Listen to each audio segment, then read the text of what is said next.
Oh, yeah. Oh, yes, sir. This is happening. This is a show. This is a show that's happening. You're going to love it. You're going to love it. Quit your complaining, you crybaby. Come on.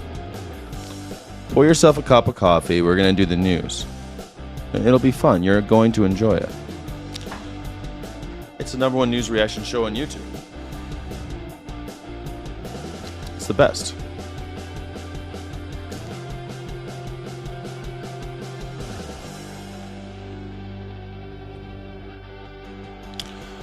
Okay. Oh, yeah, here we go. Welcome. Hey, Nurse Rod, how the heck are ya? The first one, the #1 news reaction show on YouTube, The Morning Friggin' Sky. Welcome to the show. Every headline.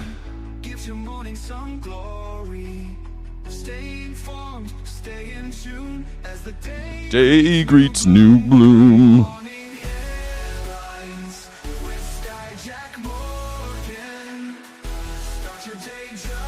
Start your day just right.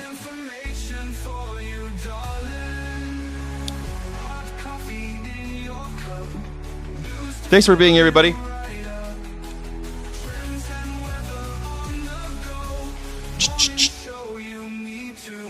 You need to know it, baby. Oh, yeah. Here we go. Oh, you ready for Monday? You seem like you're ready. Yeah, Kathy Skywalker's in the house. Hell yeah, you are.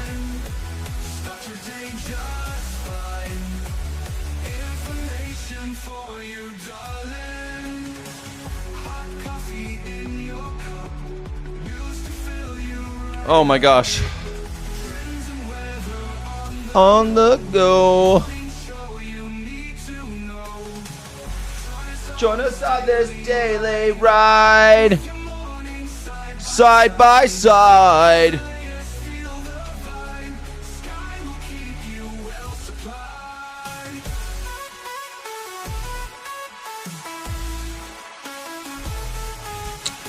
All right, sexy. Hey, sexy, how you doing? How you doing out there? How you doing, sexy? How you doing? How you feeling? How you feeling out there? You feeling good? I hope so. Good morning, headlines. You're not ready for Monday? Oh, Monday. Someone's got the case of the Monday. Oh, 1, 2, 3. Cut it. We got to cut it. It's cut it like Qatar.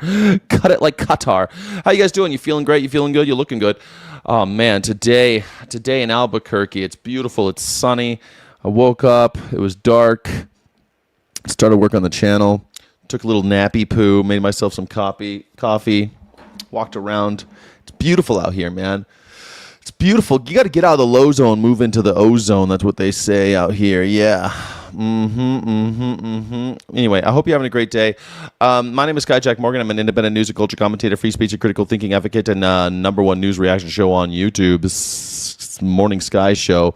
I am really jazzed about doing a Morning Sky zine. I'm really jazzed about it. I reached out to a poetry friend to see if he wants to be the poetry editor. It'd be so cool. It'd be really nice. Albuquerque, France. Exactly. I'm in Albuquerque, France. That's exactly right. How did you know? How did you know that? Not Albuquerque, New Mexico. Albuquerque, France. Of course. Why would you want to live in, of course, Albuquerque, New Mexico. I mean, France. Yeah. Have you seen the movie Paris, Texas? Man, that's a good movie. Have you seen the movie Paris, Texas? You just reminded me of that. Yeah, you're good at geography. Have you seen the movie Paris, Texas? It's good. You should watch it. It's fun. It's a character study of people of Texas. No, it's a great movie. You should check it out. what else? I mean, it's always hard to do the cold opens on Monday because like the weekend, right? Like we did the Ethical Underground. How was your weekend? Do you have a good weekend? Let me know in the chat. My weekend consisted of Saturday being, what did I do Saturday? Oh, I saw a movie. I saw Teenage Sex and Death at Camp Miasma, and that was really good. I loved that. I love the movie. It was pretty fun, interesting, weird, trippy, exciting, all over the place. Gillian Anderson's in it. She's wonderful. That's great. You're in the alien abduction zone now, Jack. I know because I'm so high to the... I think, though, I read this thing yesterday that although the air is cleaner up here, carbon monoxide is actually higher up here, and some people are very sensitive to carbon monoxide, and they start seeing shit like ghosts and aliens. And I'm starting to be convinced that maybe all of the alien talk, maybe it's because of the higher concentration of carbon monoxide. Maybe I'm also losing my mind having moved here. Could be, maybe. I don't know. Hey, Edward Thornton, what's the deal and how you feeling? I hope you're having a great day. Anyway, so my weekend consisted of that and working.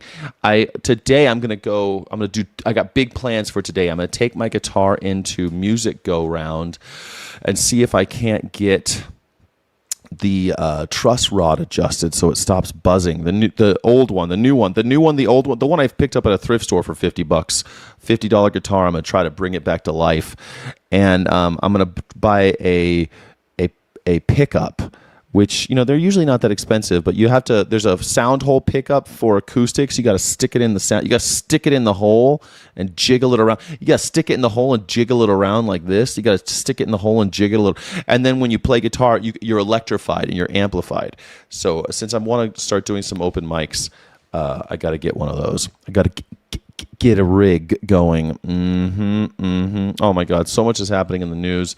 We're at war still. We're still at war, everybody. You gotta jiggle it. If you're gonna stick it in the hole, you gotta jiggle it. That's the thing about anything involving holes. If you stick it into the hole, you gotta jiggle it. Yeah, I jiggled even when I put a key into the lock. I jiggle a little bit so it's a nice clean turn on the lock. You gotta jiggle.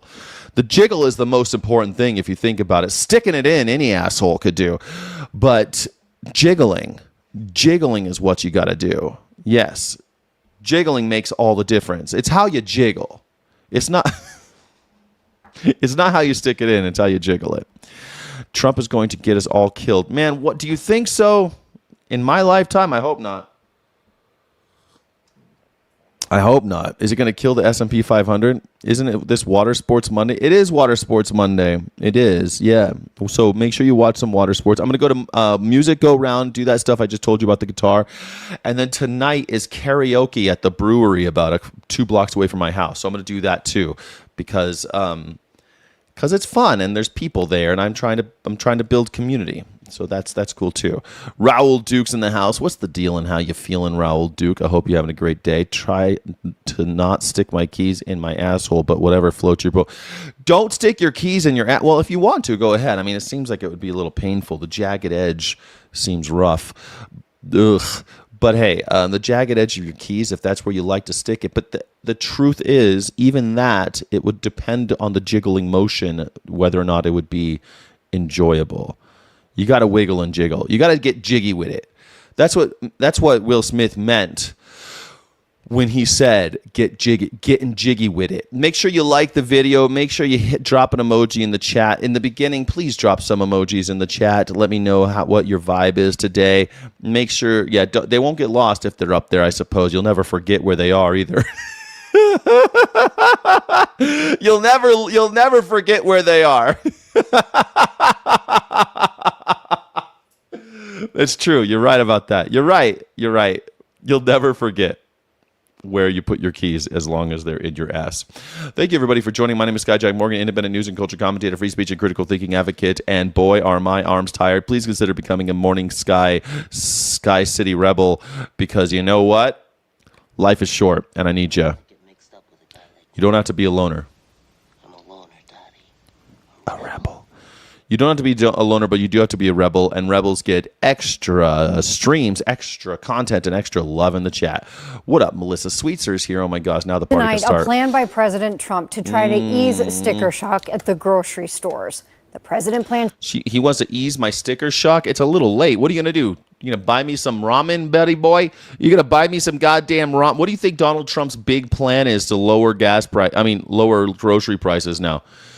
After 1 year, it'll be 30% down, 30%. It'll be way cheaper, way cheaper, way cheaper. To waive import tariffs on ground beef, saying exporters have agreed to sell it for cheaper prices. The Minnesota State Cattlemen's Association, though, opposing the move, warning government intervention could undercut American producers. It absolutely will. There you go. Screw over American farmers and producers, but hey, I don't care. I think they all deserve to die anyway, seeing as how they're exploiting animals, and I'm a total liberation type of guy. I stand for freedom and liberty. I don't know what you stand for. Yeah, $40 billion to Argentina. Perfect. They can, and Brazil, I'm guessing, because I know we tax the hell out of Brazil. Why don't you bring down the cost of coffee, asshole? We don't grow coffee in America. This is how stupid fucking Donald Trump is. Dude, you want us to be happy? Give us the drugs, motherfucker. Give us the drugs. Give us the drugs, Donald Trump. Give us the candy, Donnie. Give us the candy, Donnie. Look, man, all you got to do is lower the price of coffee. And you know what? That's really easy because your tariff on Brazil is redonkulous. Stop it. Just because they got your friend in jail, you want to make some personal vendetta against them. And now you're like, well, the Brazilian beef will not be tariffed. Just the fuck you. You're gonna tariff you're going to drop the tariffs on beef, but not coffee? Are you an idiot? We don't. The whole point of tariffs, you stupid asshole, is to protect what we make here. Now, I'm against the cattle industry, but if it were any widget, and if you're building widgets here, and you lower the tariffs overseas to bring those same widgets here, those self-same widgets, then guess what? You're going to hurt the people making the widgets here. But the thing about coffee is that's a widget we can't make. It's very difficult to make coffee, except in maybe Hawaii where it's extremely expensive coffee, so you can kind of count them out. They're kind of their own niche. Coffee, you cannot grow in America, the contiguous 48 states anyway, and Alaska. So 49 out of 50 states, they ain't growing coffee. Point being, if you lowered the tariff, it wouldn't hurt American producers because there are none. It would help American consumers because we want it, baby. I need it. I need it. You just got your tariff check? Way to go, man. I think that's rad. This guy doesn't understand the whole point of tariffs. He's like, tariffs are my favorite thing. My favorite thing. He doesn't know how they work. He doesn't know what they mean. He doesn't know what they do. He's an imbecile. Donald Trump is an imbecile. Even the tariff stuff, after all this time, after 2 years of tariffs, this imbecile doesn't know why tariffs even exist, even what a tariff is. He doesn't understand any of it. He doesn't know who pays the tariffs. Now he's saying that, now I understand that as a matter of fact, the consumer does pay for tariffs. Nobody knew that. So I'm going to lower the tariff on beef. Imbecile. He's an imbecile. He's a moron. After all this time, still doesn't know why tariffs exist. So he's going to lower the tariff on something that we produce here.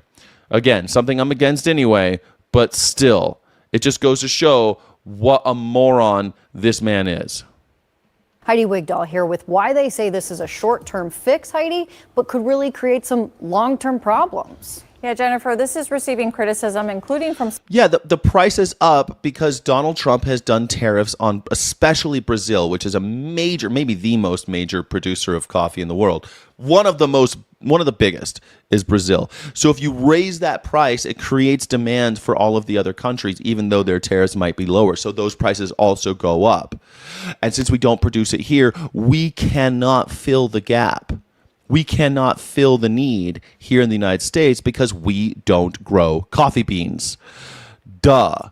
Coffee was not tariffed. You were just hate. You're an imbecile Calatime. You're so stupid. You're so stupid. It's painful. He did a blanket tariff on Brazil. Bingo. And now he wants to lift some tariffs on Brazil when it comes to animal flesh, which is stupid because we produce animal flesh here. Ding dang do. What a moron. Some Republicans in office. The Minnesota State Cattlemen's Association says it's disappointed and does not support government intervening in the market this way. And the National Cattlemen's Beef Association called this a political move, as the president says the deal lasts for the next 90 days, with the association saying, quote, it is 100% about the 74 days between now and the midterm elections. At Schiefelbein Farms in Kimball. Thank you, Kayla Time. This is my favorite tradition of this show. Imbeciles on the right, imbecilic, magtard pedophiles that can't spell your and insult other people's intelligence. I love it. This is my favorite thing that you idiots do. You can't even spell the word your, and you're attacking other people's intelligence. It really is. I enjoy it. Thank you very much for continuing the tradition of just parading your your ignorance before everybody. Just goes to show everyone who supports Donald Trump at this point is a moron and a pedophile. A moronic pedophile? A pedophilic moron? Which would you prefer? Which do you prefer, Kayla? A moronic pedophile or a pedophilic moron? I'll call you whatever you'd like, you know. I want to stay factual. Are you more of a pedophile or more of a moron? A moronic pedophile or a pedophilic moron? It's up to you. It's going to be a busy few months. Beef is everything to us. Don Schiefelbein says what we're looking at is an expansion. They're increasing their feedlot capacity by 50%.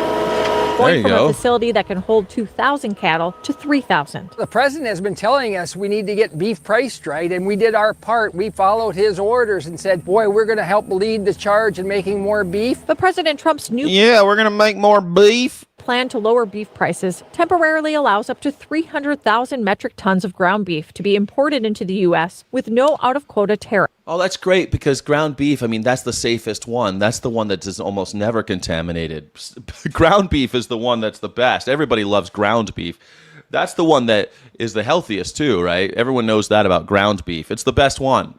Let's import more of that for America. Maha, make America healthy again, everybody. The president says there's a commitment that this beef will be sold at 25% below current market prices. And it's just a big shot in the gut, right? Here we are doing exactly what we're supposed to. Then you have the government who really should not be involved in our business at all. Imagine any other business where the president comes out and single-handedly says, you need to make 25% less starting immediately. I can imagine lots of businesses like that with Donald Trump. I mean, he's an idiot.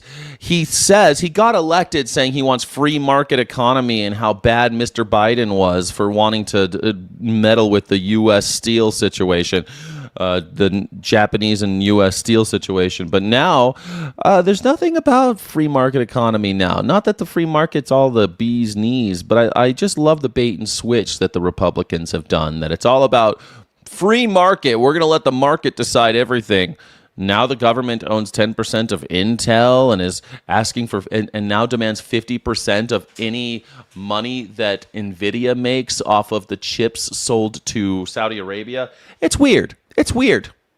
That ain't free market. Tariffs are the opposite of free market, the opposite of capitalism. It really is the government controlling the means of production in ways that really we haven't seen since, USSR, Adolf Hitler's time, those old days. We haven't seen this shit for a while. Beef prices remain at record highs. Don says what they've been doing has been working. If you look at the beef cattle market since June, cattle prices have gone down $400. Awar wanders in. What? Did someone say something about my cult leader? Listen, asshole, I'm not in one of the cults. I'm not a liberal. I'm not a fucking Democrat. I don't subscribe to your stupid unitard party. That's where I thought liberals wanted. You thought liberal. You don't know what a liberal is, imbecile. You don't know what a liberal is, you fucking fool. You automatonic zombie that just walks around doing whatever the government tells you. You got the government telling you to do everything they want. want and you just comply and you're like, liberals though, dude, I'm not a liberal. Go eat a bowl of dicks. Go eat a whole bowl of them. Democrats, not a Democrat. Not a Democrat, thank you. See, this is the thing. This is how you know they're in a cult, because every time someone criticizes their guru, their favorite politician, every time someone criticizes their favorite, he's my favorite politician, how dare you? These guys would rather pray and worship a politician than give two shits about their neighbors.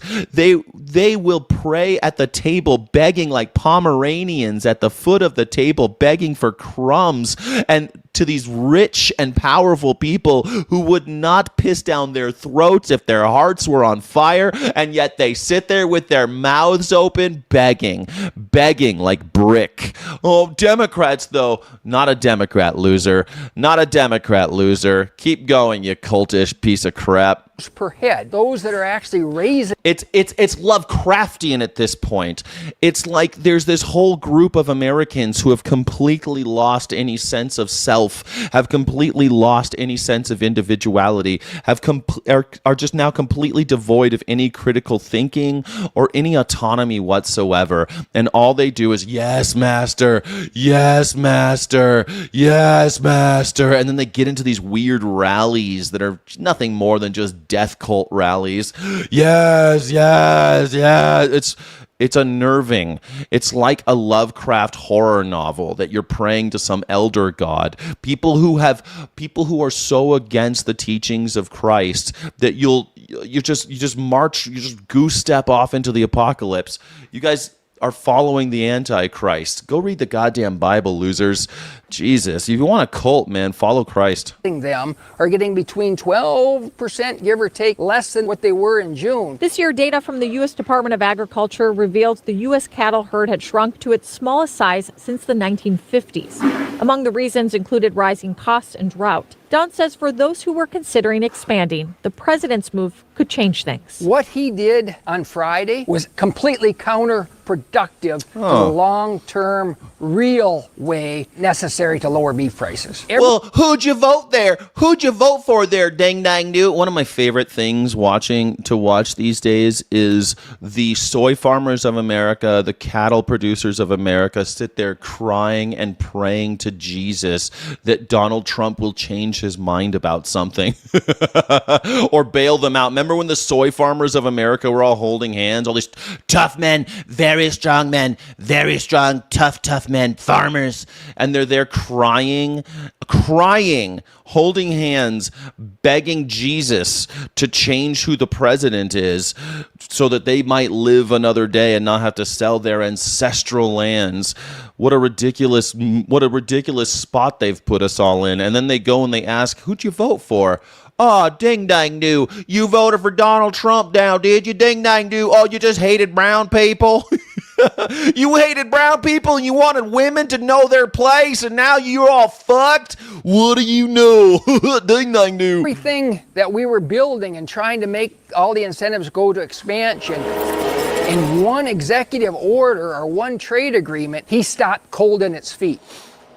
The National Cattlemen's Beef Association says this does nothing to create market confidence or encourage rebuilding the herd. There are still a lot of questions, one of them being which countries the beef will be coming from, Jennifer. Yeah. We know which country the beef will be coming from. It will be Brazil and Argentina. That's where the beef is going to come from. They're going to tear down more of the Amazon forest so that they can create more soy fields and grazing pastures for cattle that will be now shipped to the United States.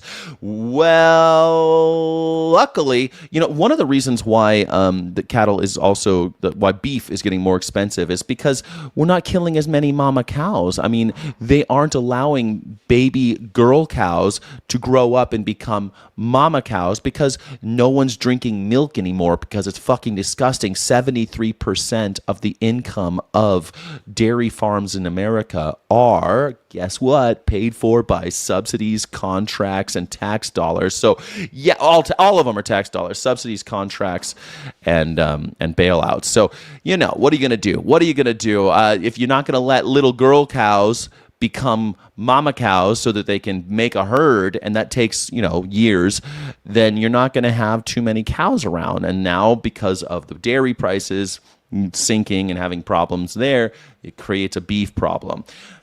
What do you know? Because, 98% of dairy cows become hamburgers. Ground beef, just like Donald Trump is really pushing.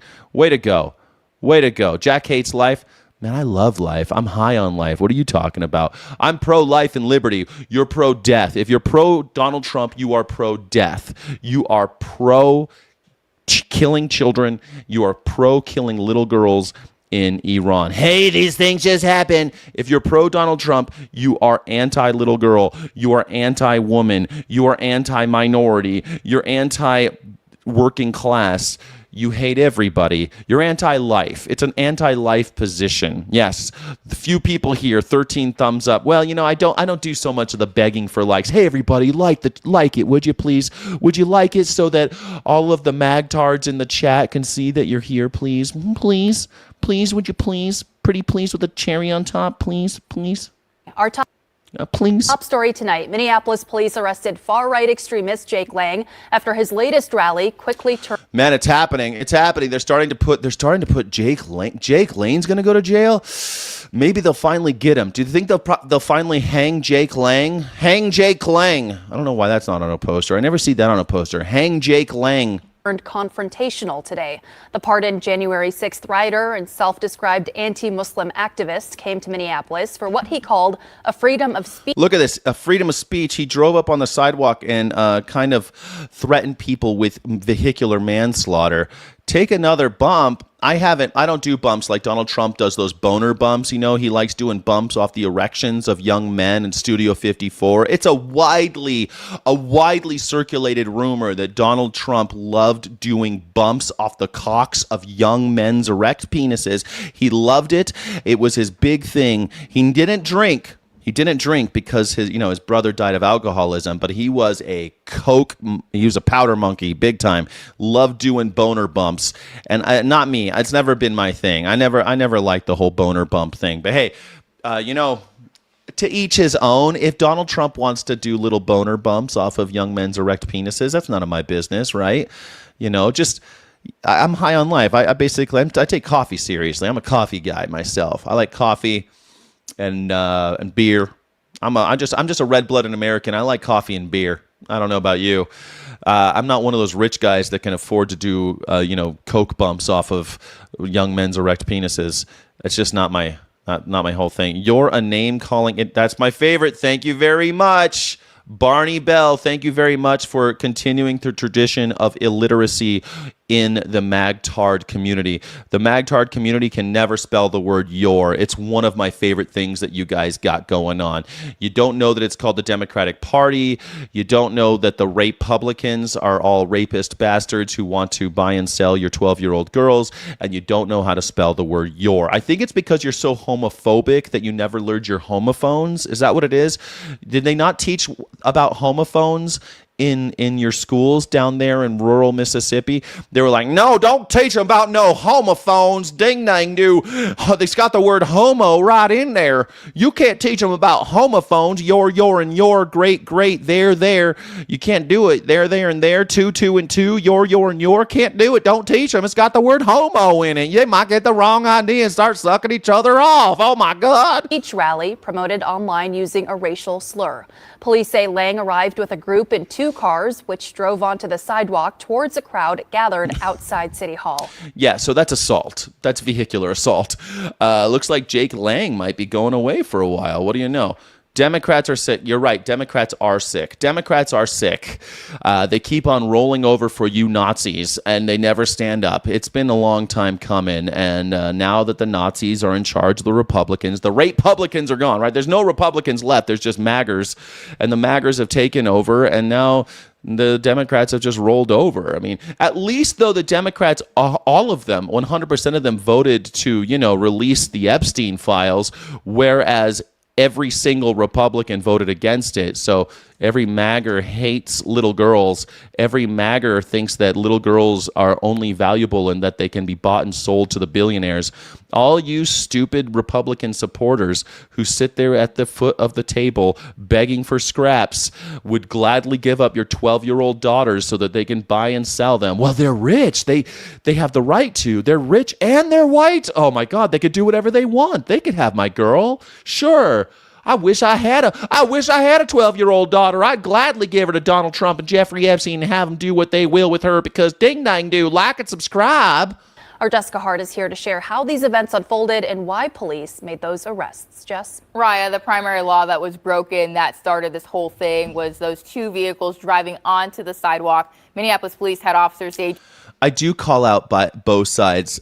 I've been doing this show for 5 years. What do you think I was doing before Donald Trump was? Donald Trump has only been president for 2 years, imbecile. Listen, assholes, when you say call out both sides, when the Democrats are in the news, I call them out. When the Republicans are in the news, I call them out. I call out all sides. I call out everyone in power, actually, anyone with any power.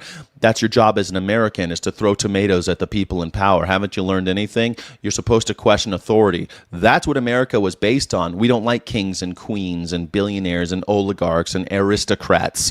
We're supposed to be allergic to those things. You're supposed to be allergic to people like Louis the Sun King saying, let them eat cake with his wife Marie Antoinette. Guess what the French did to those guys? And they were inspired by America. They chopped off their heads because they're like, look what the Americans did. We're going to chop off our kings and queens' heads. Now America is just a country of simps and hall monitors, bunch of bootlickers. God damn it, bunch of turncoats, bunch of tattletales. It's really depressing. It's depressing. Inside City Hall, and when they saw those vehicles, they responded. From the moment Jake Lang arrived, it was heated. At approximately 11:50 a.m., far-right extremist and known racist Jake Lang arrived near Minneapolis City Hall. Lang and 6 others came in 2 vehicles and were confronted by counter-protesters. And the cops, did you see what the cops are doing? They're like, Durr! The cops are like Barney Fife up there. It's ridiculous. Lang is standing in the black pickup wearing a white T-shirt and vest. Both vehicles then drove onto the sidewalk in front of City Hall toward a crowd of people that were gathered there. Many of them could have easily been injured or even killed. A person dressed. I love this. Biden though. Spider-Man. Fucking Donald Trump has been president for 2 years now. He's been in all told 6 years as president. 6 years. He's been president longer than Biden ever was. And you guys are still like, Biden though.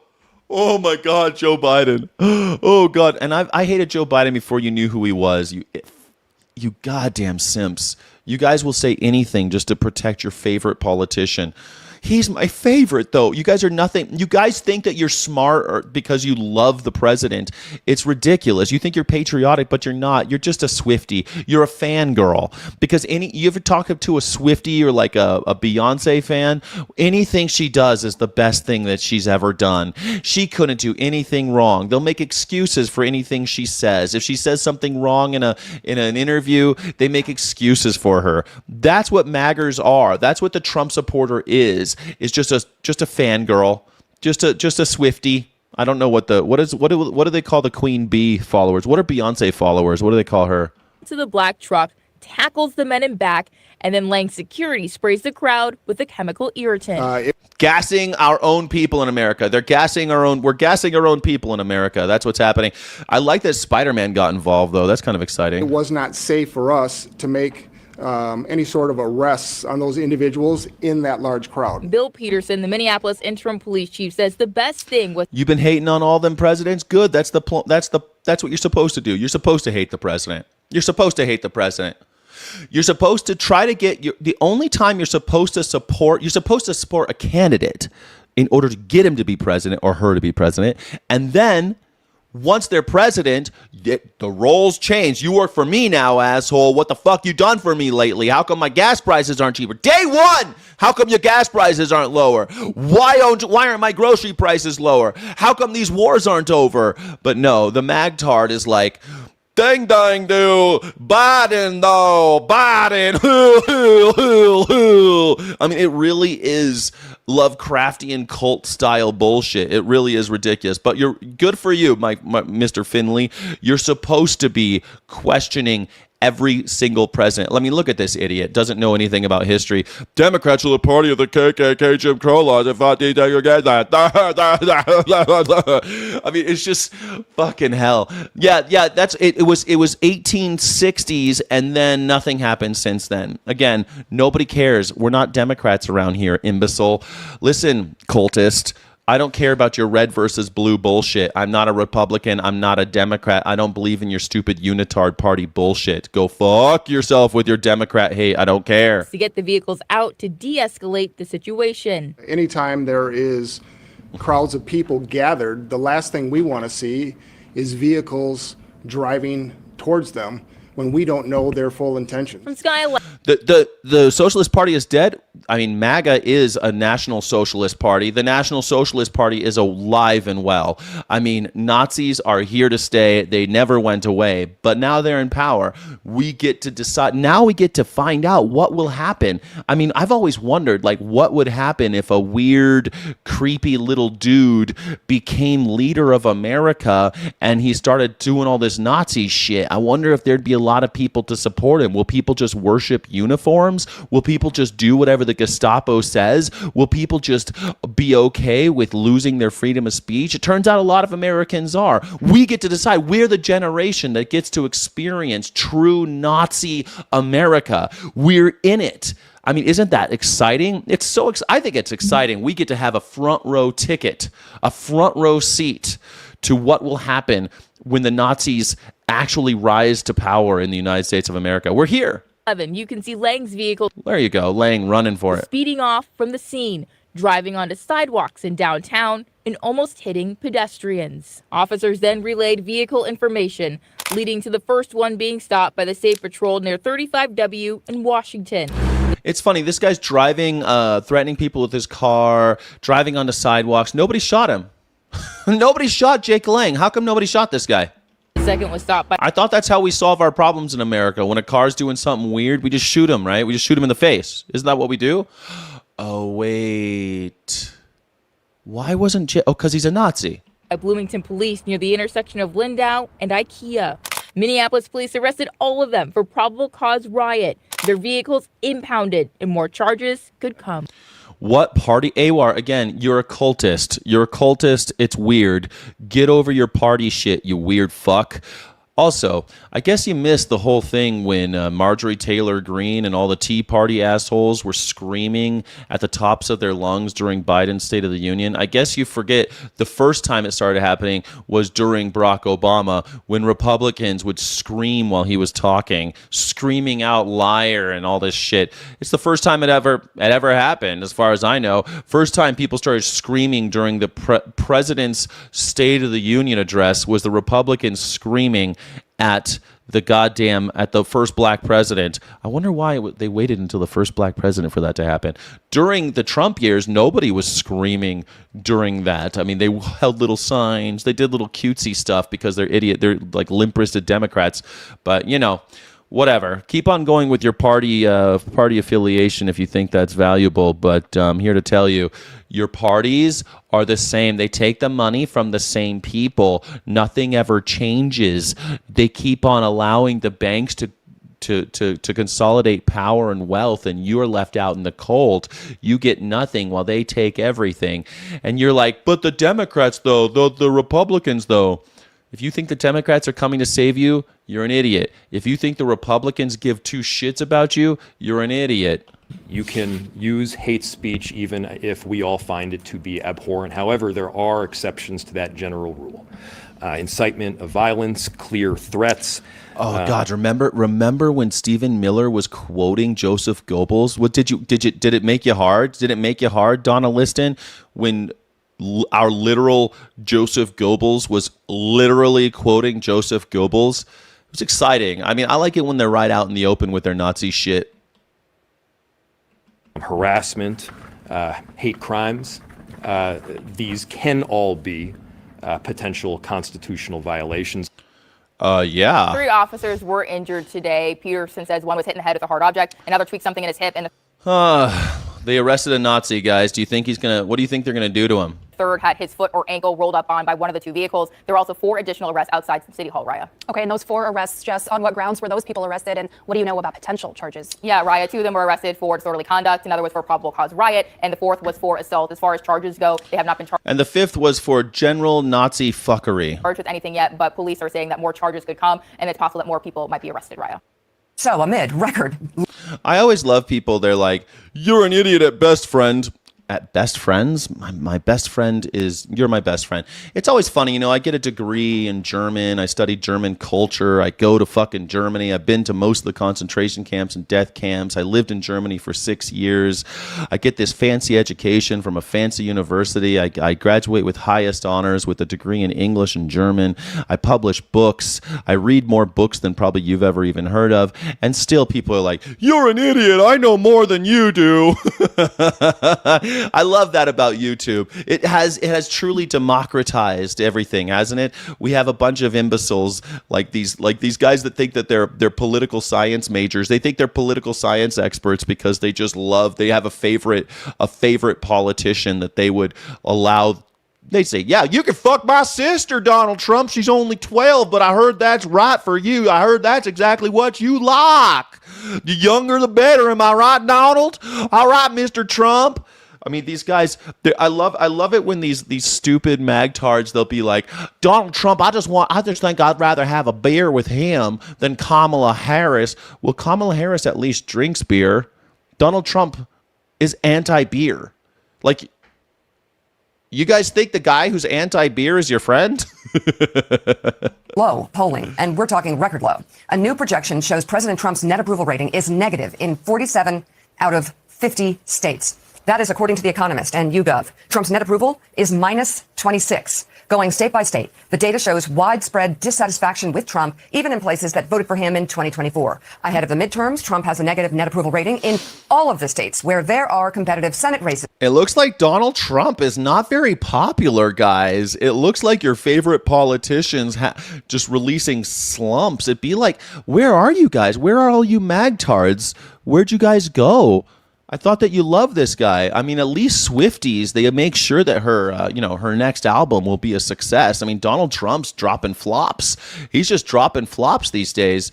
He's flopping like a flounder, this guy. This year. In Georgia, Trump's net approval is... Oh, my goodness. In Texas, A2 Brute, A2 Brutejas, A2 Brutejas, you've let Donald Trump down, you poor guy. Negative 31. In North Carolina, it's negative 25. In Maine, Trump's net approval is negative 31. This is from The Economist and YouGov, those liberals. Super conservative economist. Yeah. Michigan down 27. Man, you guys are dying out here. In Texas, it is negative 22. And in Michigan, Trump's net approval is negative 27. So Jonathan Lemire. Yeah, cope more. You crybaby maggers. You crybaby maggers. Oh, but the polls aren't right. It's all the numbers. Numbers are lying. Look, man, facts don't care about your feelings, crybaby. You got a flop on your hands. Your dude is DOA. You elected a guy who lied, said he wasn't going to start any wars. He was going to reduce the price of gasoline by 50%, reduce the price of groceries by 30% within the first 12 months. And he was going to end all the wars 24 hours after he was elected. Not after he was inaugurated, but after he was elected. He said the day after the election, the wars would be over. Ding, dang, dude. None of that dang, dang things have been happening. Ding, dang, dude. He said it'd be a wonderful thing for the farmers of America. Dang, dang, dude. The farmers are complaining. He said he was going to pay down our national debt. Dang, dang, dude. It's higher than ever. It just hit 40 trillion. Oh, my goodness gracious. It looks like Donald Trump is fail. Epic fail. They should have called it the epic fail. I'm curious. It almost feels like Trump and his administration is going in one direction, and the will of the American people, the needs of the American people, the needs of our alliances around the world, they're headed in a completely different directions. It seems like he doesn't care about these numbers. Am I wrong? Well, Mika, my expert analysis on that polling is it's real bad. None of this is working for the president right now. That's why we have Republicans, really worried about this November. Many privately concede the House, all but gone. Dude, I know you're crashing out at home with your computer, crying over your keyboard. Be careful. Like, electronics don't like the saltwater tears, baby doll. Listen, honey pie. Listen, sweaty chunks. Listen, sizzle chest. Listen, barrel nose. He's your president. He ain't my president. I don't fucking recognize the authority. I don't recognize the authority.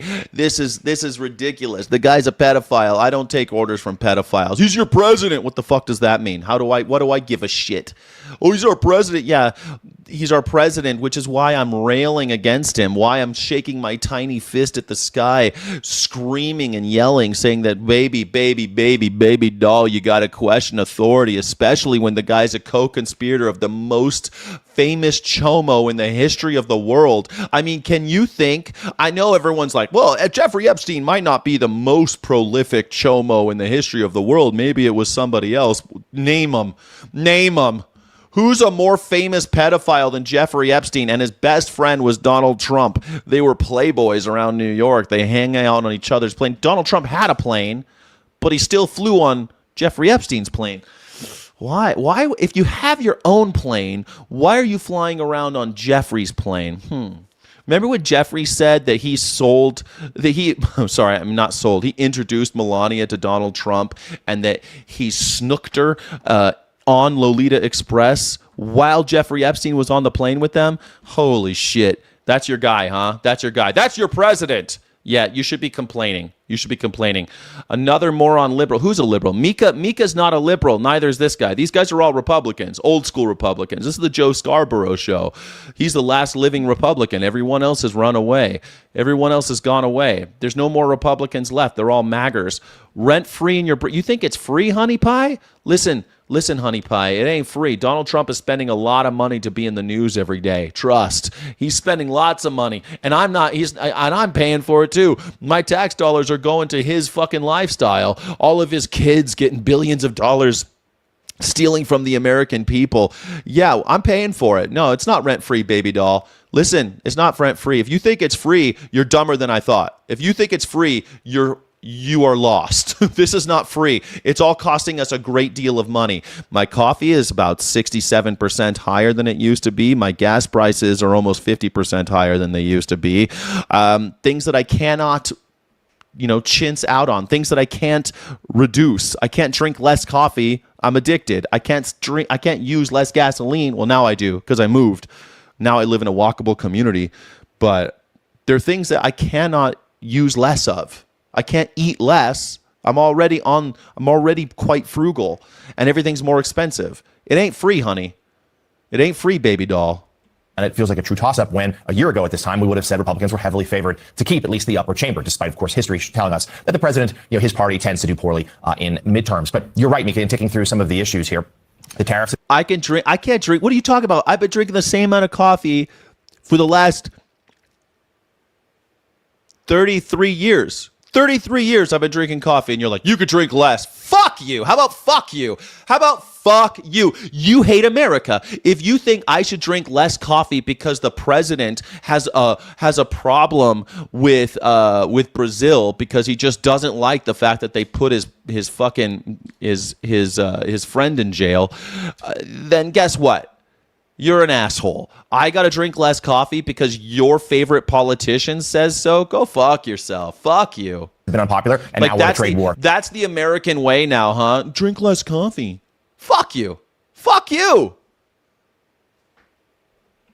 Renewed trade war with Canada. The Iran war, deeply unpopular, never sold by the president to the American people. All it has done is send prices soaring, particularly at the gas pump. And they've settled into a plan of economic pressure. Maybe that will work. And we are seeing some disagreement in Tehran as to how they want to approach the conflict. But even if this does work, it's probably going to be a long time, too late to save Republicans, perhaps, for this midterms. And we're seeing, of course, as we'll get into it a little bit later, even the president's efforts to try to lower beef prices. Look at this slouching piece of garbage sitting in the... A lot of Republicans pushing back, saying... Look at this guy. Look at this guy. His posture, even. His posture is the slouching beast, the rough beast slouching toward Bethlehem. The center cannot hold.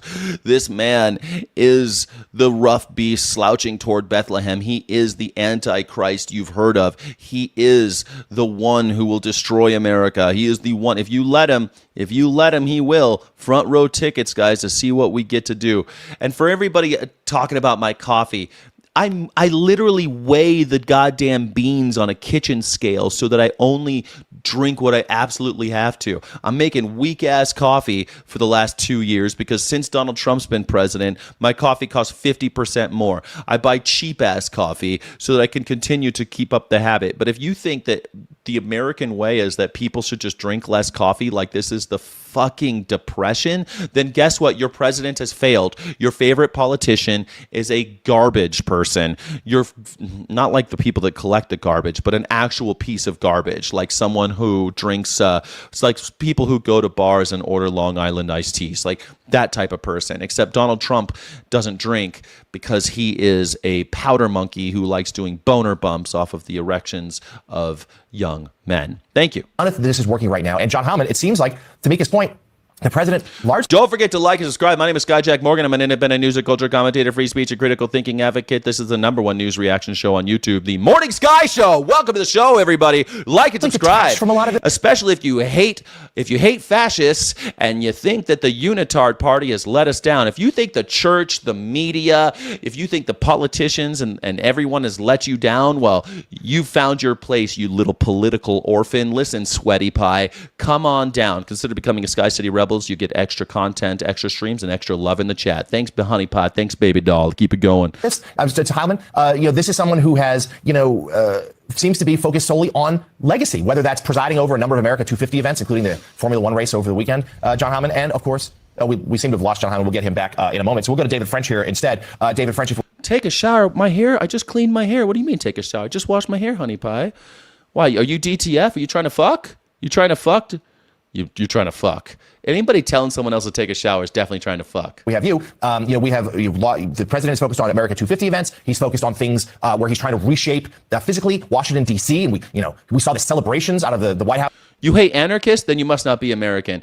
The great American tradition is anarchism. People that want to live out on the range away from control of government. People who want to live out by themselves or with small communities in order to forge their own destinies. That's the American way. Anarchism.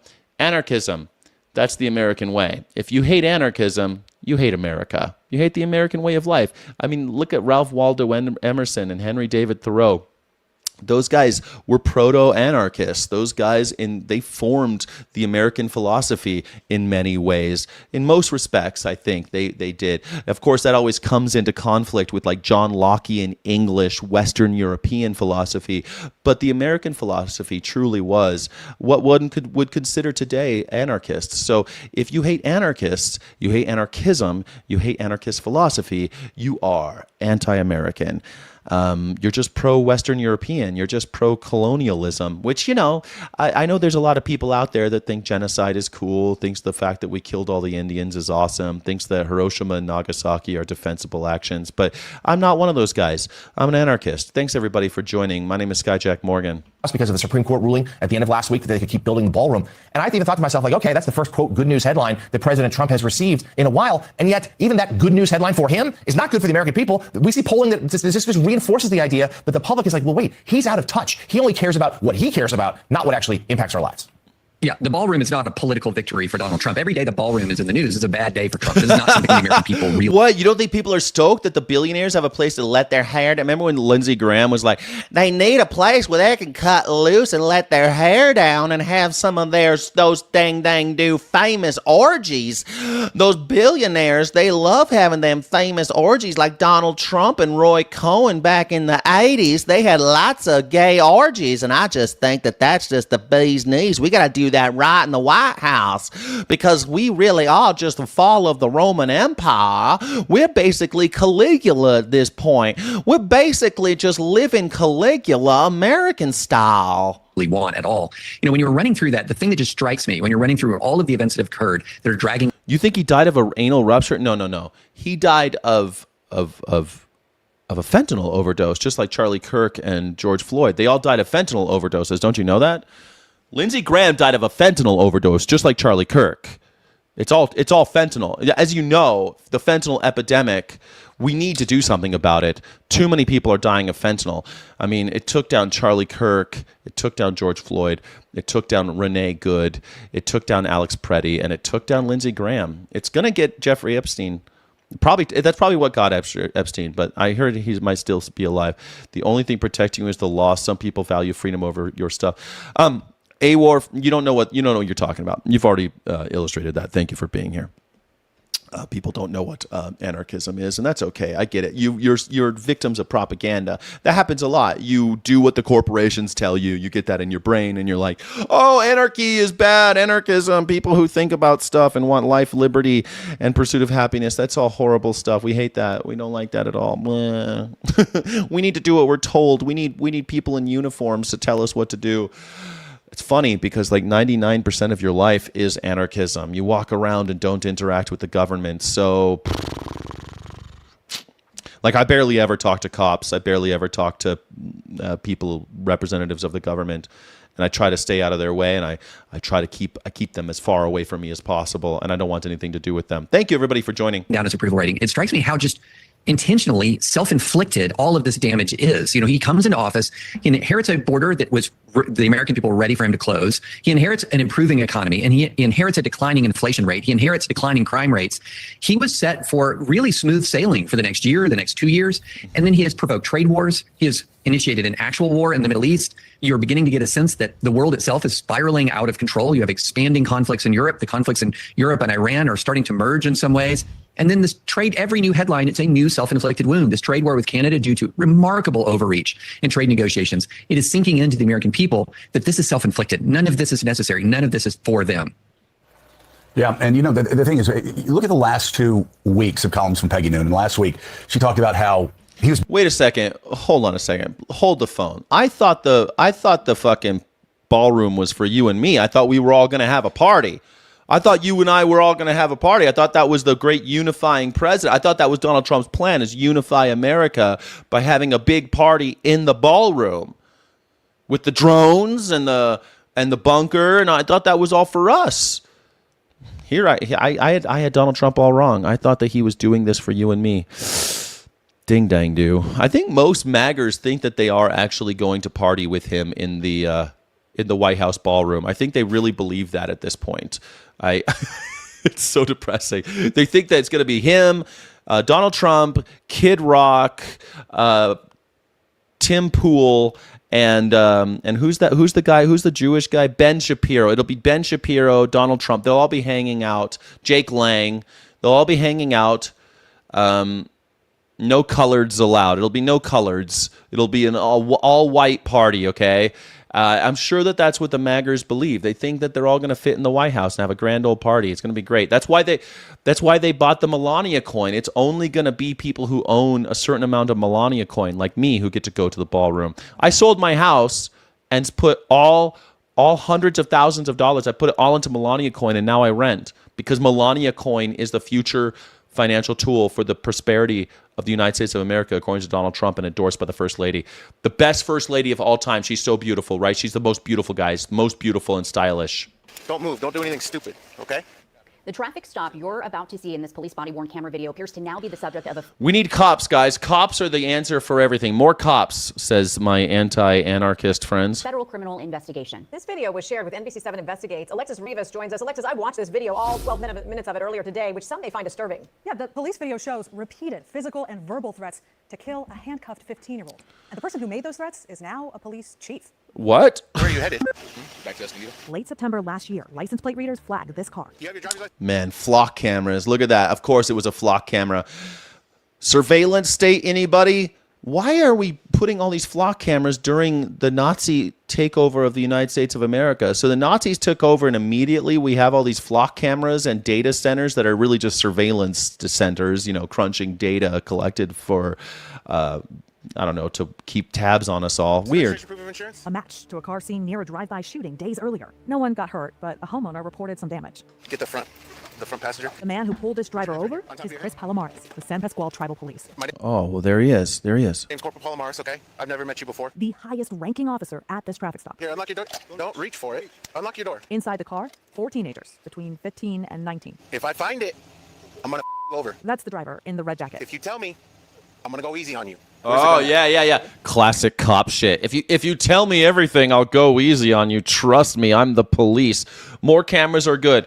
Like I said, you are illustrating how truly supine you are. You are just lying down for the ruling class to rape you. Congratulations.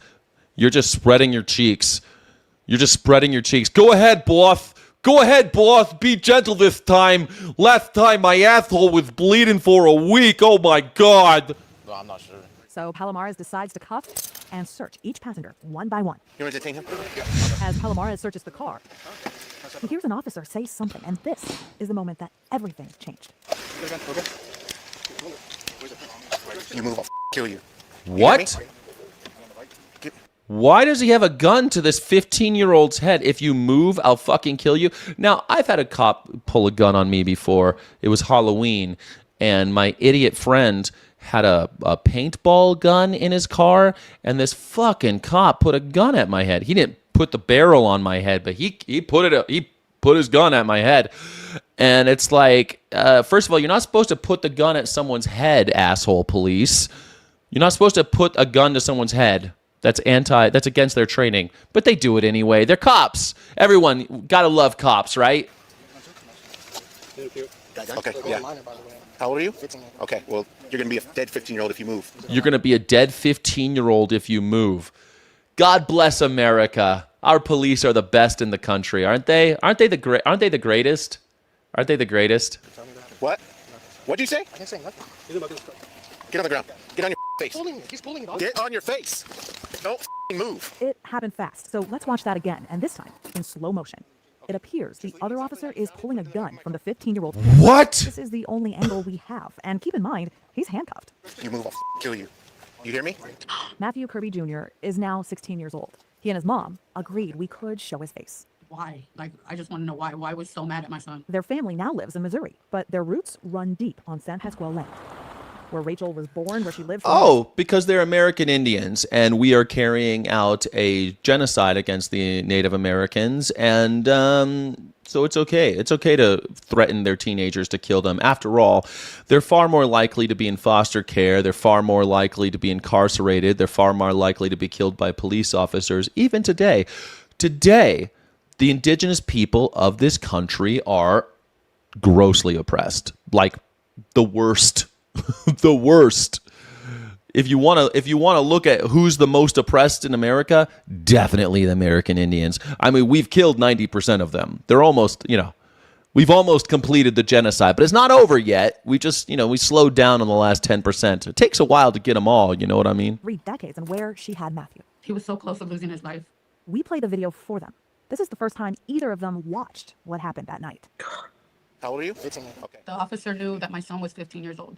And he still continued to pull the gun to his head. And the whole time, I can't physically move. I have handcuffs on, so it's like... So for him to say that... You're going to be a dead 15-year-old if you move. I just don't know what to say. It hurts. Because I remember that... Get on your face. He's pulling. Where both of the officers were kind of tugging with me. Don't move. And that's when I thought I was going to die, because he's telling me to lay down and the other officer's picking me up. Listen. And I didn't know what to do. There's nothing I could do. I'm just heartbroken. That just hurts. It hurts to see your son go through that. In the video, we see an officer pull what looks like a gun out of what looks like your waist. Were you carrying a gun that night? His family's attorney stopped Matthew from answering that question. The 15-year-old had a gun on him. He said to protect Matthew from any future criminal charges filed in retaliation for this interview. I got him detained. But even if Matthew did have a gun on him, law enforcement leaders say this shouldn't have happened. Some of the things that I saw in this. Here's the thing. Carrying a gun in America, that's some shit that happens, especially on reservations. People carry guns in America. He didn't point the gun at anybody.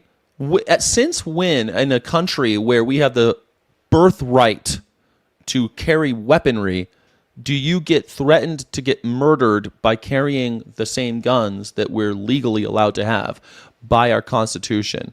We're allowed to have guns in this country. I have guns. Should I be murdered for that?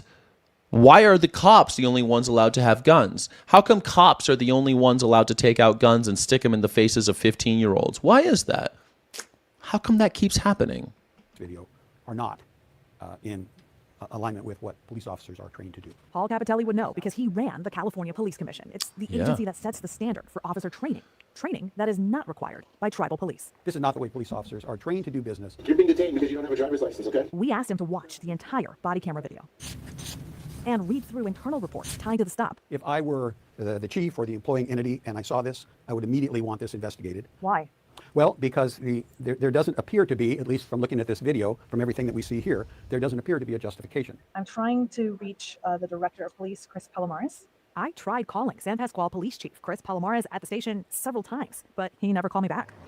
So we found him at a public event at a park in Valley Center. I asked him for an interview to explain what he did and said, but the police chief told me, quote, on the advice of legal counsel, he had no comment. Hi, is this Chairman Cope? So I called no him, comment. Police chief answers to Tribal Council Chairman Stephen Cope, the highest elected office on San Pasqual Band of Mission Indians land. Appears to be body-worn camera video. His answer was also no comment. And he hung up. It's unclear if the tribe is conducting an internal investigation, but experts told us the Tribal Council isn't the only authority here. Tribal police can still be subject to scrutiny by the state and federal government. To convict an officer of a federal crime is a very high standard. Just on its face, it looks like it might meet the standard. We also showed the video to the former U.S. Attorney of the Eastern District of California. Specifically, he believes the video may show Palomares abusing his authority as a police officer. A federal crime. This is potential prison. And he's not just taking into account the body cam video. This is the internal police report Palomares wrote up about that traffic stop. This is what he says. These cops are always so stupid. They write this shit too. Happened on the side of the road. Palomares wrote he held Kirby at gunpoint while Sandoval placed him in handcuffs. Right. Not But true. the video shows Matthew was already in cuffs. Also, Palomares said Matthew was, quote, tense and uncooperative. But just from the video, it looks like the suspect was completely compliant and was not posing a threat to the officer at all. Another potential problem? We found false information in this search warrant written up by Palomares. In it, he says he's a California certified peace officer. But we checked with the State Police Commission, and they told us that has never been true. So he's a liar and he points guns at children. Wow, I'm sure glad I have so many pro-police people in the chat today. That's so great. I love that. I love that. The general public can't handle freedom. Okay, see, that's what I mean. You're anti-freedom. You're anti-liberty. You're anti-American. I love that. You're just like every other oligarch. They can't handle freedom because I'm afraid. You're afraid of freedom, is what you're saying. You are scared of freedom. That's it. You're afraid, and you think that being excessive force by threatening murder. Also, putting a gun to someone's neck is not what cops generally do. They don't generally do that. They point guns at your body mass. But there you go. Yeah, he's just a troll, I suppose. Yeah, but it's fun. It's fun because they illustrate how contradictory they are and how much of how much like cult followers they really are. They're just cultists. Democrats are melting down over a report that House Minority Leader Hakeem Jeffries met with President Trump's son-in-law, Jared Kushner, to discuss potential areas of common ground with the White House. Oh, my God, that Chip guy. Thank you so much for being here. That Chip guy, thanks for being here. You are a scholar and a gentleman. Thanks for hanging out. I love you, baby doll. Do you see places where Democrats could work with this White House and find some common ground on some policy issues, Senator? I wish I could say yes. This has been a lawless Trump administration. They've been out of control. Do you support the fact that Leader Jeffries met with Jared Kushner? Lawless? I thought that they loved law and order. I thought this was the law and order president. What do you mean he's lawless? I'm in favor of people meeting with whoever they want to discuss ideas, but it's one thing to have a meeting. It's another thing to see something real come out of that. And the far left is even more outraged. They're slamming Jeffries for betraying the party. Yeah. Rich, the freak out that happened after this meeting occurred, I thought was Hakeem Jeffries, his days are numbered. notable. You know, it's not unlike the president to meet with just about anybody and talk to just about anybody, talk with anyone about anything. So He'll talk shocking about that they anybody, met, but talk the with reaction on anybody. the far left was interesting. Well, if Democrats do win the House, to govern the country, they are going to have to speak with the White House. They're going to. I mean, not necessarily. They could impeach him and impeach, convict, remove. It could happen. It could happen. And then we'll have J.D. Vance, and that'll be a glorious day, won't it? J.D. Vance, everybody. Are you excited? Republicans, if they win the Senate, it's a different argument, different conversation. But this is what adults do when they have to govern. Now, there is plenty of heated rhetoric. We're in the middle of a midterm campaign, and maybe some of the rhetoric we're seeing right now, this is simply to fire up the base. But for too long in Washington, and this has been a problem with both parties, it's a waiting game of getting control of the House, the White House, and the Senate. And if you don't have that, then you think your job is to simply just resist and, gum up the works. But no. you need to govern the. Well, yeah, I mean, that's what the opposition party has been known to do these days, ever since, Clinton, the opposition party, but especially during Barack Obama, the Republicans just became, we're against anything he says. Why? Well, he's black. We can't support anything he says. After all, he's black. He's black. Country. You have to pass appropriations bills. You have to pass these things every year that are required, are the basic requirements of Congress. So the fact that Jeffries is meeting with the son-in-law of the president, who's obviously one of his most trusted aides, he's around the world negotiating deals all over. No, it's impeach, convict, remove. You got to impeach just means you put them on like the kangaroo court trial that Congress has. And then they got to convict by voting 2/3 of both houses to get this fucker out to 86-47, and then they remove him from office. It's a fun process that maybe we can do this. I mean, Donald Trump is the only president to be impeached 2 times. Twice he's already been. We're going to make it a 3, going to be a hat trick.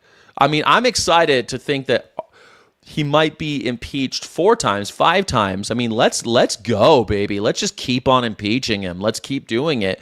I mean, after all, we have to call him out for the crimes that have been committed. We have to.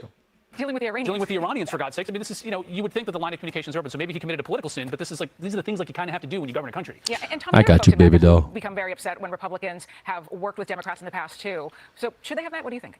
Well, President Trump met with Mamdani, right? This is not a new thing. You can still meet and talk with people. I would also say it's pretty rich for Van Halen to talk about meeting with somebody when I think he was having some margaritas with Kilmar Abrego Garcia outside of... Oh, yeah, Kilmar Abrego Garcia! Margarita with Kilmar Abrego Garcia! Oh, my God. Fucking Tomi Lahren. Tomi Lahren, she's back to blonde, huh? They brought her back to blonde. She had to go nuts, but she didn't go straight up the old school, like, platinum blonde. She doesn't want to be one of those bimbos on Fox News. She sets herself aside. She's dirty blonde. She's the dirty right-wing Nazi sympathizer. So for him to say, don't meet with somebody coming from Van Halen is really something. I just like to point that out. Listen, I think that it's just anything that these DSA people and these people that are obviously ferocious in their pursuit of their socialist candidates and their socialist rule, they're going to be upset with anybody that's establishment. They've decided that Hakeem Jeffries and Chuck Schumer are establishment. I happen to think that most Democrats are socialists/communists. I don't think that there's actually that much daylight between a Hakeem Jeffries and Abdul El Sayed. I really. You don't think that there's a difference between Hakeem Jeffries and Abdul El Sayed? Oh my God! This is how the Republican. This is how MAGers do it, right? Everybody's the same. Anybody who's not a Nazi Party member is persona non grata. Anyone who criticizes the Nazi Party should be made illegal. Anyone who doesn't fit in to their idea of what an American looks like, they are also illegal. Everything's illegal except for the white ruling class. That is the Nazi Party. That is the MAGA Party. We are here. We have front row tickets to see what will happen if America goes full blown Nazi. I've always wondered. Haven't you always kind of wondered?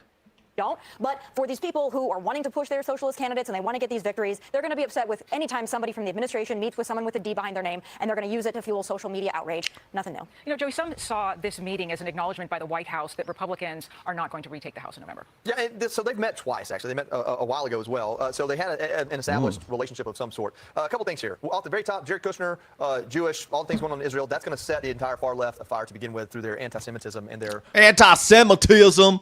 They're anti-Semitic. Overall, this lack of Israel in general. So that's going to set some things on fire. The New York Times had 5 sources supposedly read in on this. That tells me that they wanted people to know. Like they wanted to leak this for some reason. I don't know if they're sending a signal to the far left, hey, get in line, or if if Republicans leaked it to send a signal, I'm not really sure. But I will say this. I don't think for a second this meeting means that Hakeem Jeffries is looking to work with the White House on anything. This is a race to the bottom. If Democrats take the House and they have a thin majority, just like Kevin McCarthy did, then those socialists that are getting in there, the far left that are getting in there, could be the disruptors that Hakeem Jeffries is going to need Republicans to do things like. Well, first of all, of course, we need to have far left to answer the far right. I mean, we need people like the Social Democrats to stand up to the National Socialists. That's like the tried and true response.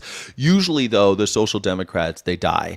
What usually happens is the Nazis rise to power, and then the Social Democrats rise to obstruct them, and then the Nazis just kill them. That's usually what happens, or declares their party illegal. That happens. In the case of Hitler, he did both. He declared social democracy illegal, killed some of them, put some of them in jail, paid some of them off, exiled some of them, But the big thing was he made the party illegal. We'll see if that happens. I mean, Donald Trump talks like he wants to make parties illegal, and maybe he could do it with decree, like through his executive orders. Could happen. Could happen. The political pendulum is so far right that the center looks far left to most. Yeah, I mean, I guess that's true. They pulled the Overton window so far to the right that anyone who even criticizes the government looks like a crazy left-wing nut job. They must be communist. You're questioning the government? Oh my goodness gracious. Oh my clutch your pearls. Criticizing the president. How dare you? Florida is putting the dangers of communism front and center in its classrooms, beginning Fox News, communism, communism, communism. You notice everything on Fox News is communism, communism, communism, communism, communism, communism. That's all they're doing. Every time I turn on Fox News now, it's like communists, communists, communists, communists, communists. And what's sad is that most of the MAGA cultists will fall for it because the repetition gets in their heads, and that's all they'll say. Communists, communists, communists. Communists. Look out for communists. Social studies classrooms will be required to teach how socialism can lead to communism regimes rising up into power. One Florida educator says teachers now have a clearer roadmap on an issue that the far left has given new prominence. It's allowed our students, our teachers, to focus in on specific events, specific people. It gives them guidelines to dig deeper into history. We in the West beat the Nazi to give you life? What are you talking about, we in the West? What do you mean? America joined forces with the USSR. By the way, the USSR did more to fight the Nazis than the Americans did. But whatever. USSR is decidedly not the West. But okay, you want to say the West beat the Nazis? The West joined forces with the Nazis after the war in order to fight the USSR. We actually imported all of their scientists and leaders and gave them all big breaks in order to stop the war, gave them all sorts of golden parachutes. We hanged some of them, but the legalist loyalists mostly went free. The judges that enabled it all went free. All the people who really were the kind of the glue that held the Nazi party together, they all did fine. We let them go. In fact, we joined forces with them in order to fight the USSR and create this Cold War thing to ensure that there would be no successful communist country. We needed to make sure that would happen so that we can continue corporatism. I mean, after all, FDR was dead. We had to have some corporatism, right? We had to build up the military-industrial complex. We had to make it illegal for anybody else to build tanks, build planes. We had to make it only our friends were allowed to build planes. We had to make sure that only we were the ones doing it. I mean, it was dirty business, and it was just corporatism, which is just fascism. We like fascism in America. We just never went full-blown fucking Nazi fascism until now. So, I mean, we've always been flirting with fascism. We just never really totally sealed the deal, but we've always liked it here in America. It's been a thing for a long time. We invented it. Most historians agree that like the KKK and those early formations of race-based American ideology, like blood and soil bullshit, all of that was like the beginnings of fascist ideology. But whatever. Why learn history, right? Why learn history? But yeah, sure, go ahead and say that the West beat the Nazis. It's so funny. Hitler lived in Argentina. Maybe. The Boys from Brazil. You ever seen the movie? And understand communism in a way that maybe other students may not. Democrat-led. It's funny, Democrat-led. Democrats, you're obsessed, bro. You're obsessed with party. It's really disconcerting. You need to free your mind. You need to open it up. The parties are the same. But within the parties, you do have some variation, like FDR. Though he did a lot of horrible, disgusting things, he was sort of a social democrat. And I think he would probably have considered himself one, even though he was, racist and pretty horrible about a lot of stuff. He did want to kill Nazis, and I don't know. He did want to kill Nazis. My grandfather wanted to kill Nazis, although my grandfather wasn't racist, but he did like killing Nazis. He thought killing Nazis was awesome. My grandfather loved killing Nazis. Florida Republican Congressman Carlos Menes joins us now. He sits on the House Homeland Security and Select China Committee. Sir, thank you very much for giving us a little of your time this Sunday afternoon. I think you're the perfect person to talk to about this issue and its importance. And I think correctly, there is great reason right now, historical context, to learn about these subjects and to ensure that our students understand history as well. Your thoughts on this change for Florida? I think it's very good. I mean, the problem is that our students not only don't know anything about communism, they don't know anything about the free market system. They're not taught that. They're not taught the civics class. They're not talking about everyone in America. They know the myth of the free market. Supply and demand, right? Supply and demand. Polly, what a cracker. Supply and demand, right? I mean, that's what every idiot in school gets to learn. Supply and demand, at least as if that's a real thing. As if we allow supply and demand to dictate anything in America. We do not. I mean, the fact that there's a thing called a tariff shows you that we have never been into supply and demand, right? Free market. We've never had a free market in America. It's a fucking myth. It's not real, you assholes. They don't teach that in American schools. Yeah, that's exactly. They do teach the myth of the free market. Yes, they do. Yes, they do. Supply and demand. That's why you hear it all the time. Assholes going supply and demand, supply and demand. Everybody on the left and the right, all of you idiots and Republicans and Democrats, supply and demand, supply and demand. I hear fucking vegan activists trying to say people can be consumers and somehow consume their way out of animal exploitation. I hear people, they tried it during human slavery, during racial slavery in America. Just stop buying sugar and cotton, and all of a sudden, everyone will give up their slaves. Trust us. You could buy your way out of this. You could be a conspicuous consumer and be very, very conscious, just conscientious consumer, and you can be, you could fight slavery. The myth. We teach people the religion of the free market in America, but it's bullshit. It's bullshit. Maybe I had, maybe you had, and so they need to know. And so our students right now are going into college with a blank slate, not having any historical knowledge about what communism is, the evils of communism, how many people have died under communism. AWAR, again, you don't know anything about history, bro. The government was run on tariffs. The government was not run on, again, it wasn't run on tariffs. There's this thing called a third form partisan, whatever, I don't care. Fucking, I'm not going to teach you grammar. I think you're a lost cause. But tariffs during mercantilism definitely were a chunk of the government income, but there were all sorts of taxes. Income tax for the average human in during the war was kind of where it all started, like the First World War. But listen, man, that was pretty early on in the history of America, if you think about it. I mean, it was only like 125 years after the birth of our country, so not so crazy. The modern era ushered in income tax, but there were all sorts of taxes, even from the very, very beginning of this country, that funded the government. A lot of it was business taxes.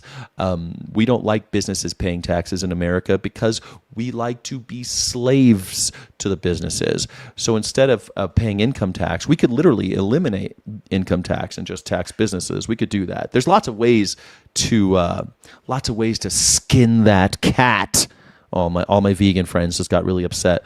There's a lot of ways to skin the cat, how to fund the government. Lots of ways to fund a government if you want to have a government. Me, myself, I don't think we should have a giant federal government that tells us what to do. I don't think some asshole sitting in Washington, D.C. should have fucking anything to do with me anywhere in New Mexico. Or when I lived in California, I'm 3,300 miles away from Washington, D.C., and some douchebag in Washington, D.C. is telling me what to do, and the only representation I have is some imbecile, some stupid Trumpian magger that I send from my hometown to Washington, D.C., and she doesn't represent me. She represents her party.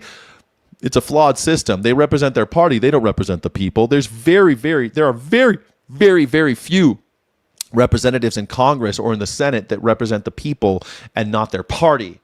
So, why do we need a federal government?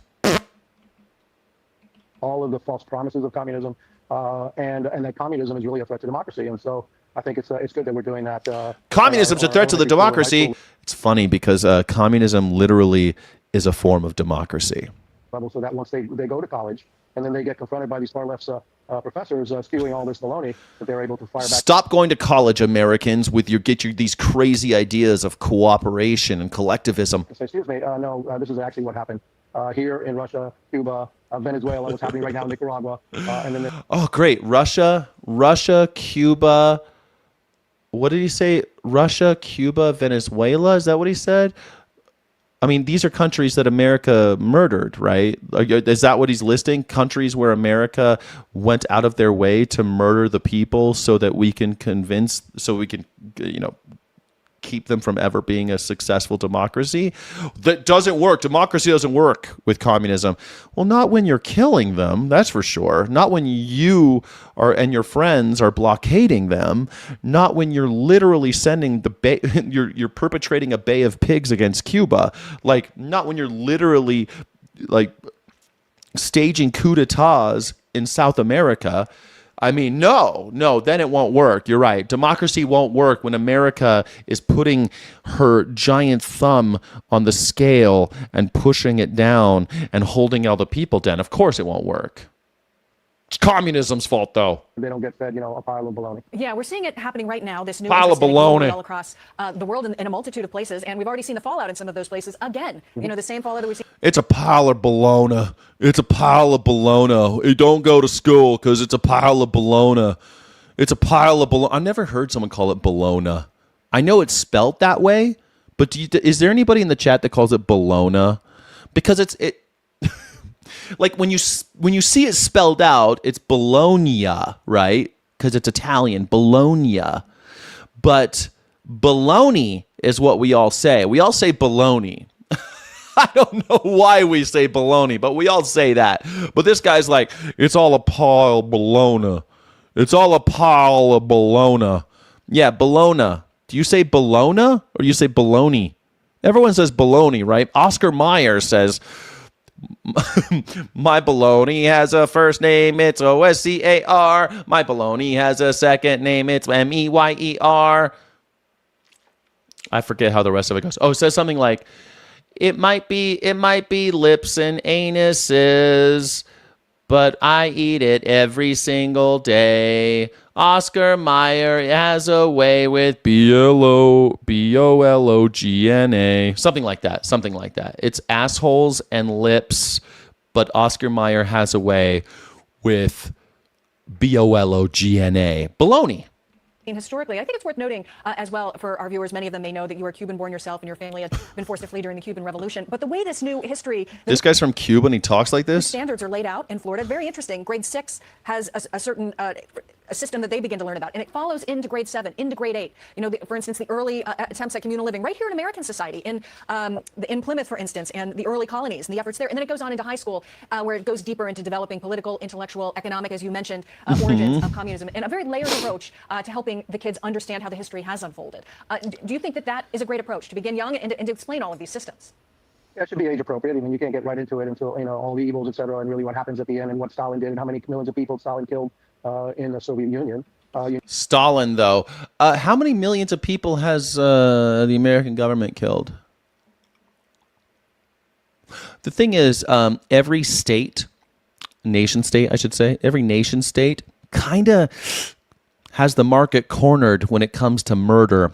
The greatest amount of violence is not people on people. People are so afraid of other people in America, but the great lion's share of violence and murder is being perpetrated by our government, not by your neighbors, your fellow citizens.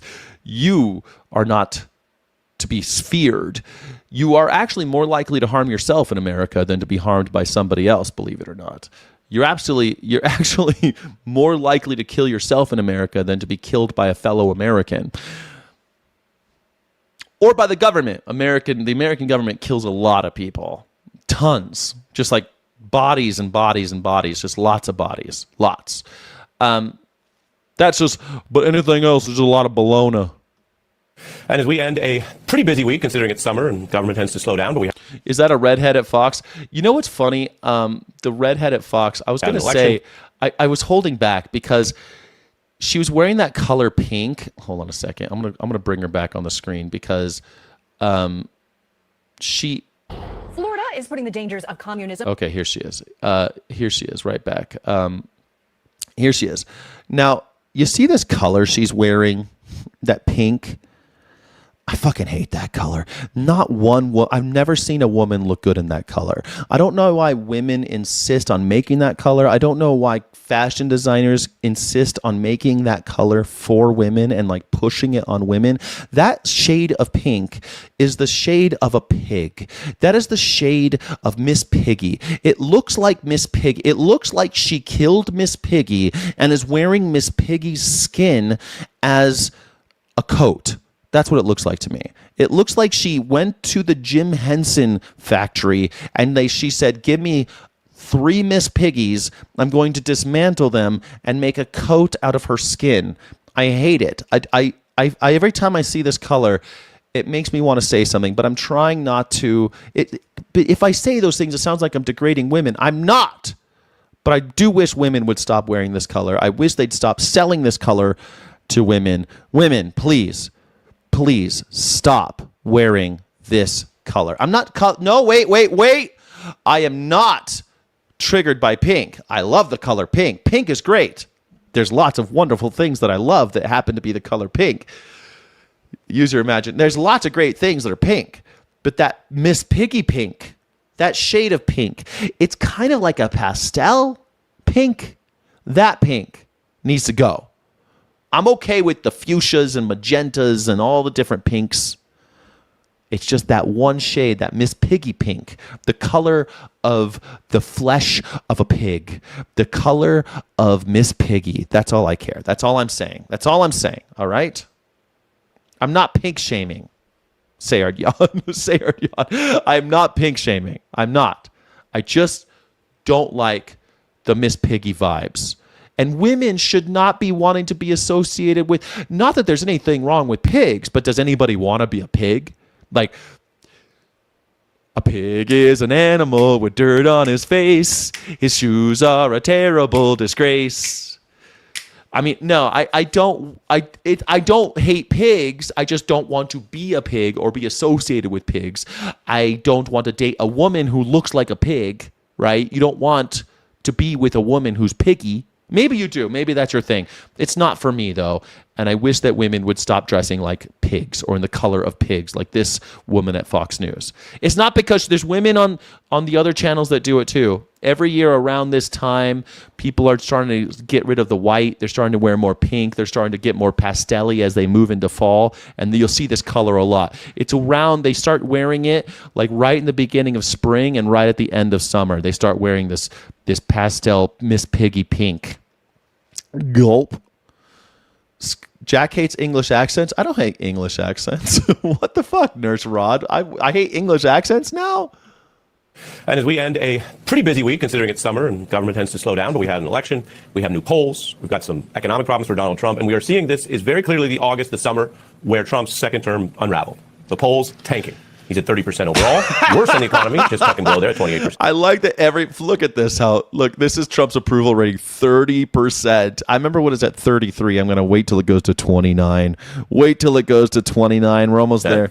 And if you want to move beyond just polls, which we've all seen the limitations of, there are a bunch of other indicators, several. Go to Walmart. See how you feel at Walmart. Even Walmart's like, fuck, shit's expensive. My God. Gold coin! Woo! Man, I'm going to use I don't know how much 10 joules is, but I am going to buy Melania coin with that. Thank you so much. Melania coin. Buy Melania coin, everybody.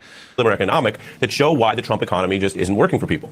Consider one of the largest employers and retailers in our country, Walmart, a bellwether there for many things in our economy, and it's posting the weakest growth in years because of the high prices that Trump campaigned against, but has failed to stem. Shit. Even Walmart's hurting. Even Walmart's hurting America.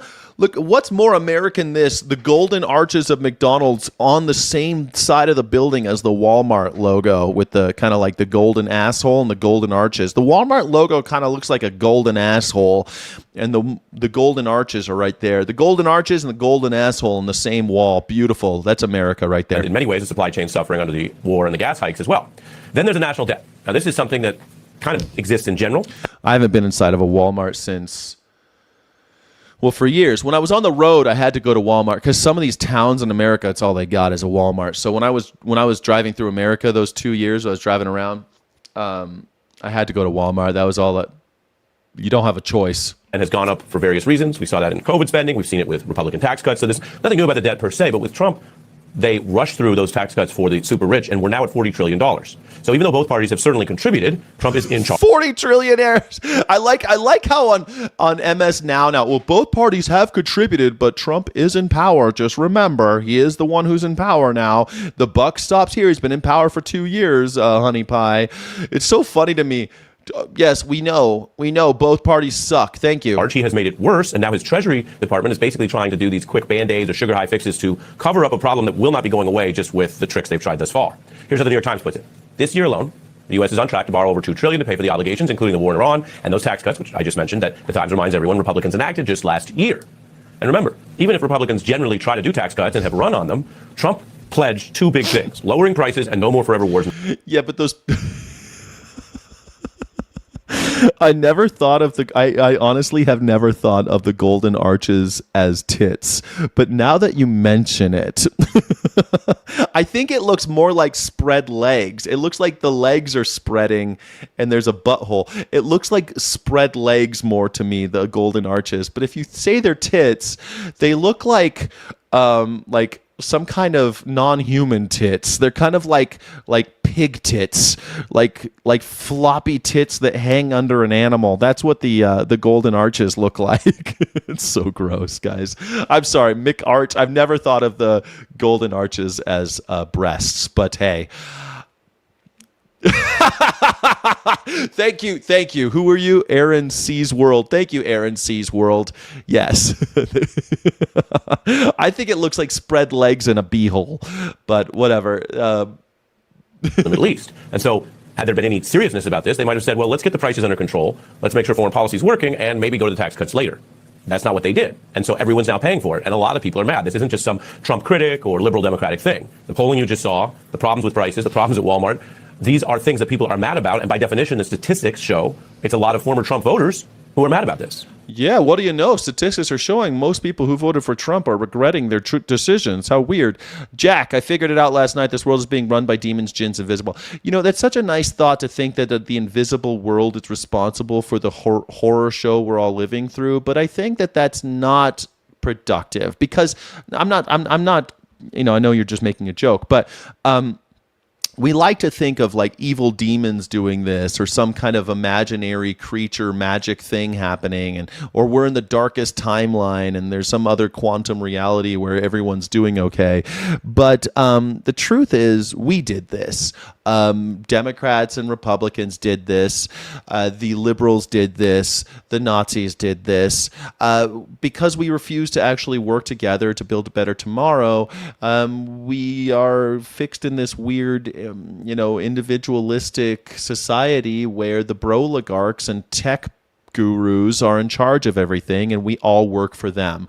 We all work for the tech bros now, and I don't know how we're going to get out of it. I don't know how. I have ideas, but it requires blood, and I don't think that people have the stomach for it because we're a bunch of limp-wristed cowards. So I mean, it looks like greed is a survival mechanism during things like the Ice Age or times of scarcity. Greed is extremely important for humanity to survive. But capitalism and these ideas of hoarding wealth is something where we're rewarding the survival mechanism, which is not good, right? I mean, rape is also a survival mechanism.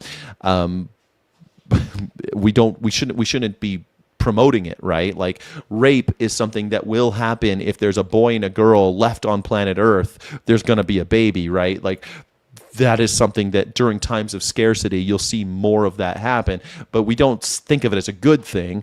But capitalism does. Capitalism others, individuals like women. It creates situations where we think of what's in it for me and greedy bastards, and we say that this is what we want. This is the incentive that we want to really push, and we want to form our society based on that. It's sickening. It's disgusting. And power and control. Indeed. Yeah, exactly. Yeah. But trans people in women's sports, it's funny. They hate women so much.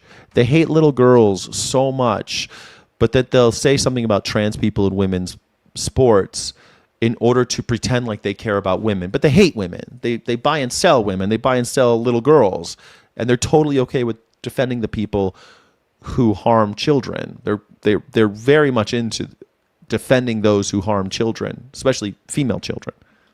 Now, I mentioned what the Treasury Secretary has been trying to do. Mr. Bessent has been trying to sort of juice short-term fixes, sugar highs in the bond market, and play defense on the high prices. And well, a lot of folks say his stumbling performance has actually maybe made things even a little bit worse. We've got a spike in oil prices today that I don't really understand. There's nothing magic about the 40 trillion number, and we can grow our way out of that. After the deportations that we've seen during President Trump's administration. Remember when Donald Trump said he was going to pay off the debt? Now it's at $40 trillion. And the closing of the border, this unfettered migration, we don't need to produce as many jobs. We're seeing the wage increase, especially in a lot of the hospitality sectors, come down. The wage inflation has come down. Jobs fell in the most recent report, and Trump's point person says, we don't need to produce as many jobs. You really can't make it up. I mean, as I mentioned, Trump has always been a bit of a bellwether for what he thinks people want. He has been caught lying. I love this. Like, hey, jobs are, you're not making any new jobs. We don't need jobs. Jobs? Who needs jobs? And failing. But when he thought people wanted lower prices, he talked all about that in 24. And when he saw that both parties were sick of forever wars, he talked all about that. Now you have the collision of these two things. And in the summer that it's coming all apart for him, his own handpicked person says, we don't need to produce as many jobs. So if you thought last month's jobs report was discouraging, well, at the top, they apparently don't think they need to fix it. How are you going to fix a problem you don't see? You also heard their wage inflation has come down. But again, this is a kind of corporatist or elitist thing where they're saying, well, salaries may not just grow the way you're used to. And that's before you get to the fact that the high prices have wiped out most of the real wage gains people have.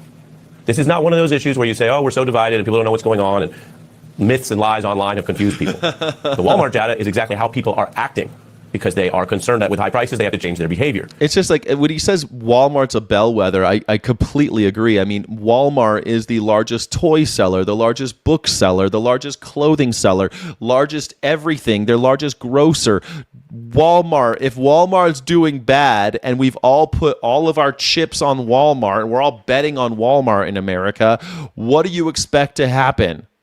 What do you expect to happen? I need a job ASAP. I live with miracles daily. I provided for by God every day, though. The near all-time high. I'm glad he's looking out for you. And credit card debt shows the crunch people are feeling under Trump, to say nothing of the open-ended war. If this is the summer where it all spiraled out of control, don't... Oh, yeah, no. Donald Trump hates Jews. He just loves Israel. It's a different thing. It's hard. Like, the Jew question has always been difficult, especially for conservatives, because they hate the Jewish religion. They hate people practicing Judaism, but they also love the military and financial pal in the Gulf states. They love having Israel. So it's very difficult. And then you have to decide whether or not Judaism, if Jewishness is a race or a religion. Sometimes it's both, sometimes it's either, sometimes it's neither. So like, what is a Jew, right? Like, it's very hard for their brains to, what is a Semite, right? I mean, Palestinians are also Semitic. So it's very hard for them. But that's what they like. They like that there's nuance and confusion because they could support the state of Israel and still hate Jews. Complicated, right? Say we didn't warn you about all of the signals going into these rapidly approaching midterms. Now I want to bring in our special guest, Jason Johnson, politics professor with Morgan State University, and MS Now political analyst Molly Jong Fast from the New York Times. Jason, your thoughts? This is bad, and I've read several different pieces about this, how bad these poll numbers are for Trump, how much of a concern it is. The people in the White House are like, how low can you go? How low can you go? 30% is terrible heading into Labor Day weekend, which is pretty much where people start paying attention. But I think it's pretty obvious, or we've seen this the entire year. The president is completely detached from the economy that people are experiencing, and that's trickling down to all of his spokespeople. So what you've got is a bunch of congressional candidates out there running around trying to deliver a local message when their boss in the White House is louder than them, and the message right now seems to be, he doesn't care, you got to trust me, and that's why Democrats are doing so well in the congressional ballots. Are Democrats doing well, or are Republicans just doing very badly? I mean, I think people miss Republicans. I miss Republicans. I know it sounds silly, but I miss Republicans. I mean, give me a Mitt Romney. Give me a John McCain. Give me a shit, man. I mean, I miss Republicans at this point. There are none left. Give me a Tom Tillis. Shit. They're all gone. There are no more Republicans left. There are only loyalists to Donald Trump and this weird fascist Nazi shit, this nationalist socialist garbage that he's doing. They're all gone, the Republicans. Now all we have is Republicans, the ones that like chomos, the ones that are convicted of fraud. It's a plutocracy now. And I miss the Republicans. I remember when Barack Obama got elected, there was a bumper sticker that was very common in America with George W. Bush doing like this. He's doing like one of these, and it says, he's doing like a smile with a jazz hand, and it said, "Miss me yet?" And, I do. I miss George W. Bush. I love that little war criminal compared to what we got now. I mean, it'd be nice to have a George W. Bush at this point. I mean, he was like diet fascism, and I'll take it. I'll take it over full-blown Nazi fucking regime. I'll take it. I mean, George W. Bush invented ICE, invented Homeland Security, invented this fascist movement, and he just let it get away from him. He and Dick Cheney, they invented this stuff. Give me a Dick Cheney. Give me a Karl Rove. Give me a Newt Gingrich. Give me a John Boehner. I miss those guys. At least they like had some semblance of shame when they were caught doing stuff. At least they pretended to care about decency. At least they pretended to care about the Constitution. That's all over. That's all over. Give me a wood chipper for the rest. Yeah. Once the Tea Party happened was the beginning of the downfall of the Republican Party. Yeah, absolutely. And now that's why a lot of Republican pundits now on Fox News and stuff, the conservative pundits are saying that this new DSA uprising is kind of like the Tea Party moment for the Democrats. I think probably true. George W. Bush wasn't conservative enough according to MAGA half-witted embarrassments. Yeah, exactly. That's why they said that about Jeb Bush too, right?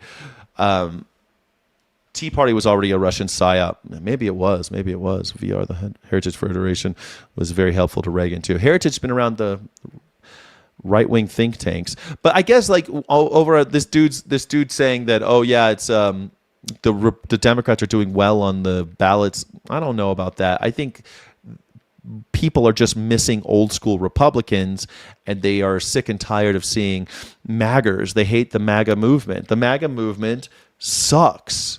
And people are waking up to that. MAGA sucks. It's just Nazism. That's all it is. NAZIMAGA. It's the same. It's just Nazism. It's just National Socialism. Sorry, everybody. Hate to break it to you. Joining me now is Florida Congressman and candidate for governor Byron Donalds. Thank you so much for joining me. Congratulations on your win. We appreciate it. Thank you. It's good to be back with you. Good to have you back. And as we take a look and turn our attention to this race that you're in, the general election, I do want to start with one of the most... Dude, Brian Donald keeps getting caught lying. I can't believe this guy is still going on TV. How does this guy show his face? Issues facing voters, of course, that is the economy, affordability. In Florida, they fall for people like Brian Donalds. They just fall for it. Durr. Prices have gone up for Floridians under the last two Republican governors. If you become governor, how much time do you think you would need, Congressman, to bring prices down? Well, listen, it's a great question. Affordability is impacting Floridians. How long until is it Biden's fault? The first area we want to start is with insurance costs. We're already starting to see that some of the insurance cost loss ratios are coming down in Florida because of the tort reform that Governor DeSantis put into place a couple of years ago. We want to build upon that by doing a couple of things. Some structural reforms to Florida's insurance markets, in our CAT fund and other places. We also want to supercharge some of our home hardening programs. These are for the homes that were built before 1992 that were under the previous building code in Florida. We want to harden those homes quickly. We think by doing those things and a couple others, we can push costs down 20%. On taxes, that's actually going to be in front of our voters this November. We'll see what they decide on Amendment 3. If they don't vote for it, we're going to bring that issue back through our Tax and Budget Reform Commission next year with the goal of eliminating homestead property taxes in the state of Florida. If we can't get the math there, then we want to target relief to seniors on fixed income and working families. The third is with permitting reform. 30% of the cost of a new home is governmental permitting costs and timelines. We want to modernize that entire process, shrink those timelines down, pushing down the cost of delivering homes to working families in our state.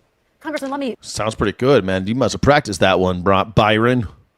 ask you about the broader economic environment. As you know, that's playing a big role in your race and every race right now that we are tracking. Gas. Although I do hate the whole, I don't know if you caught that. There was a lot there. But the thing about the insurance companies, like tort reform means that you can't sue the insurance companies for, not paying you. Protecting insurance companies is such a disgusting business that the government's in cahoots with these insurance companies that take our money our entire lives and then refuse to pay out the one time you need them. So if you lose your house in a hurricane in Florida and you're like, okay, well, I've been paying for insurance. Thank God I have insurance. And they're like, no, we're not buying you a new house. Sorry, we're not going to repair your old house. You're screwed. And you're like, wait a second, a ding dang do. I've been paying my whole life. What do you mean you're not going to pay up?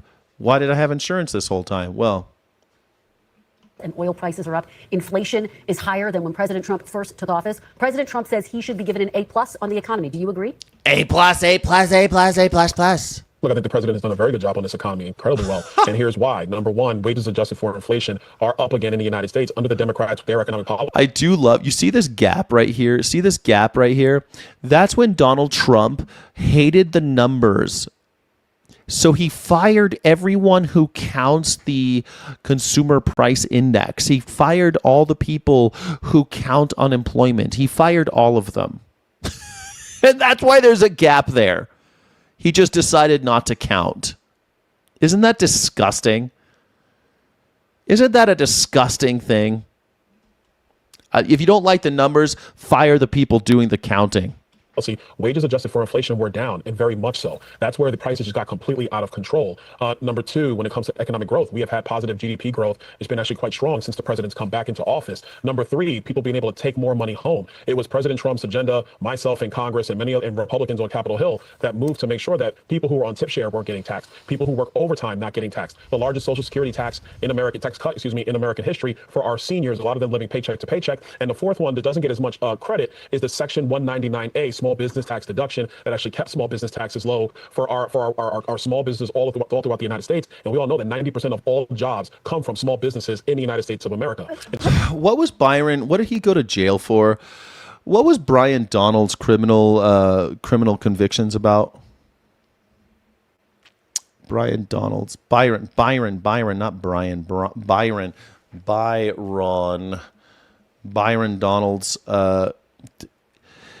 He has legal cases from his youth ended in a pretrial diversion program and no contest plea. They were sealed and expunged, but he had a marijuana arrest at 18. Donalds was arrested for possession of marijuana with intent to distribute. He was a drug dealer. The outcome, he entered a pretrial diversion program instead of going to trial, which avoided formal conviction. The record was subsequently expunged, but we all have to know about it for some reason. So pretrial diversion program, he promised to be a good boy and that type of thing, and probably had to do community service or something.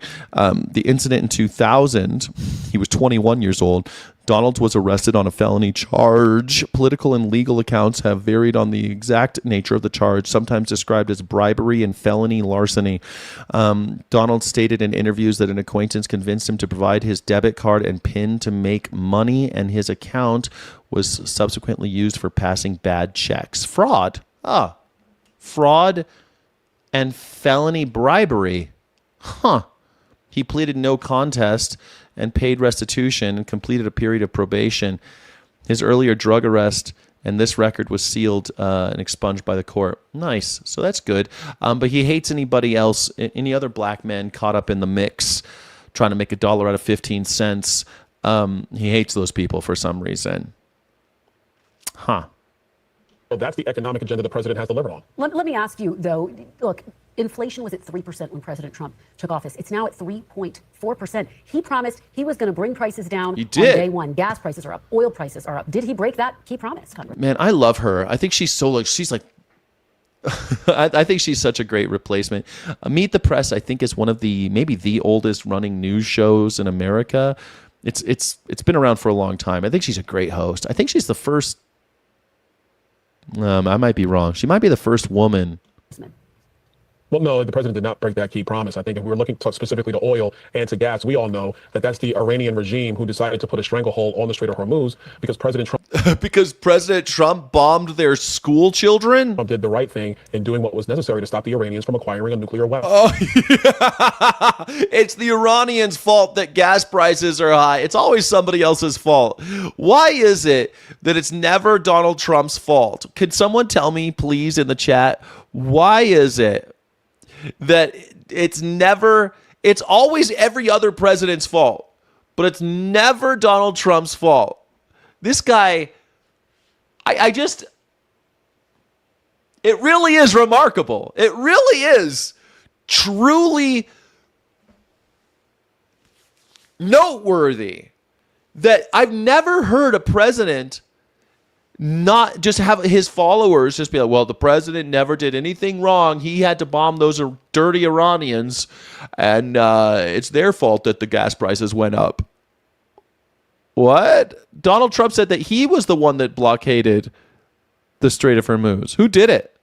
And it's important that we talk about this correctly. If the president just let the Iranians get a nuclear weapon and ignore what was happening from a foreign policy perspective, yes, gas prices will be lower, but the Iranians would have a nuke. They will be threatening our allies in that region. And now we all know they have ballistic missiles. Hold on, Kristen, this is important. We know they have ballistic missiles that can reach Europe. That is a direct threat to our allies all through the Middle East and through Europe. I thought you hated Europe. What do you mean? Whose fault? Wait a second. Now they got missiles that could come to Europe. It's funny. My whole life I've been hearing about how Iran is going to bomb us all to hell, and that if we don't do something about it, but we can't do anything about it because of the Strait of Hormuz. My whole life, since I was a child, I've known this, and Donald Trump didn't know this. And for some reason, no one's ever been bombed by Iran. No one's ever been bombed by Iran. Even during the Cold War, when Iraq and Iran were like trading bombs, no one ever got bombed by Iran except for Iraq, I guess. Huh. So weird. That would have larger economic consequences on the American people and our allies, not just for this year, but for decades to come. But President Trump promised he wasn't going to get the United States into another foreign war. Yes, now, he did. The U.S. has been in the war with Iran for more than 5 months, Congressman. What do you say to people who say that is a campaign promise broken, that they didn't want what do you say, Byron? Well, first of all, I would say look at President Trump's entire record, not just through his first term as president, but even through this one. The president has not put troops on the ground. The president is not committed to never-ending military. Yeah, that's cowardly. Not putting troops on the ground and killing people from the sky is cowardly. Like, to me, that's also anti-American. Using drones to murder people and using Tomahawk missiles to destroy schools full of children, double tapping schools full of children, and killing, 169 little girls? Yeah, I mean, I think that that's pretty cowardly when you kill people from far away. It's weird that they call it Tomahawk, right? We name a lot of military stuff after American Indians as a remembrance of how we murdered them and committed genocide against them. It's pretty disgusting, right? It's actually a real thing. Like, we name weapons of war after American Indian tribes and American Indian stuff like tomahawks, and we do that in order to commemorate the genocide of the Native Americans. Like, that's why we do it. That's why the tradition exists. Entanglements like we saw with Afghanistan and with Iraq. But he doesn't have a way out yet. But he hasn't found a way out yet, Congressman. But I will also say you have to give the president the room to negotiate the end of these proceedings. What? Because at the end of it all, the Iranians were incredibly close to having capable nuclear Prove weapons. it. We know they had more than 12,000 pounds of enriched uranium that was weapons grade. The president had to do what he felt, looking at the intelligence, needed to be done today. And I would say when it comes to these Then why didn't he go to Congress? Make your case in like, that's the way America is supposed to work. If the president thinks that there is a clear and present danger against the people of the United States and her allies, then you go to Congress and you get approval to wage war against that country. And he probably could have gotten it because, there's lots of Republicans that just love licking Donald Trump's balls. But like, you'd think that this guy would at least say, oh, well, he should have come to Congress. This guy's a congressman. But Congress people don't give a shit about the power of Congress anymore. There's no 3 branches of government anymore. There are parties. Nobody cares. You think the fucking Supreme Court gives a shit about their institutional power? Do you think Congress does? Congress has the most sacred job, which is representing the people in government. They don't care. They represent the party now. And this guy is one of them. He's a congressman. And now he wants to be governor. He wants to be an executive. He wants to switch sides. He wants to be on the executive branch. Do you think Florida should elect him? Foreign policy issues, this is where it becomes very difficult in the press to litigate these things, because whether you're talking a Republican administration or a Democrat administration, the better question is this: would any president the last 30 years stand by and watch the Iranians become nuclear? Would any president stand by and watch that? And I got to tell you, Chris, I believe that answer is no. Do I want to see $4 gas? No, I do not. I don't want anybody to have to pay that. If there's evidence that they had a real nuclear weapons grade, all that 12,000 pounds and all that bullshit, then why didn't they make their case to the American people and the Congress, just like they did in the lead up to the war in Iraq? When George W. Bush decided that he wanted to murder Iraqis because of 9/11 for some fucking, he had to make the case, and he did, and people wanted it. I was there. People supported the war in Iraq. I protested against it, the second war in Iraq. I protested against it, but a lot of people, they loved it. The Congress loved it. People voted to go to Iraq and kill Iraqis. At least the Congress voted on it. I know working families just doing the best they can to make ends meet. They see that every day, and it's a struggle. But we also have to understand that if the Iranians had a nuclear weapon, that would put major geopolitical pressure on the United States and our allies, not to mention economic strain on our allies and us as well, because it would give the Iranians more control over the Strait of Hormuz if they had a nuclear weapon. Oh, more control. I do want to let you respond to this. Your Democratic opponent, David Jolly, says voters want change, and he says you are, quote, more of the same. What do you say to voters who see you as a continuation of Governor DeSantis, and they say it's time to change the status quo? Well, first of all, let's be very clear. People are choosing to come to the state of Florida because they've left New York, they've left New Jersey, they've left California, they've left Oregon. I can go. They've left all sorts of places, so they're old. They've left those states for a reason, and they come because they're old. It's a common sense state where we prioritize law and order, limited government, free markets. We leave people alone, and they want to be a part of the Florida dream. David Jolly says he wants change, but what I fail to realize is that when you're the #1 state in all of America and you run the list, look at every metric, Florida is #1 top to bottom. Why would you change from that? What, does he want us to be more like Virginia or New Jersey or maybe Connecticut? It's worth noting inflation has gone up in Florida under Governor Scott, under Governor DeSantis, both in 2011. I love that. We're #1. We're #1. We're Florida. No one thinks Florida's #1, honey pie. You could say it all you want. I know you're trying to get the job, but no one thinks Florida's #1. The reason why Florida has an influx of people, there's a lot of reasons. One, it's cheap. Two, the weather's pretty good in most of Florida. Three, there's a lot of people getting old. A lot of baby boomers are moving to Florida because it's cheap and the weather's pretty good. And you could get a place kind of close to the ocean so that you feel like, you're living the good life. And Florida's nice. I like Florida. I spent a lot of time in Florida. I like Florida. People move there for various reasons, but usually it's not because of the flourishing economy. It's a lot of digital nomads. It's cool in Miami. There's a lot of cool stuff there, but a big part of that is just an aging population. You can't afford, like an old person in an old person in California starts feeling really fucking broke really fucking fast when they're on Social Security. So they move to Florida, and they can kind of feel, it's a little like California, sort of, and they can go there and they can feel like a little bit and they can retire out there. That's all. It's not great for their economy, but it's okay. There's people buying beers and groceries out there. It's good. Humans have always been evil. Now we can see it with our phones globally. I don't think humans are necessarily evil animals.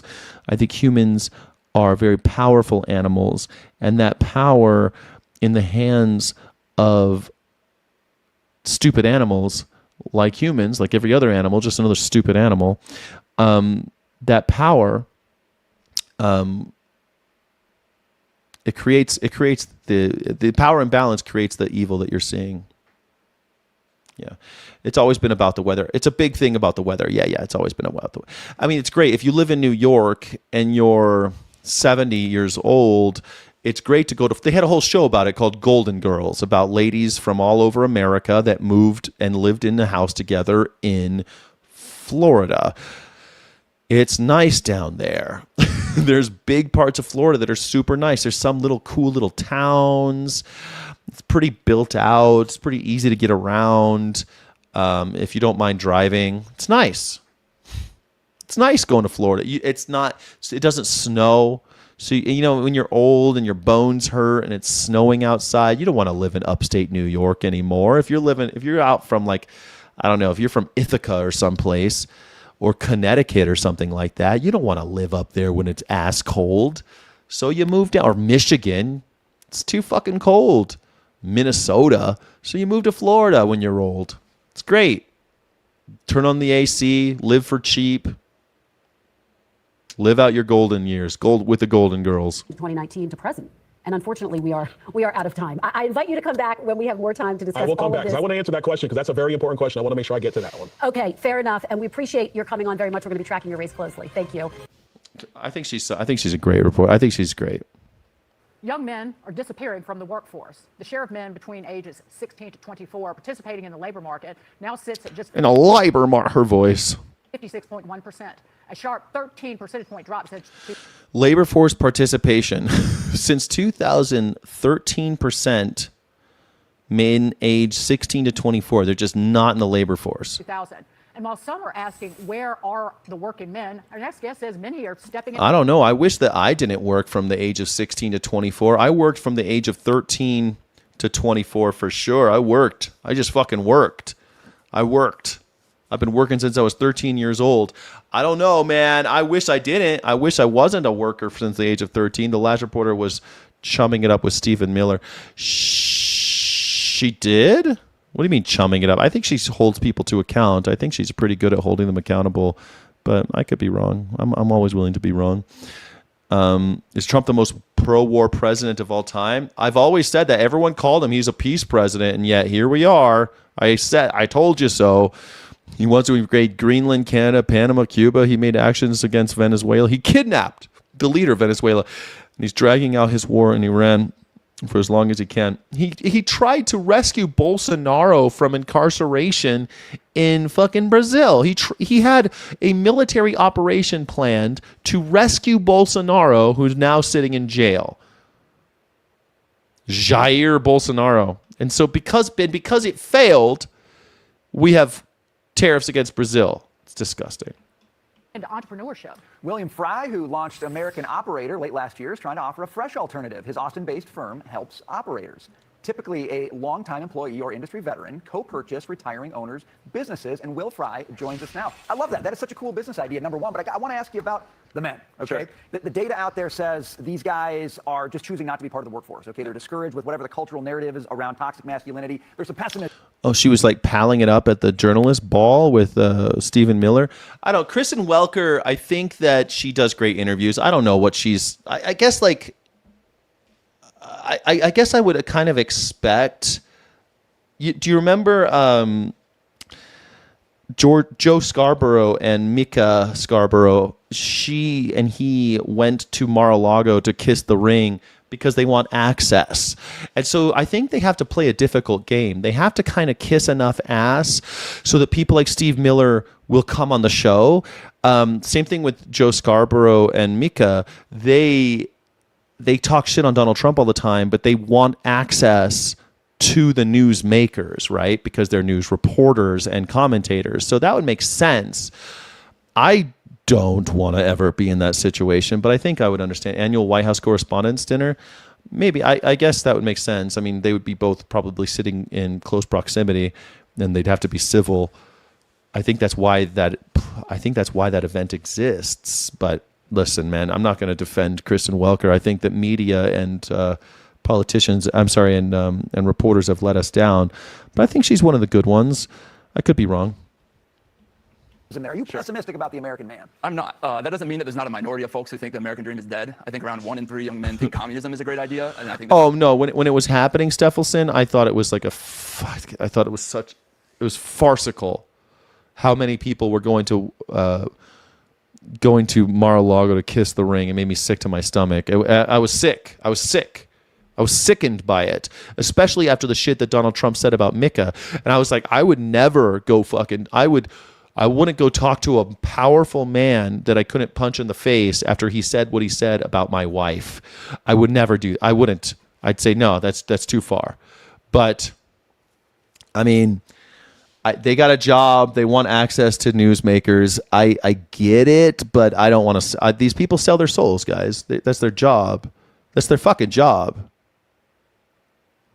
I wish I was a cat like Oreo. Bro has no idea. I don't know what you're talking about. They fear politicians might boycott them. Yeah, exactly. I mean, they are afraid that if people stop going on Meet the Press, like I'm always amazed because she's hard on during the interviews.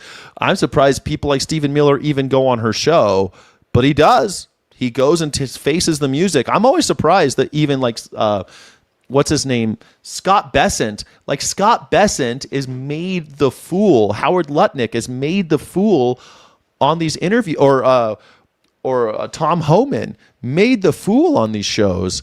And I'm always surprised that they keep showing up. But I think it's because, they get their asses kissed. They're promised that they can get enough time to talk. They're promised this big, they want an audience as well. They want an audience to plead their case. Kristen Welker gives it to them. And she treats them with a degree of respect that makes them want to come back. That's ridiculous. But there's a growing number of folks. It's a dangerous game, though. who maybe aren't as loud on the internet, they're not at home in their mother's basement typing out hateful messages, who are putting in hard work and they think the American dream can be achieved. And you're starting to see that in the numbers, where last month there were around 570,000 new business applications, meaning folks applying to start a new business. That's around 8% higher than last year. But one of the coolest things is if you compare it to pre-COVID, that number was only around 300,000. So another way, we've almost doubled the amount of people who are trying to start new businesses. And so my interpretation of that is when there's risk and uncertainty in life, Americans double down and bet on themselves. They're willing to start a new business. You saw that during COVID. It's how our country was founded by a bunch of small business owners. But obviously, they may not be the ones complaining all over the internet, and normally they're not getting the spotlight on them. Is the malaise, and there's a legitimate malaise among young men. There's a legitimate malaise. God, how do people talk like this? It's just so depressing that people, real malaise. Dagan McDowell. Where is Dagan McDowell from? Is she from Georgia? Oh no, she's from Virginia. Oh, she's from Campbell County.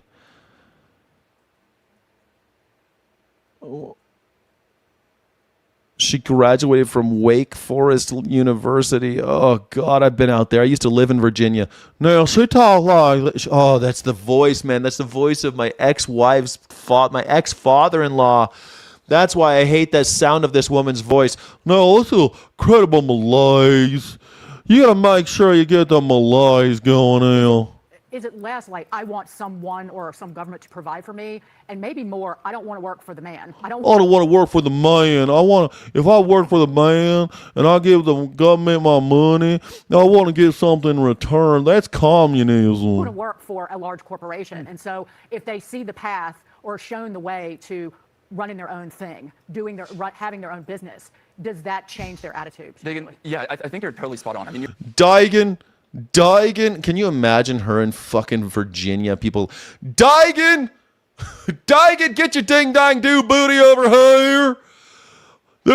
We're at Wake Forest University in Virginia now. Get over here. There's two things here. There's one, young men starting. Where is Tom Homan from? I forget. We looked this up before. Where's Tom Homan from? Not Tom Holland. God.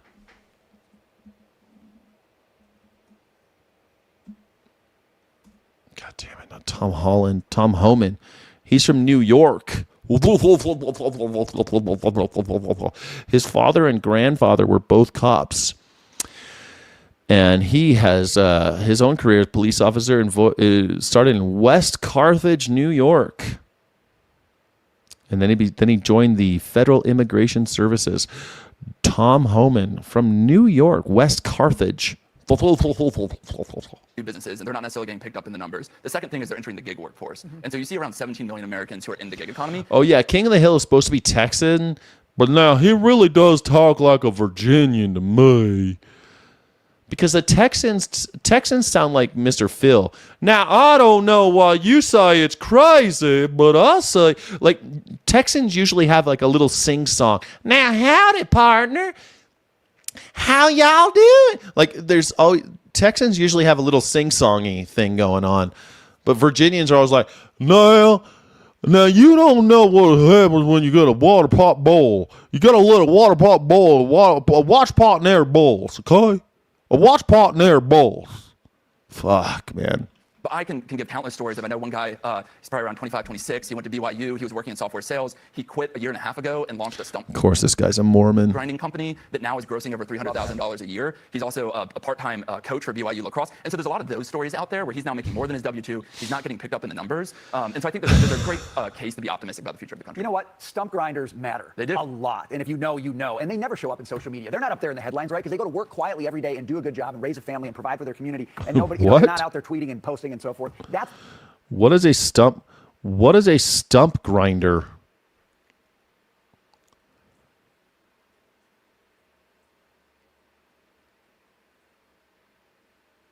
It's a machine that pulverizes wood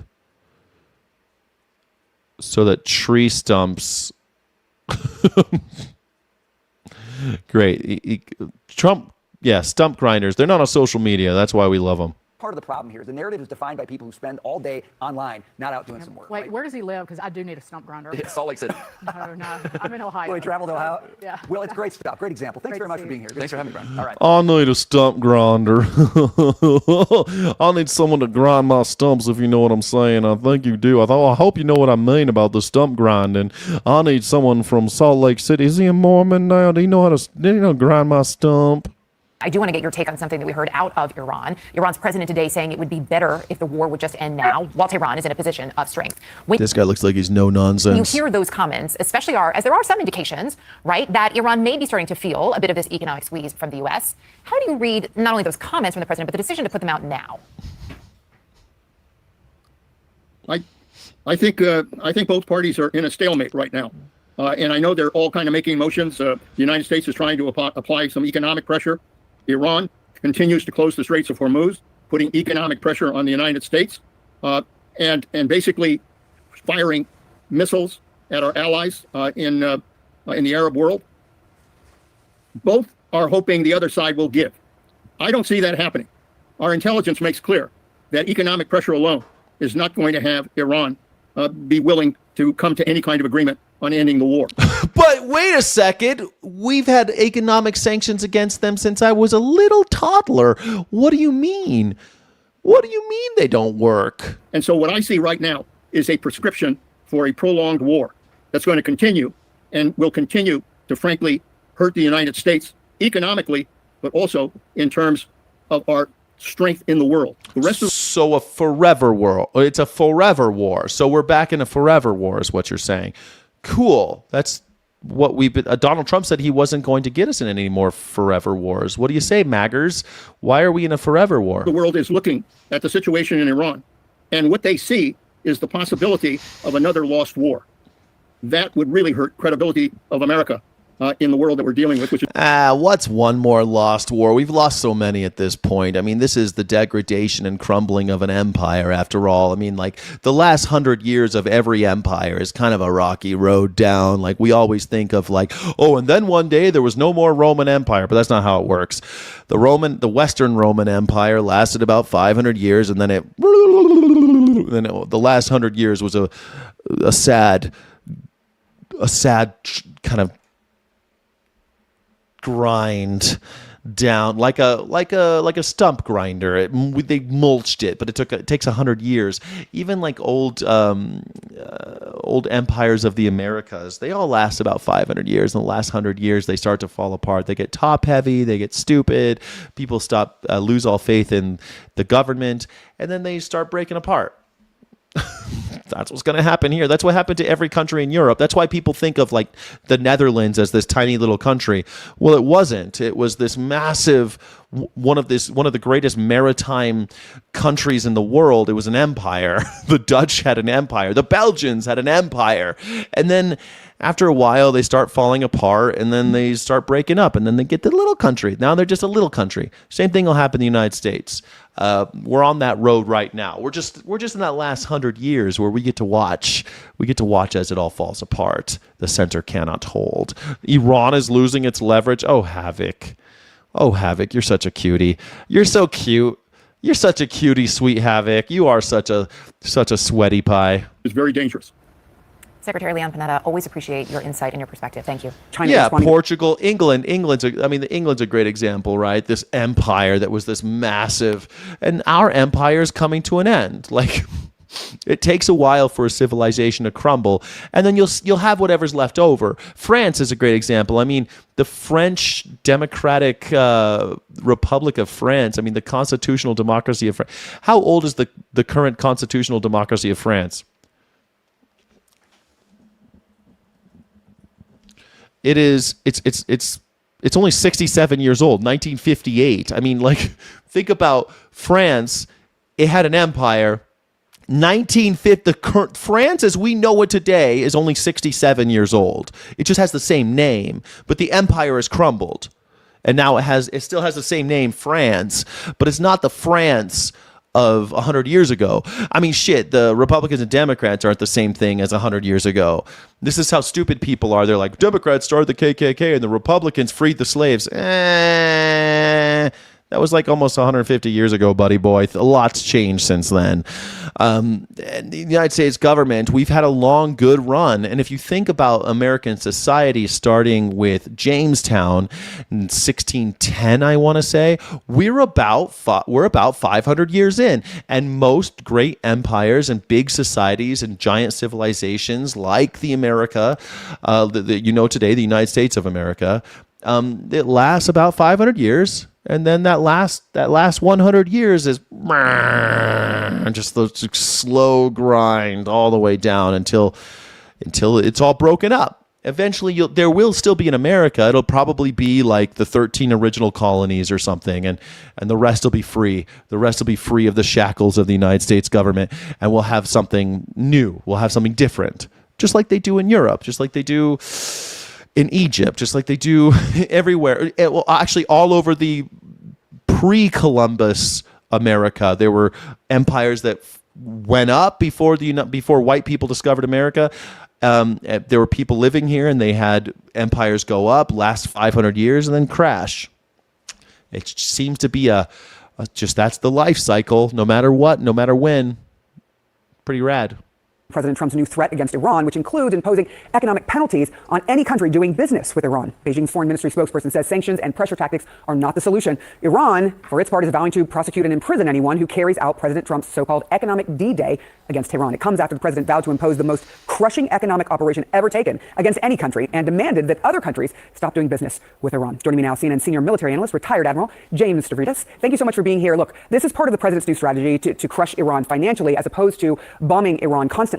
Is this strategy one that appears to be a better choice? It's the best of a bunch of bad options, Sarah, meaning the president could go back to full-blown hostilities, drop lots and lots of bombs. That's very expensive, both in terms of finance for the munitions themselves and potentially the cost of our brave men and women in arms. So bad option. He could also simply wash his hands of this, no pun intended, given the maritime character, and walk away from it. Again, really bad option. So what's he left with? I don't know. I think walking away right now is not a bad option. I think walking away, he can be like, we declare victory, no nuclear weapons. He could just lie. I mean, he could just lie and say, we won. We got rid of the nuclear weapons. I don't care about the price of gas. Don't care. You're just going to have to get used to expensive gasoline. I mean, he should just say that. Just do it. Just lie. That's how you got us into this war. Lie to get us out. He's a fucking liar. He can do it he could do it very easily. But instead, there's a cash grab going on. There's people making billions of dollars, and he likes making his friends lots of money. His sons own drone companies with contracts with the American government. If you want to build drones and have multi-billion-dollar corporate handouts from the government and corporate contracts from the government, you need a war to go and say, look, we need these drones. We need to give my sons billions of dollars for these drones. But if he wanted to get out of it, he could easily be like, I wash my hands clean of this. I don't like it anymore. I don't like war. And I hate war. And we bombed them into the Stone Age. We bombed all of their nuclear weapons. They have no more nukes. And that was the goal.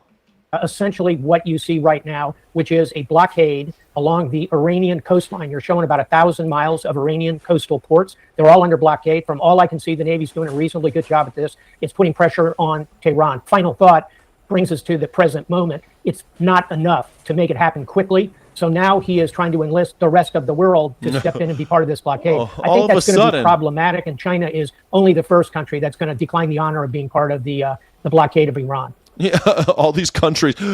You guys are all in it with me, right? We all hate Iran now, right? Guys, we got to get rid of all these, or we got to blockade them, all my friends. Wait a second. You called all of us names for the last 2 years. We're not friends. We're not friends. You tariffed all of us. Why would anybody side with America right now on a blockade of Iran or anybody else? Why would anybody side with America on anything when Donald Trump is literally fucking us all? You think it's bad here. You think it's bad here. It's bad everywhere. People can't afford a pot to piss in because Donald Trump has turned into declaring trade wars on the rest of the world in this mercantilist fucking 19th century view of America, of the view of the world in which economies are zero-sum games and the world is divided by winners and losers, and that some human beings don't get to live and don't have rights and some should. I mean, this is how Donald Trump sees the world. That's how they saw the world in the 19th century. And he likes that vibe. Lots of tariffs, lots of spheres of influence ideas, age of empires. He loves that shit. He loves that shit.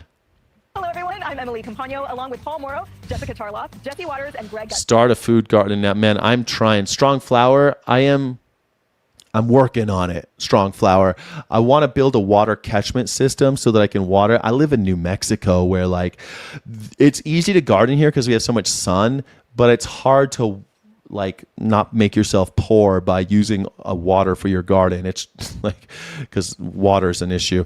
But I do want to have I want a Liberty Garden. Yes, I want a Liberty Garden, baby. I want a Liberty Garden. Yeah, I'm working on it. It's 5 o'clock in New York City, and this is the 5.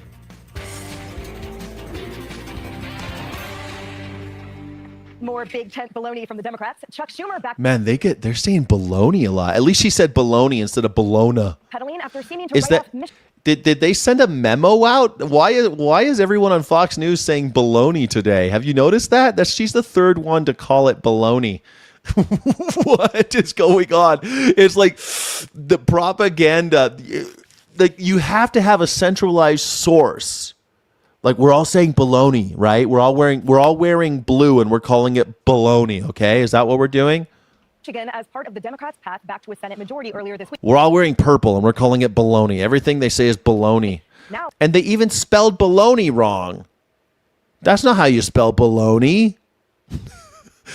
As my baloney has a first name, it's O-S-C-A-R. My baloney has a second name, it's M-E-Y-E-R. I know it's lips and assholes, yay. But Oscar Mayer has a way with B-O-L-O-G-N-A. It's B-O-L-O-G-N-A. What are you doing? It's B-A-L-O-N-E-Y. This is why everyone who watches Fox News is illiterate. Here's evidence right here. This is why no one who watches Fox News is able to read properly. Baloney. If they put Bologna, you'd have a bunch of idiots going, now what's Bologna? Praises of radical Senate candidate Abdul El Sayed and cozying up with socialists who want to abolish the very chamber he wants to lead. Socialists. We're a big tent party. And, not everyone has the same exact view on every single issue. The bottom line is we're going to win Michigan. Let me tell you why we're going to win Michigan. First, El Sayed has brought in new energy and new talent into the heat in New Mexico. I don't think it's oppressive. I'm fucking comfortable, man. Usually when I do the show, I put the AC on, but I normally don't even have the AC on in my house. We just insulate our homes. But my home was built in 1940 something. The Democratic Party. But Schumer's peace offering was met with a punch. Florida Democratic Senate candidate Angie Nixon spitting on the olive branch, telling CNN she wants to chuck Schumer. Oh, I love this. They always use this. They always use this photo of her with the megaphone. You guys are really afraid of the megaphone, huh? MAGA, why are you so scared of megaphones? Why are you so scared of freedom of speech? Is it because she's black with a megaphone? I wonder how the MAGA brain works. Is it white people with megaphones, A-okay, black people with megaphones, no? Like, how is it a combination of the two, or is it just the megaphone that triggers you? Is it the megaphone that triggers you? Or is it the fact that she's black with a megaphone? Like, if it was just a megaphone with a white person or no person, if it was just a megaphone, would that be triggering? I think Angie Nixon's awesome too, Smoking Blondie. So far, so good. I like her. So far. I mean, as far as politicians go. Well, what about Chuck Schumer? Should he be the majority leader if Democrats take back the Senate? No. You know, I think I would possibly be looking elsewhere when I become the next United States Senator in regards to leadership. And I mean, we need to make sure that we have people who are centered on people, who are working for people, right? And so again, Do you think the Schumer is going majority to of support people your are going campaign? Do you expect Democrats in Washington to send money to help you win? I actually have Democrats in Washington already sending me money. And check out what Vice President J.D. Vance had to say today, slamming El Sayed over unearthed comments he made as a medical student in 2009. El Sayed, this guy running for Senate in Michigan, he once argued, not too long ago, that criticisms of Sharia... Sweaty Pie, sweat havoc. Look, baby doll, don't get triggered, honey pie. What is leftist What part of leftist ideology do you not like? Protecting children, helping each other, dominating technology so that we work together so that technology benefits people instead of profit. Which part don't you like about leftist ideology, honey pie? ...law were rooted in white supremacy. I'd love to go back in time and tell my papaw that there's a man who claims to stand... My papaw. Tell my papaw. ...for working people who says not only should we have Sharia law, but if you criticize it, you're a white supremacist. This guy's he always does. J.D. Vance, he's going to be the president until we all die. J.D. Vance is going to be the last president of the United States. J.D. Vance, because he could do that, like, my papaw. Now, my papaw, he makes all these morons like think that he's some kind of down homey. Oh, he's just like me. He's just like me. He's like me. He calls his papaw. I'll make this make sense.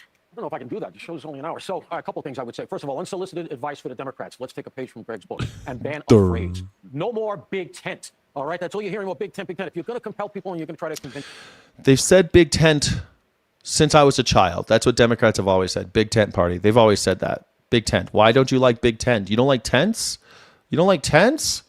Of something, you got to use ideas, right? Can you imagine what this big tent would look like? It would be like a wedding where both sides hate each other and they're ready to exchange gunfire. This is not a happy big tent situation. Let's do Schumer. It's called politics, buddy. There's a lot of hatred in politics, and they all try to hang out, drink together so that they can try to get some shit done. Here's what's really going on with him. First of all, right out of law school into government, he's never had a job.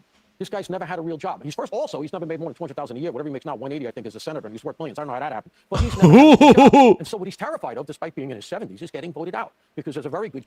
Did J.D. Vance ever have has J.D. Vance ever had a real job outside of politics?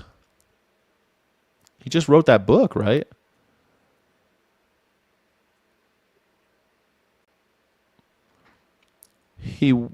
He worked in the Marine Corps and corporate technology. Yeah, he's a corporate broligarch type guy, right? He enlisted after high school in the military, in the Marines, and he served as a combat correspondent. Okay, so like he wasn't one of the killing Marines. Worked as a postgraduate law clerk for a federal judge after graduating from Yale Law School. Okay, he wrote his book, The Hillbilly Elegy. And then he worked as a tech advisor in Silicon Valley, worked for Peter Thiel. Peter Thiel and he are great friends, and then he got into politics. Like, not really an illustrious career. He got picked up by Peter Thiel, indoctrinated, and put into government. So basically, the only real work he's ever done is the Marine Corps. I mean, I think writing is real work, but I mean, he wrote his best-selling Hillbilly Elegy, and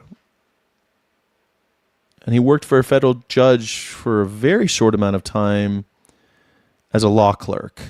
That counts, I guess. But like, still, these guys throwing around shit like never had a real job. Like J.D. Vance never had very little work experience. Chance that AOC is going to come in, she's going to eat his lunch, and all of a sudden he's going to be like, well, wait a minute, I got to throw myself on the open market here. He is a lawyer, but he's never practiced. So he's worried about that. The other thing is that he goes out the door that way. He goes out with his reputation in tatters. Why? Because he helped groom all of this stuff, all right? He has been part of the Democratic establishment that has been feeding the shark, hoping to get eaten last, all right? Now, let's move on to, Angie Nixon here, because she's part of that. I know she's trying to walk away from everything else. We've all seen the stuff on the internet. You don't walk away. The internet's forever. We all know that. She's DSA. She is part of this new guard. And you know what? What's happening now is the old guard, whether it's Schumer or Beshear in Kentucky, they're all stalking the DSA, begging for a date. Yeah, just like the Republicans did when the Tea Party came around and turned the Republican Party into the Nazi Party. This is always how it shakes out, everybody. It happens over and over again in the history of the world. You have somebody called, they don't always have the same names, but luckily last century, they were called National Socialists and Democratic Socialists. Same thing today. We have National Socialists and Democratic Socialists. Now, we're not calling MAGA National Socialists, but that's exactly what they are. They're just Nazis. And then you have the Democratic Socialists trying to fight them. But throughout history, every 100 years, we seem to do something similar where there's a group that's similar to Democratic Socialists, same ideas, and someone who's similar to the Nazis, same ideas. And every 100 years, we got to do this shit. And it seems like they're crazy and they're all trying to get together and do stuff. Yeah, of course they are. What the fuck do you expect to happen? There's Nazis. When there's Nazis at the gate, you need some Democratic Socialists to fight them. And then the Nazis kill them. And They're all like, guys, Big Tent, come on, we can get together. Come on, we'll just go for pizza and a movie. They want nothing to do with you, all right? They're like, Schumer right now is great. You'll notice he's like the old guy at the end of the bar in a toupee who's wearing clothes that are 40 years out of date, who's eyeing up the young women coming into the bar and going to wander over and go like, hey, the pickup line is, have you heard the new Doobie Brothers album? It's really boss, all right? They want nothing to really do with boss. you. They want to get the Big Tent. They don't want to burn the tent down. They don't even recognize the landscape that the tent is pitched on.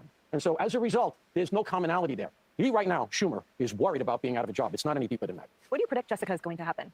With Chuck especially, and the whole conundrum that Paul's laying out where he created Frankenstein's monster that are now seeking to it's so funny. People say this about AOC. She's stacked and all this. It's funny. I haven't seen any videos of AOC looking stacked except for the one where she's dancing in college.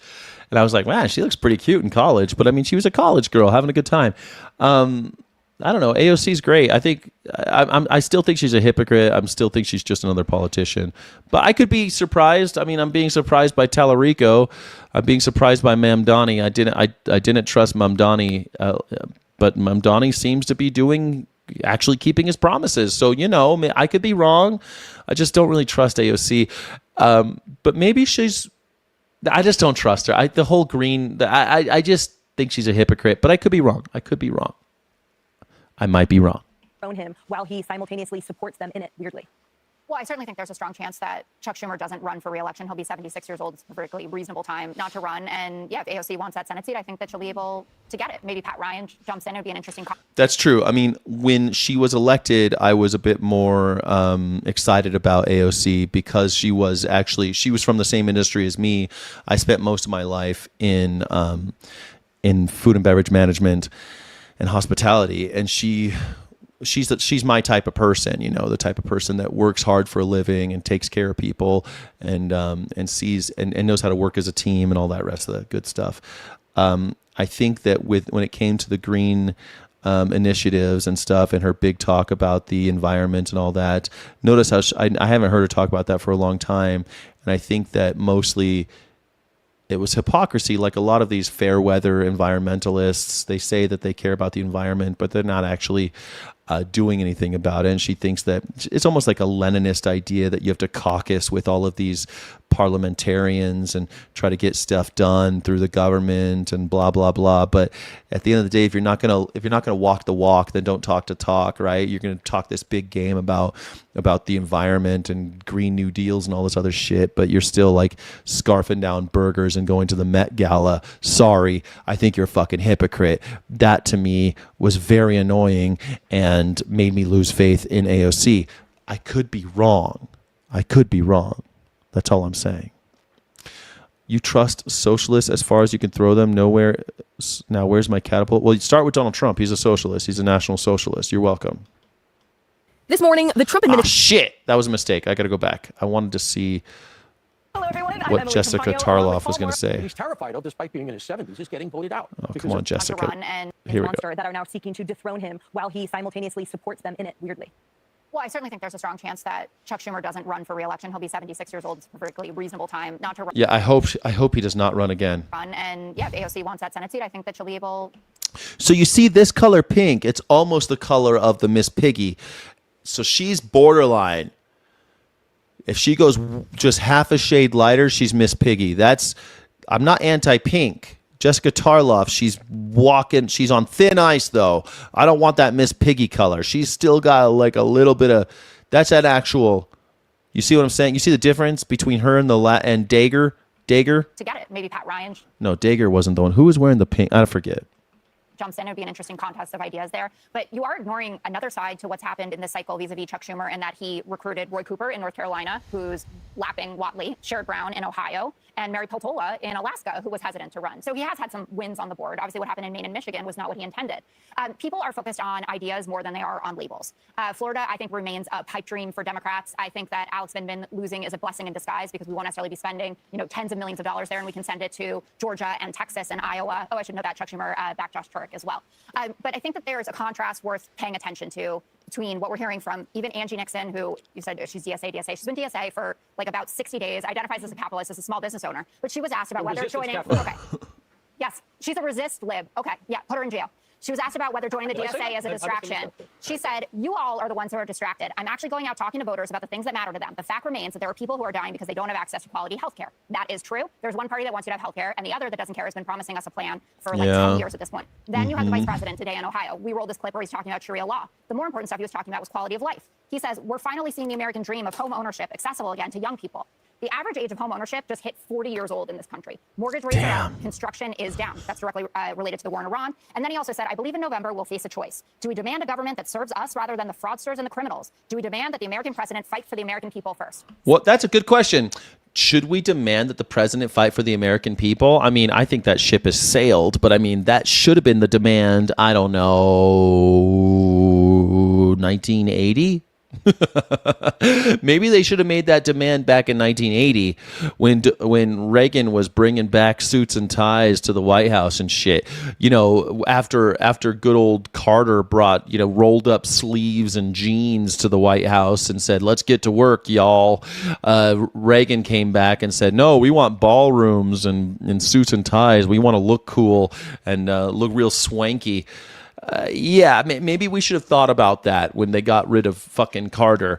But unfortunately, the oligarchs have it. The oligarchs won, man. This is it. Should we have demanded that the president and the Congress actually represents the people instead of their party and the oligarchs? Yeah. But I think it's over. 70% of Americans say Donald Trump isn't focused on lowering costs, doesn't care about people like me, and 70% say that his businesses influence how he makes political decisions. He's made $2.2 billion. J.D. Vance is describing his own government, the fraudsters and the criminals, and Americans will vote based on that. How quickly you Damn, Jessica Tarloff doing God's work over on Fox News. forget Doge, and how quickly you forget the resistance to Doge. Forget Doge. Yeah, Doge. Where's my Doge check, son? And all the credit. You guys were destroying Musk's cars over Doge because he was finding all of that fraud, and you guys tried to destroy his company. He was also firing all the scientists, everyone who knew something, and then had to beg for them to come back. California just passed a law against Nick Shirley. Yeah. I mean, Nick Shirley, though. Nick Shirley. Well, I'm with Paul here. Schumer is going to lose. Of course you are, you freaking closeted homosexual. This poor guy. I just can't wait for this guy to crumble. Imagine when it comes out, when they make the biopic of Jesse Waters and it's all just Grindr accounts and fucking crazy backroom sexcapades with men. His big fancy office and his big fancy title, no matter what happens in November. He needs Maine and he needs Michigan. Abdul and Troy the logger are not his guys, but he has to back them, and it's emasculating. Cocaine Mitch would never do this. Remember Carrie Lake? Carrie Lake came at Mitch, and Mitch told all the donors, no checks to Carrie Lake, and she lost. Schumer can't do that, so he has to pretend to love Abdul. So it's Jewish, Muslim matchup. I'm enjoying watching this Big very tent. much, although Donald Trump does say that Schumer's becoming a Palestinian, so it's a little bit of a wash there. Abdul has a lot of energy, we'll give him that. But there is a lot of drip, drip, drip. He has to look like a patriot.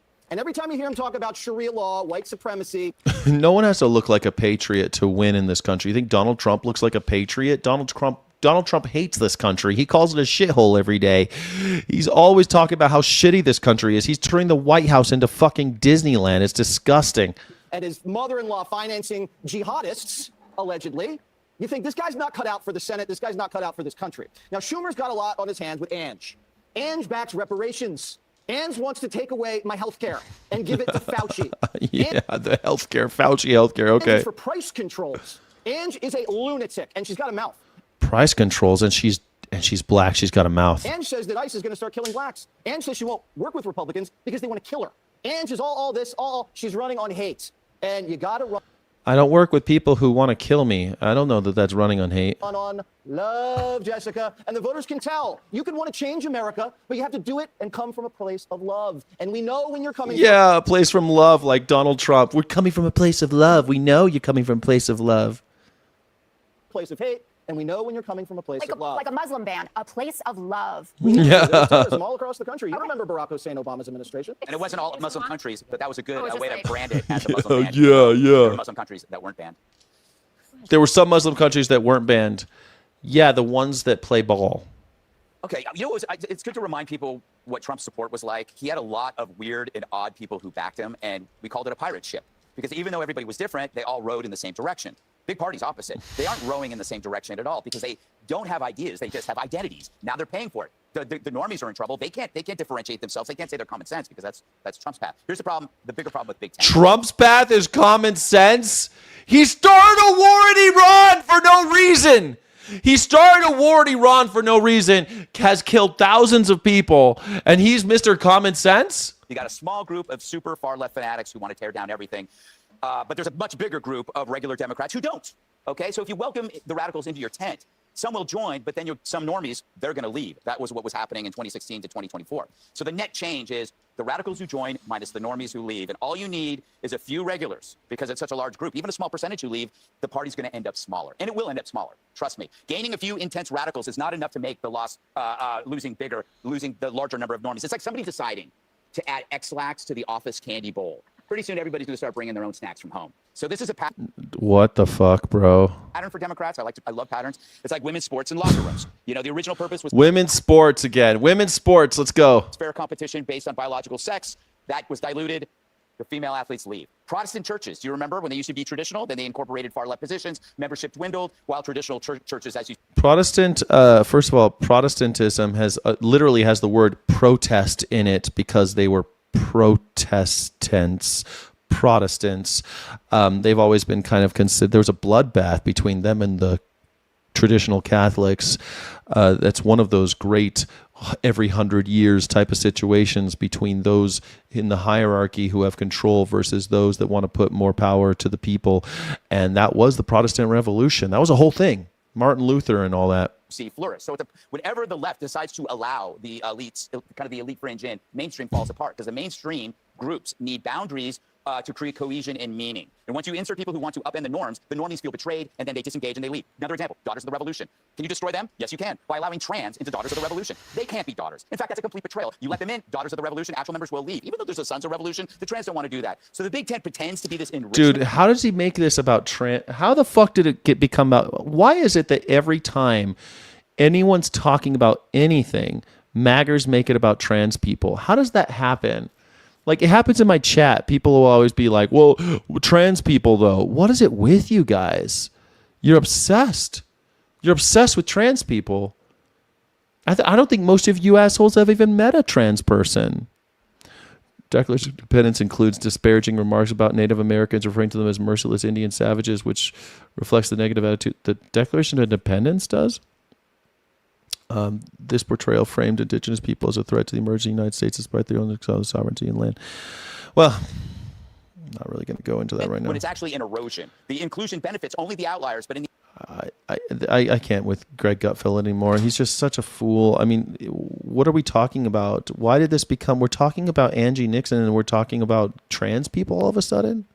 This morning, the Trump administration is set to unveil what it's calling an economic D-Day against Iran. Economic penalties, it promises, will be the toughest in history in hopes of triggering an end to the nearly 6-month-old war. Treasury Secretary Scott Bessent writing, the sanctions will be the single greatest financial offensive ever marshaled against an adversary, saying the goal is to sever every economic lifeline until Tehran stands alone. Yeah, he's supposed to crack jokes, but I think the only joke he had was that the candy bowl thing. If you put X-Lax in the candy bowl, people will start bringing their own snacks.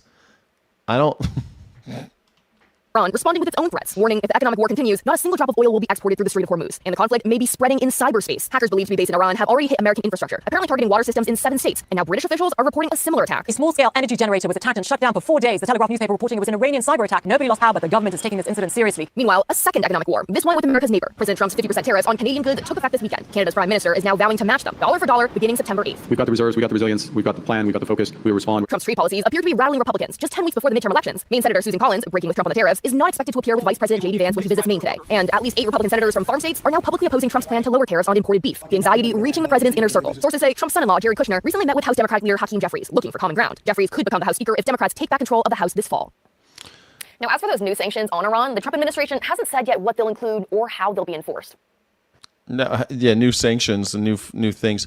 Never made one joke. He makes jokes, but they're not really jokes, right? They're just kind of using some scapegoat as the butt of a joke.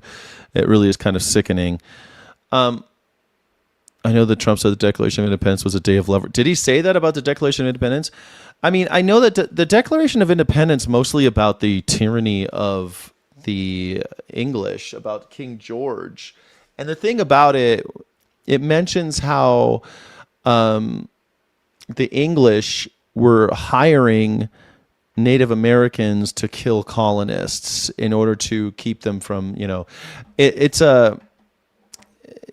easy to say it was very complicated in the beginnings, but also the Second Amendment, largely the history of the Second Amendment is we wanted guns to kill Indians and blacks. That's why why the Second Amendment exists. People like to think of the Second Amendment as this thing where it's how we're going to fight the government or something. And that's a great way of looking at it today. But when it was written, largely it was to keep white people in control so that they can continue to kill Native Americans and black people. Look it up. It's a whole thing. I mean, it's the formation of this country is fraught, and the French also. Yeah, the French and Indian War, right? They also hired American Indians to kill colonists. It was a whole thing. If you read the literature of that time, it's actually it's complicated, especially because all of the religious people who thought that they were higher than the workers, and you already had these striations of power. This hierarchy was being created within the colonies, and so you had why are we answering to these people overseas, and why are they hiring the natives to kill us when we get out of line? I mean, one of the major reasons why the Native Americans ended up on the chopping block, as it were, and were genocided by an emerging nation called the United States was because of bad blood caused because they sided with the French and the English. They didn't really have much of a choice. They were exploited by the French and the English, and the white Americans of the new nation. They were going to make them pay. Pretty gross. The proposed $111 billion merger between Paramount and Warner Brothers Discovery has hit a major roadblock after California's Attorney General Rob Bonta and 11 other states sued to stop it, citing antitrust concerns. That move was followed by Paramount Skydance CEO David Ellison threatening to take his operations out of California if the deal isn't approved. William Brangham has more on a conflict that's rattling the industry. If Paramount did leave California, and that is a big if, it could mean thousands of jobs and billions of dollars leaving with it, dealing a serious blow to the state's already struggling entertainment industry. But a new report commissioned by LA County indicates that a successful merger with its consolidation and elimination of over... I don't think Paramount's going to leave there. That's on Melrose. I've driven by that building a million times. Look at the Hollywood sign in the background. It's such a cool... Yeah, it says Melrose Gate right there. Yeah, this is the Melrose Gate. It's kind of a famous place. You could drive right. It's like 6 feet away from the street. Lapping positions would also cost jobs, nearly 4,500 of them, and see several $billion in lost wages in the first few years. David Ellison's departure threat has made Los Angeles Mayor Karen Bass change her tune on the merger. After initially opposing it, she's now calling for a quick resolution of the multi-state antitrust case. So for more on what is at stake here, we're joined by Matthew Bellany. He's the founding partner of Puck News. Matt, thank you so much for being here. As I mentioned, the merger is stalled right now because the Attorney General, Rob Bonta, and all these other states have got this antitrust case against the merger. What coinage is that? Is that like Louisiana? I know that like Dixie coins and stuff used to say weird shit like that. What coinage? Not federal dollar, not federal coin, right? One dead buffalo is a dead Indian. U.S. federal coinage said that? Really? And now, as you reported, and you broke this story, David Ellison is threatening that if the merger doesn't go through by this fall, we're going to pull up stakes and leave L.A. How seriously should we take that threat? Leave. Go. Well, it's definitely a threat, and he's definitely using it as leverage. And he made the threat because he felt that he had no other option because the Attorney General would not even meet with him. So take that with a grain of salt. But I do think Ellison is serious about this. Remember, he's the son of Larry Ellison, who is the who owns TikTok, shareholder of Oracle. And Oracle did exactly and Oracle. These billionaires, they own everything now. They own Star Trek now. that. When it was fed up with taxes and regulation in California, Ellison moved to Texas and then Tennessee. And now we have his son making a very similar threat when he's not getting what he wants out of the state. And there are plans afoot. They have had conversations with Tennessee, Texas, Georgia. There's one other state in the mix we don't know about. But this is a serious threat. There's been such... It's a serious threat. They're going to leave California. Go! Leave! Incredible fissures here. I mean, you've got the current governor, reportedly, the incoming governor, now the mayor of Los Angeles, all saying we need to make this merger work. Against a lot of the creative industry, including the union, saying, no, this is going to be terrible for jobs and this is going to just consolidate It will power. be horrible. Are you surprised by how these fissures have shaken out? A little bit, I guess. But, keep in mind, even amongst the major labor guilds in the entertainment, there's a split. The Writers Guild is vehemently opposed to the merger and does not want it to happen. The Directors Guild and another union, IATSE, which represents below the line and more worker-oriented people, they have said that they would want a settlement with particular terms that they have outlined in a letter to the Attorney General. So it is this kind of Rorschach test when you talk to people in Hollywood. They're looking at, no one wants this merger. It's objectively bad. But yes. Many people acknowledge that it's probably going to happen. Or if this merger doesn't happen, Warner Brothers... I love how Americans, they it's horrible. It's going to cause all of this trouble, but it's probably going to happen.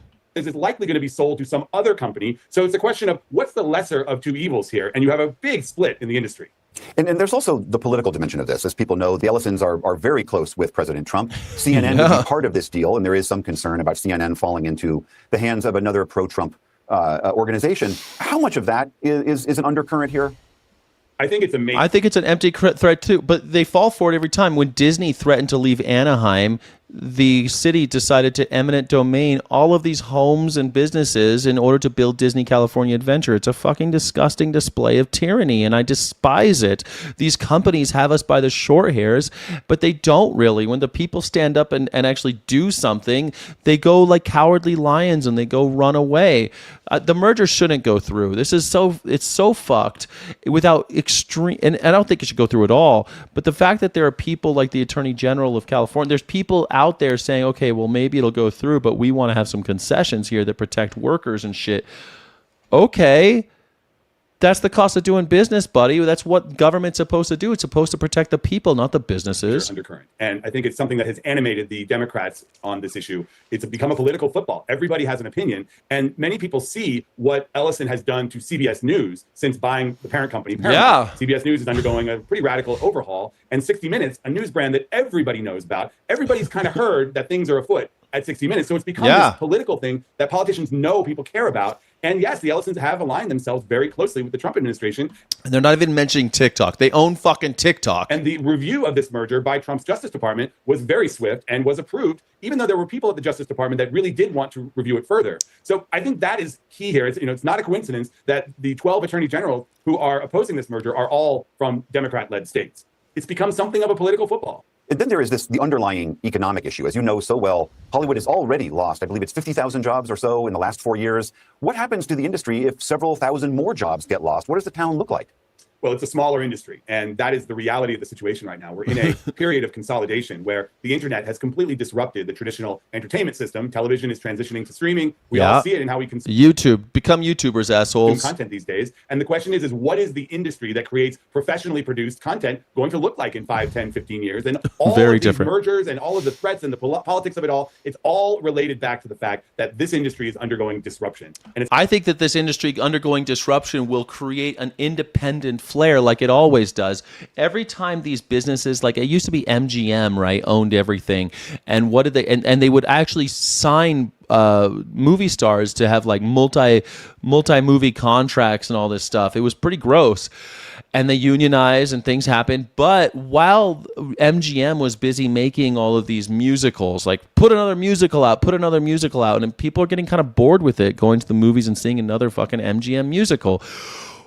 Well, then the 60s and 70s happened, and people were making independent film. People like John Cassavetes and even Martin Scorsese and Francis Ford Coppola, who did it within the studio system. But there were people doing it without the studio system, like Jean-Luc Godard, the French New Wave. All these things were happening in the 60s and 70s as an answer to the studio system.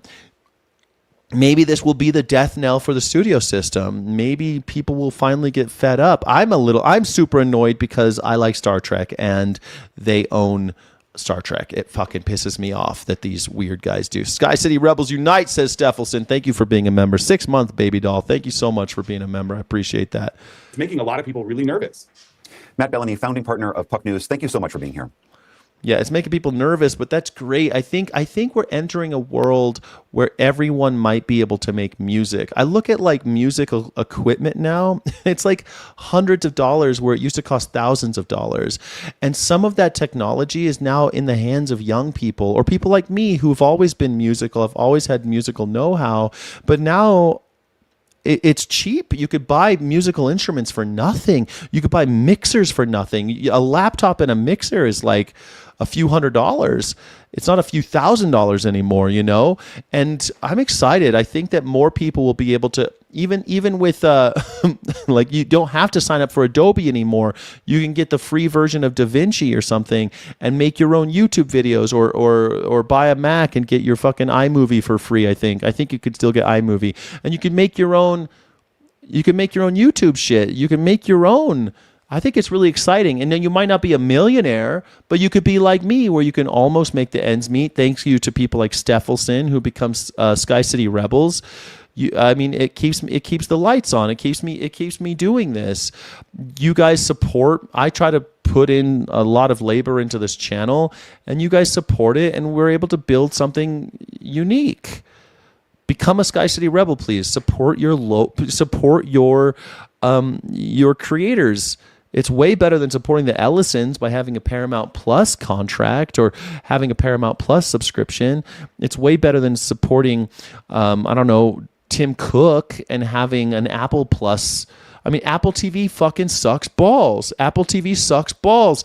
Netflix sucks balls. I'm much more interested I love that there's a DIY vibe going on. I hope that it goes more. I'm a rebel light for now. Oh no, it's Sayardia. No. Thank you. Amid record low polling, a new projection shows President Trump's net approval rating is negative in 47 out of 50 states. According to The Economist and YouGov, Trump's net approval is minus 26. And let's go state by state. The data shows widespread dissatisfaction with Trump, even in states that voted for him in 2024. Ahead of the midterms, Trump has all right, so this is like the third report we're seeing about how shitty everyone thinks Trump is. A negative net approval rating in all of the states where there are competitive Why does everybody hate Donald Trump? Senate races this year. Places like Georgia, where Trump's net approval is negative 31. North Carolina, it's negative 25. Maine, Trump's net approval is negative 31. Texas, negative 22. And in Michigan, Chris, thank you, Chris! Chris J 4236. Thank you, Chris. I appreciate that so much.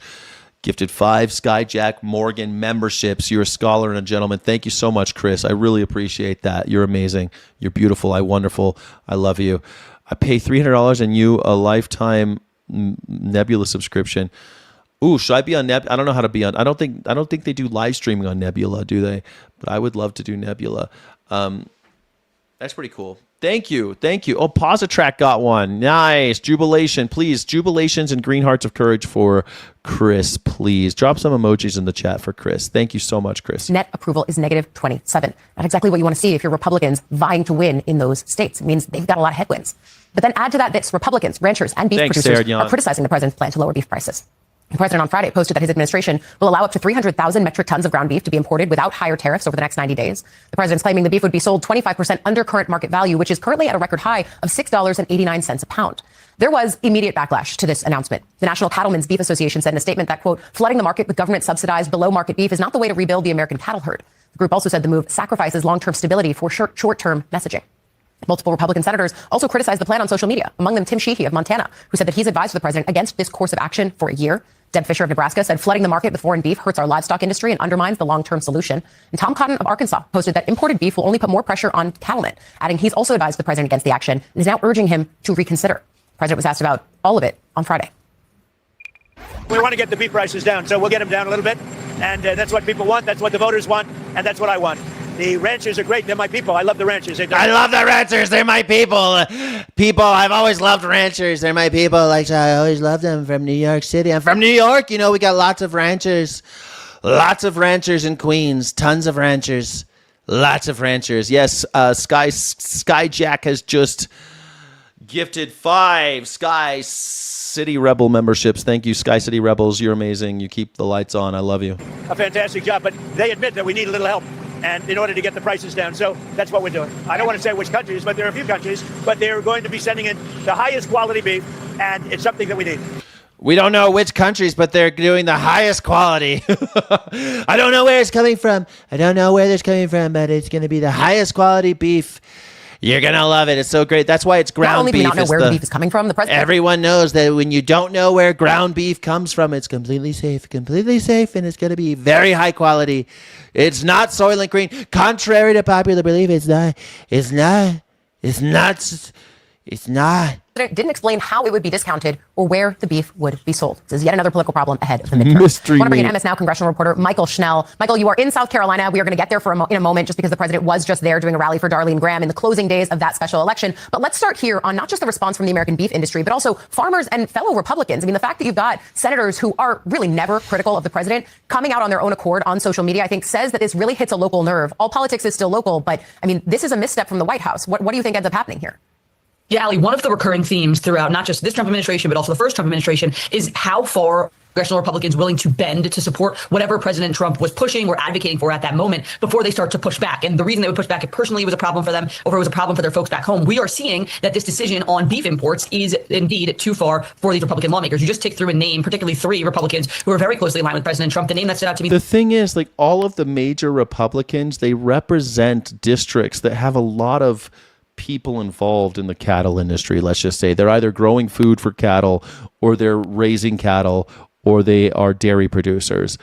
In California, those giant parts of California that are deep red, all Republican, those are all cattle producing regions, mostly dairy, but lots of cattle.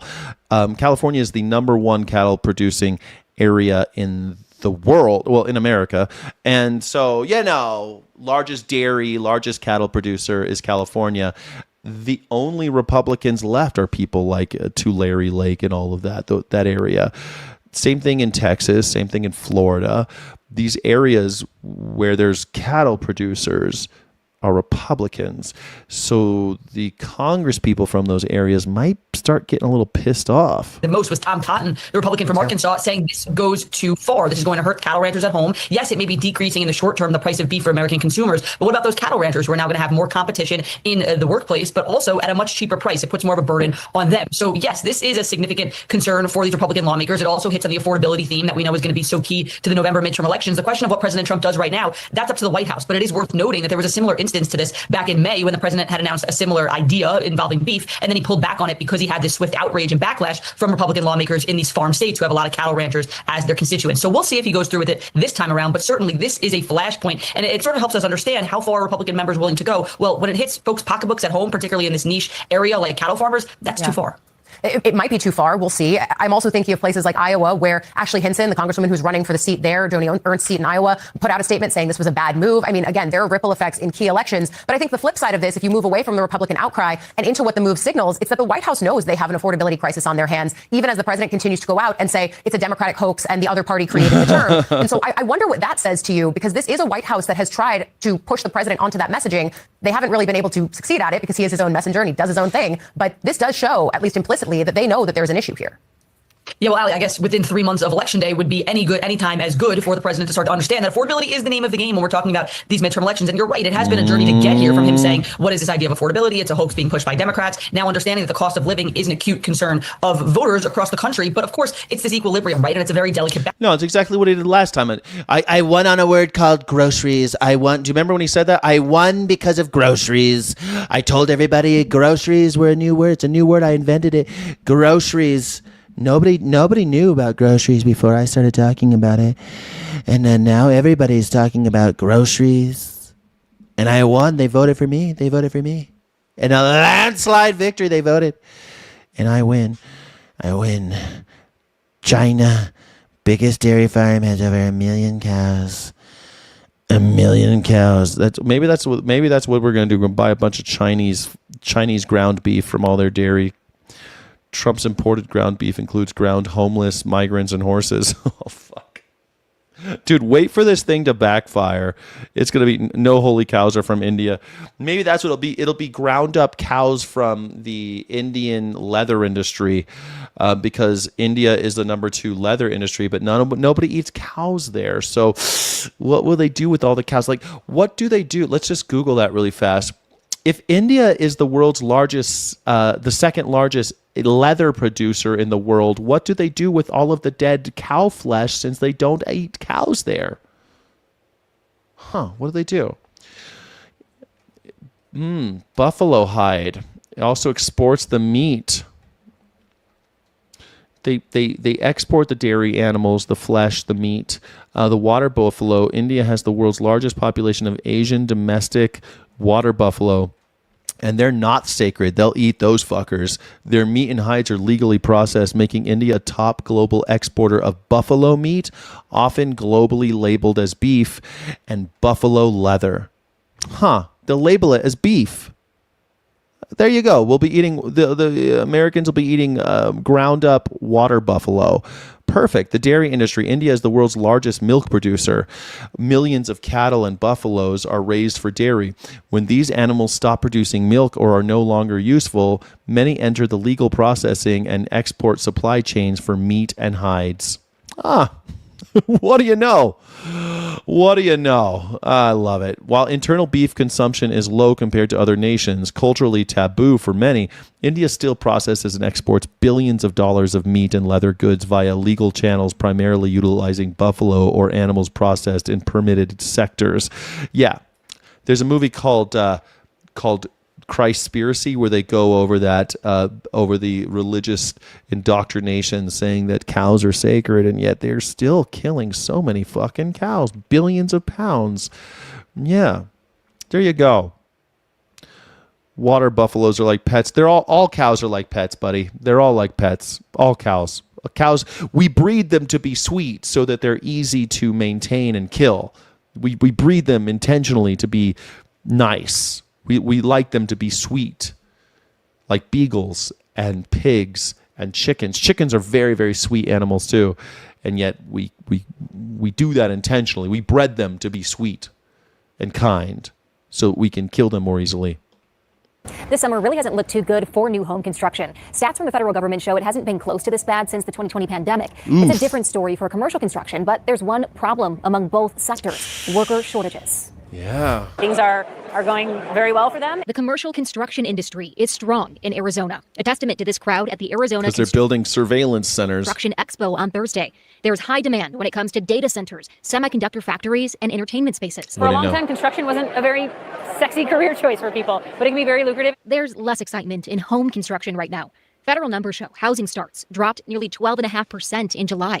Industry experts point to a handful of hurdles: the cost of materials, rising gas prices. Well, everyone to stay away from animal flesh. It's just slave. It's just supporting slavery.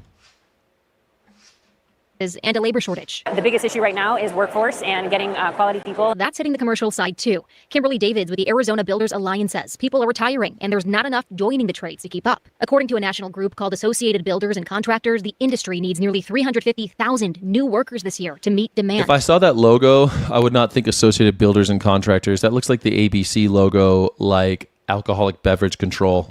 And more than 450,000 next year. It's also no secret construction is physically and mentally taxing. Mental health in construction is a challenge. The suicide rate is higher than just about every other industry. David says construction crews are building the data centers that make AI possible and doesn't see a near future where people trust robots to build buildings more than humans. Definitely stability for families. Now, when it comes to difficulties on the job for construction workers, you just heard it's an industry with a high suicide rate. I'm digging into that root cause, and we'll have a story on that during National Construction Suicide. It's because they work all day long and work long, crazy hours. They're treated like shit. They work under the sun. Then they get paid garbage, and they feel disrespected. And yeah, I mean, that makes sense, right? I mean, I wonder why they're killing themselves. Interesting. Hold on, folks. Things are going to continue to get much worse. Think Russia and North Korea. Yeah, I am thinking about Russia and North Korea, Lees. I think about them all the time. We're closer to nuclear war than we've ever been, and it's got nothing to do with Iran. And we're joined now by the administrator of the Centers for Medicare and Medicaid Services. Wow, look at this guy. It's Mehmet Oz. It's amazing. He puts his suit on and he shows his face. It's surprising. Mehmet Oz. Welcome back to Face the Nation. Thanks for having me. It is unquestionable here that healthcare costs are projected to rise in 2027, and this is a top concern. We see it in our polling in terms of economic worry for the average American. There's some good news, and I know you're watching this portion of it. There's this 3.1% drop year over year in drug prices, according to the Consumer Price Index for the month of July. Now, that's not all drugs, and generics played a role here. I know the administration wants to take credit for it, but can you give us some projection here? Are we going to see a further drop in drug prices?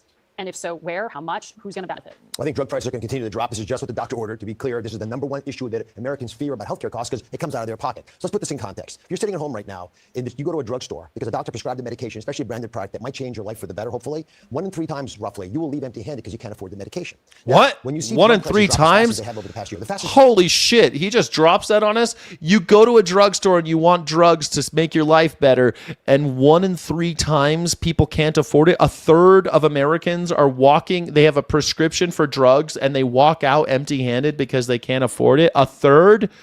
A third? A third? Holy shit. We've had in 63 years, and it's accelerating, which is why I'm confident that it's going to continue. You change that dynamic. Now, the question is why? How did that happen? And one of the realities is that we leave empty-handed from the drugstore because our drugs cost much more than they cost in other countries. And the president recognized this, and it really bothered him, and it has for years. The real question is, why didn't we deal with it earlier? It's bothered him for years. Why didn't we do anything about it yearly? Yeah. So the president gave us a very clear mandate at the very beginning of the administration, because these processes. Why didn't he do anything about it in his last administration? He said, I don't want you to hurt productivity, creativity, innovation in the pharmaceutical sector, but they are not allowed to charge 3 times more for the exact same products made often in U.S. facilities than they pay in Europe or Asia. So we went after this issue. Most favored nation drug pricing is the result. We're not telling companies what they can charge. We're saying whatever you charge overseas, you got to charge here. That's what we're not telling you what you could charge. We're saying if you charge this, then you got to charge. You are telling them what they can charge. Yes, you are. It's called price control. Just embrace it. That's what the government's supposed to be doing. It's supposed to be helping us. It's supposed to help us flourish. And the government allowed them to fuck us for years. When I was a kid, I had debilitating asthma. I had very bad asthma. My parents would drive to Tijuana where we could get 3 inhalers for like $6, I think. I think it was like $6 and 1 inhaler. This is, 40 years ago now, 40 years ago. It cost $6 for 3 inhalers in Mexico, but on my side of the border, it costs $60 for 1. If you look at the package, they're both made in Chicago. I remember looking. I'm looking at these things. It's identical.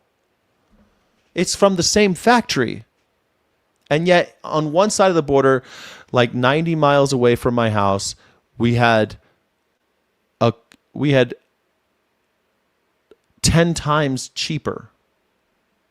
No more of this global freeloading. And thankfully, the 17 companies representing 85% of the drug sector all came on board. And here's the good news. Their market capitalization on Wall Street actually went up because the market wants stability. What we want is better prices for the American people, and we got it. And just to put it in context, this This guy's so funny the way he talks. He's literally, we're not doing this, but we're doing this. savings that we're seeing, the additional amount of savings we're getting, primarily driven not just by having medications at most favored nation pricing, but available to the American people on TrumpRx.gov, is seismic in its nature. Well, more people want more information, and these deals aren't being published. There's some questions from lawmakers about it. I've seen reporting that 17 drug makers Sky Rizzy, that's what they call it. Every time I see an ad for Sky Rizzy, I see those ads a lot. Sky Rizzy. agreed to these most favored nation prices, but that Medicare and Medicaid recipients don't yet get full access to the programs. When will they? How much cheaper will it be? What kind of drugs? Well, Medicare beneficiaries.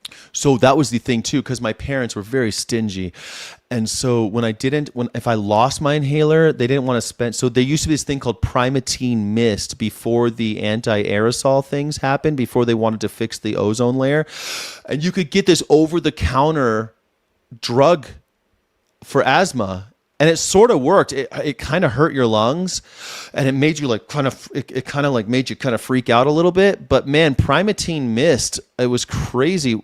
Why did Primatene Mist hurt my lungs and make me feel like I got a shot of adrenaline so much? Why was it so much more extreme than Ventolin, and yet it was over the counter? Let's see. Primatene Mist felt so extreme. Epinephrine was the fucking. That's why Primatene Mist was so much more intense. Consult a professional. Primatene Mist was so much more intense because it used epinephrine instead of Ventolin, which used albuterol. Yes, I remember the word albuterol when I was a little kid. Epinephrine stimulates the adrenergic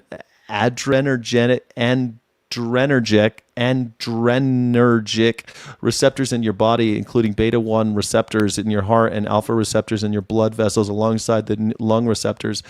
I remember people would take Primatene Mist for workouts. They would just, non-asthmatics, they would take it for workouts. Lung irritate. The sudden surge to these receptors and inactive ingredients like alcohol in the mist can cause a harsh burning and painful sensation in sensitive airways. It totally did.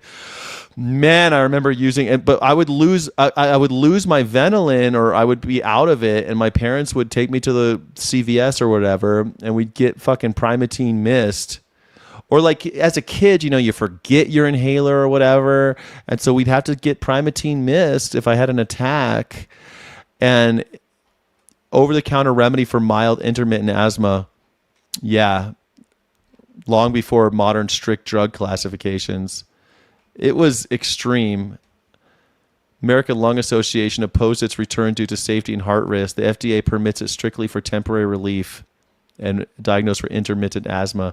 Yeah, I mean, it was not your first go. You did not want to be on Primatene Mist, man. It was fucking intense. It was like, as a little kid, like, because you're hurting, you're having asthma. It feels like you're breathing through a straw, and you feel like you're gonna die. And like in extreme cases, like your lips are turning blue, your fingernails are turning blue. But if you're like having an asthma attack and you're in the back of the car, what the fuck's your dad gonna do, right? Pull over after your dad's done yelling my dad used to yell at me, "Calm down! You're causing your own asthma." I mean, dads are stupid, right? Thought it was my fault that I'm having a fucking asthma attack.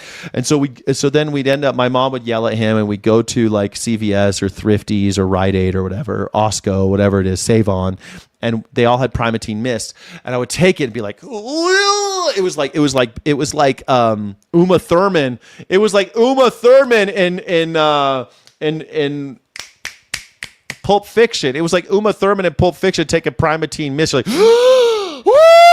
And you're like, my asthma's gone, but I'm also like, it was so intense. Holy shit. I'm sure that stuff did me horrible. Yeah, my dad wasn't a nice guy. No. Calm down, you went. Yeah. Calm down. Breathe. Just breathe.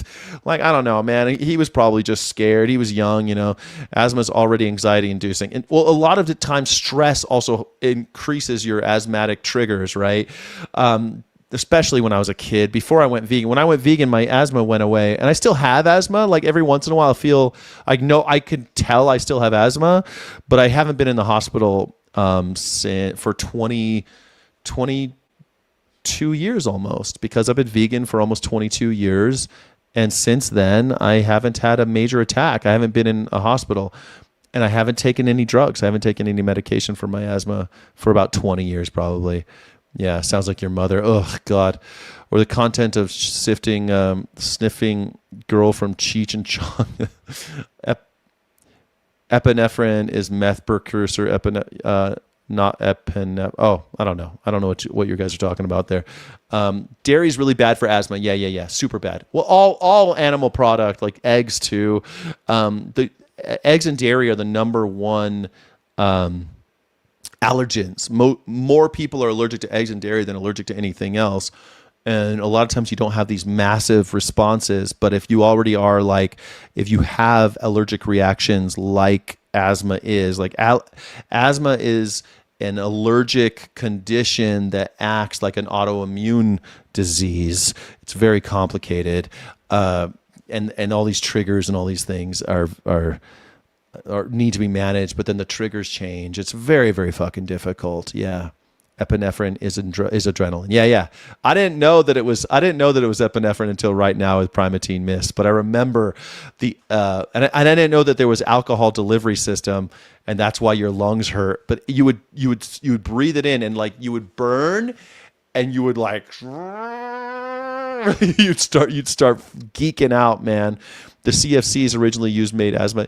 Well, the CFCs might have made. Well, first of all, not all had CFCs, but Primatene Mist did, and that was probably also bad because it was poor man. The Primatene Mist was like the poor man asthma med. It was like for poor kids in inner cities, but you could get it in a jam. So when I was a kid, you'd forget your inhaler, or you'd lose your inhaler, or you'd be out. It'd be empty, and you're on a road trip or some shit, and so you'd end up with Primatene Mist. It was, man, shit. Oh, it's it's bringing me back, bro. It's crazy. Shares are rapidly getting access to these deals. By the way, we want to codify. But they don't have access to this program. No, they do. They do. For example, the GLP-1 medications, the so-called fat shot, as the president calls them, they're now available to eligible the fat shot beneficiaries for $50 a month. Margaret, these drugs were over $1,000 a month before we. There you go. GLP-1s, guys. You can get thin in America. Administration. So that's driving a lot of the savings. That's the number one category, by the way, of all drugs. And guess what the number one zip code is for GLP-1s today in America? It's the Upper East Side of Manhattan. The rich people get access to these drugs because they want to look better when they go out to the Hamptons for the weekend. But the people who need them, the seniors who are overweight, can now, for the first time, afford these drugs. $50 a month means you can do something to help yourself lose weight, reduce blood pressure, reduce diabetes, and all the downstream costs that would have been incurred no longer happen. So they have. He's a good talker, I gotta say. You gotta really pay attention to what this guy's saying to hear his bullshit. I get why Mehmet Oz is famous and rich, why he's so rich and famous. He's a good talker. Full access is what you're saying. It's not just the GLP-1s. Medicare beneficiaries have full access to some of the drugs. Like the fertility drugs, they don't need those quite as much, even though fertility drugs are down 90%. So we have to deliver these medications as they make sense. And going forward, this is the reason I'm optimistic, all new drugs released in America from these large companies will be at the most favored nation drug pricing. So you'll get better. Yeah, so if drugs are going down, but groceries are going up, and I don't believe that drugs are going down. Is it true? Can anyone vouch for this? I don't know. I don't buy medicine. I took enough medicine as a kid. I was on so many pills and fucking inhalers and everything for my asthma. I'm really kind of against pill culture these days. I hate it. I'll take ibuprofen and acetaminophen. That's about it. That's about as far as I'll go. I don't like taking drugs. No, it's not cheaper. GLP-1 causes blindness and muscle I mean, that's the thing. Like, I have, because of how hard I worked for and what the type of like physically demanding jobs I had over my life, I have arthritis now in my legs, in my knees, and in my feet. And supposedly there's all these drugs, biologics and therapeutics that I should be able to take to help me. But I'm afraid, man, every time I look into it and I see ads for these drugs, because now, the algorithm knows that I have this condition. I look at the side effects. I'm like, fuck no, I'll just live with the intermittent pain. It'll suck, but I don't want to do it. GLP-1 can cause pancreatitis. Yeah, it's all a pharmacon, right? Every time you take it, it goes, pharmacists here, prices going up, pharmacies losing money. So prices are going up? So what the fuck is Mehmet Oz? Prices do not go down.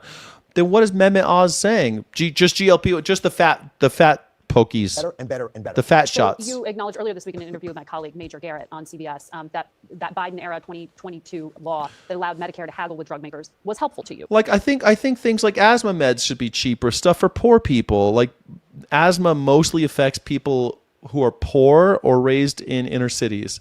I wasn't raised in inner city, but I was raised in the San Fernando Valley, and in the 80s, it was very fucking polluted.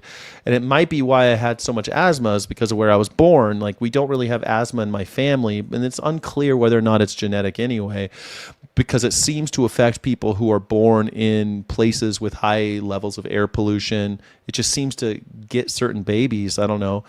Certain old people, too, develop it. So In this, that was kind of part of opening the door. I remember at that time, there was a lot of concern and criticism about that law, that it would hurt innovation, that it would hurt the marketplace. How is it that you are now embracing it and making sure that it's not doing that? The risks of the IRA, which is the law that drove this, is that it'll coerce. Okay, I am thinking about trying marijuana, exercise, and try some cannabis. Okay, so I was exercising, but then I moved and all this other stuff. So I'm getting my exercise routine back in order. I had a big life disruption, you know. But I'm thinking about buying a bong and maybe doing a weekly ceremony of cannabis and Star Trek. That's what I'm thinking. What do you think about that plan? Cannabis and Star Trek? What do you think? Every Thursday, cannabis and Star Trek. Tonight, far-right provocateur and pardoned January 6th insurrectionist Jake Lang has been arrested in Minneapolis today. Lang's group crashed an anti-Trump protest after driving their trucks on sidewalks next to protesters. What is more Nazi than attacking people who are criticizing their government? That is the most Nazi thing you can do. Attacking anyone, like deadly assault on people who are criticizing the government.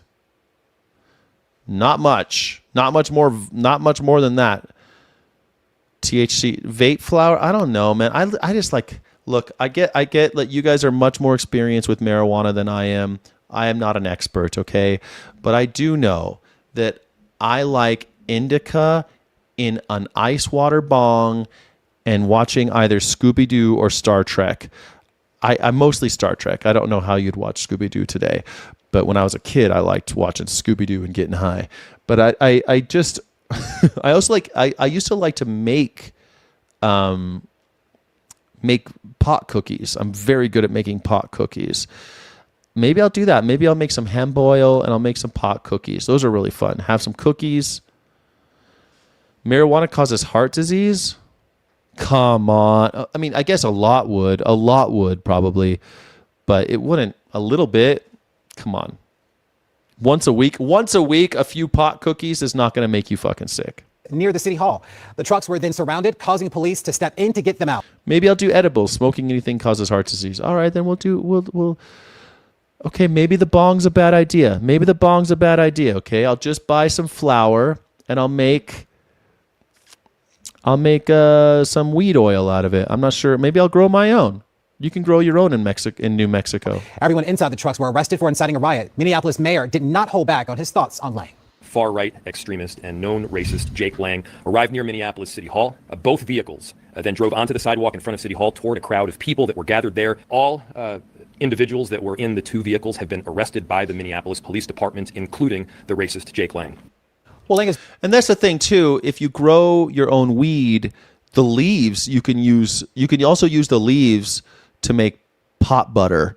And if you make pot butter and then you turn it into cookies, and you could make a lot of it. You could make a harvest and make a big tub of pot butter and then just keep it in your fridge or your freezer and make cookies out of it from time to time. Yeah, I think that'd be great. I do like beer, but here's the thing, Melissa Sweetser. Alcohol isn't inflammatory. So I'm just thinking about this in the long term. Maybe I should grow some weed, make myself a little harvest where I grow some I make some pot butter and make some cookies. I love making cookies. Who doesn't like cookies? You know? Nope, there's no THC in the leaves, only in the bud flower. I don't know. I've taken leaves of marijuana and made some pot brownies, and you definitely felt it. So I don't know I don't know if that's, I can't tell you if that's true or false, but I know that you can take leaves and make pot oil and pot butter out of it. So I don't know. I don't know if you're saying maybe it's CBD and not THC. I'm going to go ahead. I've made pot butter out of marijuana leaves, but someone is telling me that there's no THC in the leaves. What's the deal? Because definitely when I made edibles out of the leaves, I felt something. Am I crazy or what's going on? I'm not crazy.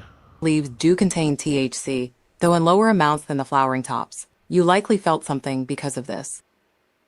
There you go. Cannabis leaves absolutely contain THC. Your experience with edibles was entirely real. The person who told you otherwise is likely confusing fan leaves with sugar leaves or repeating a common myth that cannabinoids only exist in the flowering buds. The scientific reality of how THC is distributed throughout the plant explains why your homemade pot butter still worked. THC and other cannabinoids are manufactured and stored within trichomes, which are the tiny frosty-looking resin glands of the plant. While trichomes are most densely packed on the female buds, they grow on the leaves as well. The potency varies dramatically depending on the type of leaf you used. Sugar leaves. These are the small, frosty leaves that grow directly out of the buds. They are heavily coated in trichomes and can easily clock in at 5 to 15% THC. They are incredibly potent and widely used by growers to make high-quality Royal Queen Seeds canna butter. The fan leaves, these are large, iconic, hand-shaped leaves that have very few trichomes. Oh, that's probably why. So that when I made it out of the leaves, I had a friend who was growing weed, and I had a friend growing marijuana, and he didn't want all they were really small leaves, and he gave me a freezer bag full of them, and I made pot butter out of it. He said, you could smoke them, and I'm like, I don't know. It looks kind of gross. I only smoke flower. And so there you go. Yeah, the trichomes will definitely work. All right, so the sugar leaves have trichomes. All right, so sugar leaves, fine. I don't know the difference. I'm not an expert, guys. I'm not claiming to be an expert. I'm just telling you my experiences with marijuana. I know when someone gives me an ingredient and they say, you can make pot butter out of this, and I did, and I look at it and they're fucking leaves. That's all I know. I didn't know the difference between sugar leaf and fan leaf. They seemed rather small. I thought they were small because they were dry, but I get what you mean. Like the big leaf that people put on their hats and stuff, that probably isn't something you can smoke, right? Okay, thank you so much for being here.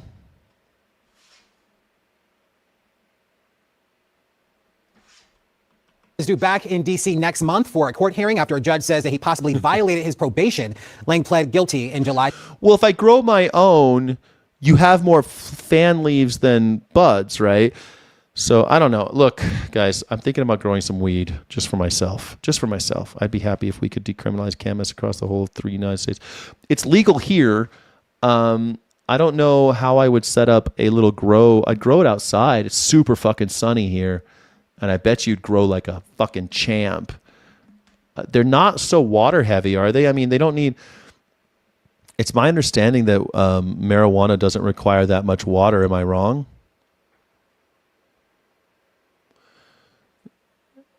Oh, it's water intensive. I'm mistaken. Okay, I am wrong, but they are drought resilient. Wild or feral hemp can survive extreme dryness, and that leads to the myth that the plant thrives on neglect. So I obviously was a victim of that myth. So I am wrong about that. But beginners often damage their plants by watering too frequently, which causes the root to rot.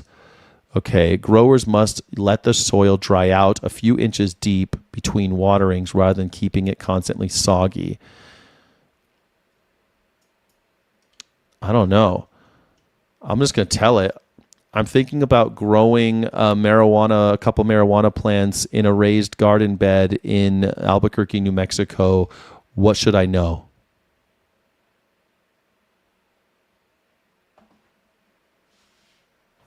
If you grow it outside, get a 5-gallon plastic bucket with good potting soil. You have to start at seed.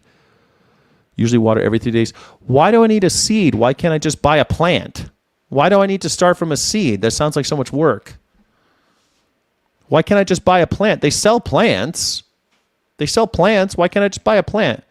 Doesn't take a lot of water to keep them alive, but it takes a lot of water to get large yields. Oh, hydroponics. Shows that 100% of Americans think that Trump is a warmonger. Indeed. But you'll have enough small buds you don't want to trim. Eating the leaves is less work. You don't want to trim. Eating the leaves. I want to eat the leaf. Well, I'd make pot oil out of it. Edibles. I want to make edibles. Buy feminized auto flower seeds. Where do I buy that? Can I buy that at the dispensary? Buy bag pots. They're very good for plant. I was going to buy those big galvanized steel circular ones. I don't know. I was going to make like a vegetable garden. Start with clones. You guys have so much to say. I don't know. Sam's Club run complete. Fuck Trump. You went to Walmart, huh? Sam's Club is Walmart. Sam Walton. Okay. I've made a note of that. Growing a couple of cannabis plants in a raised garden bed in Albuquerque, New Mexico is entirely feasible, but you will need to manage the intense high desert sun, dry air, and local regulations. Legal plant limits. New Mexico allows adults aged 21 and over to grow up to 6 plants. That's fine for me per person. And you're only allowed to have 12 per house. Okay. So if I get a wife, I can have if I get a wife or a roommate, I can grow 12 plants, but I can only grow 6. That's fine. They must not be visible from a public space like the street or sidewalk. No problem. Put in my backyard.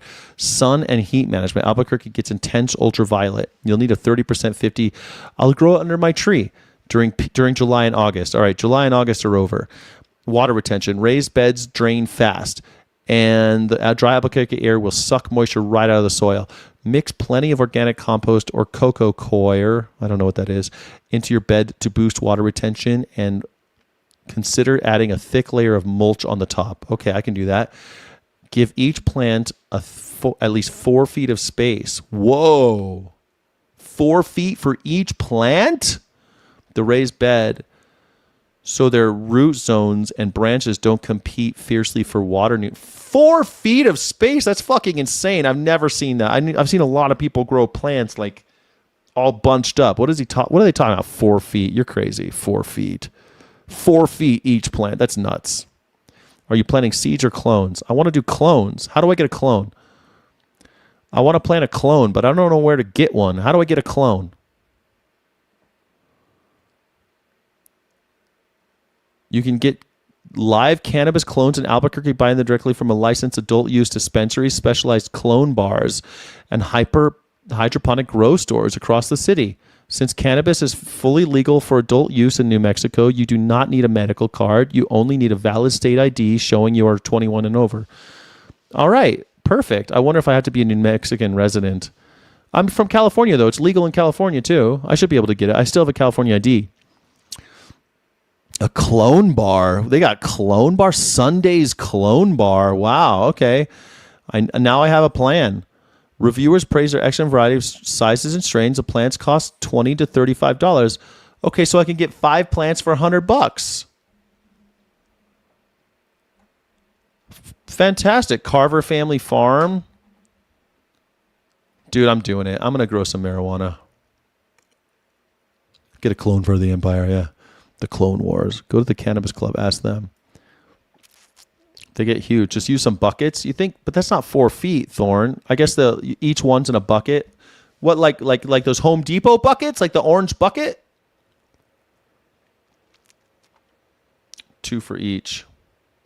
Hey, Steffelson, thank you. Legalize Mary Jane nationwide and turn the Great Plains into a giant field of herb. Wouldn't that be great? I'm totally into it. Steffelson, I'm with you, Steffelson. Add a lot of hummus to your ground and top it off with good compost every year. Hummus? What are you talking about, hummus? Weed butter is my love language. Man, I could make weed hummus. I could totally make weed hummus. Just dip and get high. Just dip. Just dip, you dip, we dip. I dip, you dip. When I say dip, we dip, we dip. We'll watch your cannabis adventure. I should totally do it. I should make a little video about it. I mean, they're pretty resilient plants. It's pretty hard to kill a fucking weed. I'll just put them around my tree, and I'll have a little grass here, man. I wonder how often. I'll just get it, bruh. Bro, we're talking about growing weed. Feed the ladies the hummus. I love making tinctures and stuff. I love the culinary aspect. And now that I have this arthritis thing, I think this is exactly what I needed, guys, because it really is grabbing the rose by the thorn, taking control. I don't like this passiveness that everybody, this passivity that everyone in America has, where they're just like, well, I guess I'll go to the doctor and get a drug and give money to the bosses. And like, I'm much more this vibe, right? I'm not a big weed guy, but I can learn something new, grow a little marijuana, make myself some tinctures and some oils, make myself some edibles, and every Thursday I'll eat a bunch of weed and I'll watch fucking Star Trek. It doesn't have to be a daily thing, you know. Hummus. I will have some weed parties. How much fun would that be? Have a weed party over at Skyjack's house, over at the Picaflor, Cielito Picaflor, at Casa Picaflor. I think that's I don't know. I haven't named my house yet, but I kind of want to call it Casa del Cielito, Casa Cielito, Casita Cielito, something like that. I got to name my house. Edibles will blow your wig off, bro. Start with a J. I don't like J's. I like bongs. But man, I'm thinking the edible. I like edibles. Just fucking take an edible and like, dong. I like that vibe a lot.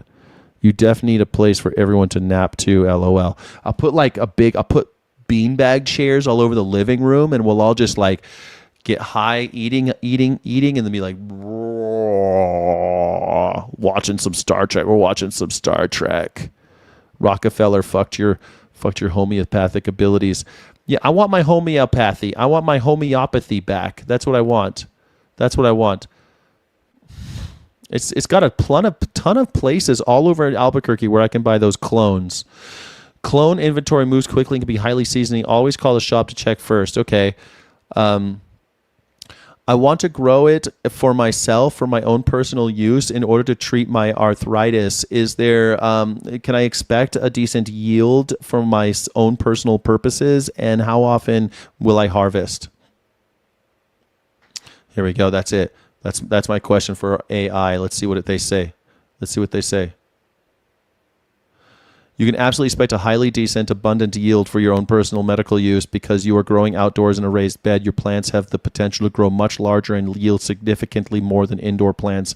Conservative estimate, a beginner grower can expect 2 to 4 ounces of high-quality dried flower per plant. If you manage the intense Albuquerque sun with shade cloth and water properly, outdoor plants can easily yield half a pound or over a pound. Just 2 plants yielding a conservative 4 ounces total provides about 113 grams of medicine. Whether you smoke it, vaporize it, or infuse it in topical anti-inflammatory salves, this is typically more than enough to sustain a single person's medical needs for months. Growing outdoors in Albuquerque means you will have to harvest exactly once per year, usually in late October. The seasonal cycle. Outdoor cannabis relies on natural sun cycle. Clones are typically planted outside during late spring. Damn it, I missed it. They spend summer growing and leaves and branches vegetative state. The flowering trigger. As the days naturally grow shorter, the plant triggers its flowering phase. But they stay alive every year, right? Because you only harvest once a year, you'll need to dry, cure, and store your buds airtight glass jars like mason jars. Keep in a cool, dark place. Your harvest will easily remain potent and fresh for a full year until your next crop is ready. Dude, this sounds great. I like this idea. I think we're doing it. Sprinkle on your salad. Yeah, there you go. A half a pound outdoors. That's insane. If I have 6, I'll have more than I'll have to. I guess what everyone's getting for Christmas. Guess what you're getting for Christmas? Now I'll have to throw parties. Everyone come to my house. We're having some edible parties. Are there autoflower plants? I don't know. I gotta do a little bit more research. Make horticulture great again. I think it's great. 2-legged vermin can be a problem. Well, I do have alley access behind my house, but there's also barbed wire to protect my goods. I don't think people are going to brave the barbed wire to come get my weed. Plus, I think I'll be all right. I think I'll be okay. Anyways, Jake Lang, look at this Nazi. He's in jail right now. Wow, there's a lot to say here. The gentlelady from Wyoming said that she doesn't understand why we brought up the Epstein files 20 times. Mr. Raskin made it 21. I'm going to make it 22. The reason we brought up the Epstein files is because you all keep telling us that we don't care about women and girls. That statement has been made over and over and over and over again. So let me ask a little simple question, though there's not very many of you over there on that side. How many of you signed the discharge petition to bring the Epstein Transparency Act to the floor? Anybody over there? Because Mr. Massey's not there. He did. He led that. I give him tons of credit for that. Did anybody sign that discharge petition? Don't see a single hand being raised. How about on our side? Members, how many of us signed the discharge petition to bring the Epstein Transparency Act to the floor? Yeah, every single person on this side. We wanted to investigate every single pedophile and pedophile protector that was in that Epstein ring. And you have the temerity over there to tell us that somehow we don't care about women and girls. Have you spent any time with those survivors? Because we have, right, ladies? We have. All of us, gentlemen as well. Oh, I see that there are so many ladies on this side, and there's one lady on the Republican side. I don't know what it is about your party that doesn't seem to want to have women run over there in your party.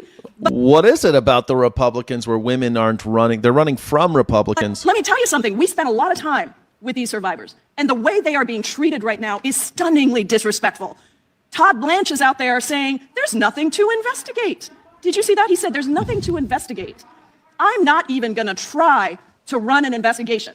So you all want to know why we keep bringing up Epstein? Because there is a massive cover-up of the Epstein files and everybody involved, and you have the temerity to suggest that we are the party that doesn't care about women and girls? Give me a freaking break. 2, 1. I mean, I totally with her on that. That's reasonable. I think she's great. I think she's right. How come women don't want to be maggers anymore? You smell a half a mile before you get your house before budding. I'm thinking maybe I should do... you guys said buckets, but I think I'll get some nice looking like pots. Like, let's do it right. Let's get like some big pots, like terracotta pots or whatever, you know, make it look nice out there. They got ornate ones. My mom used to have such great ones. I wish I kept them. You know, they're all gone now. But I mean, I'll get some cool ones, maybe like handmade pots or hand cast pots. Those exist. And I'll put marijuana plants in them. That sounds great. Yes. Hey, a transgender in women's sports. Shit, bro. All right, this is the last one. Gen Alpha sisters mock Gen Z. I was hoping Jackie Boyle was watching because these are Scottish girls. Scottish girls. I suppose the time has come. Wait, I'm literally obsessed. When now Gen Z is old enough to be mocked by the next generation. Were you trying to make fun of Gen Z the way that people online think that you were? Yes, they do it so ridiculously. It's actually insane. Tosha here is a 12-year-old member of Gen Alpha who, for the past few weeks, First, as you know, we're going to do ASMR. has been picking up millions of views for her impersonations of the... It's so true. What is it with Gen Z? They do that. They're like, ASMR. I can't. I'm like, why are these women clacking everything with their nails? Why is this a thing? Clacking everything. Everything's got to be clacked with the nails. 20-something-year-old influencers she sees trying food on her feed. One commenter writing, Gen Alpha serving karma to Gen Z on behalf of us millennials. What would your advice be to Gen Z? Maybe don't exaggerate on a strawberry. For the record, though, Tosha, her mom Anna, and her sister Paula were not the first to come up with this idea. Working 9 to 5. But they do have a unique way of taking on trends from their home in Scotland, which means, yes, Tosha is actually putting on an American accent, too. Do you have a favorite American word or phrase you like to say in an American voice? Orange. Orange? How do you say orange with a Scottish accent? Orange? Orange? That's your favorite word for an orange. Orange. How do you say it? I don't know. When I was in England, I didn't think they said orange different. Orange. An orange. An orange. I think they would say an orange. What? An orange.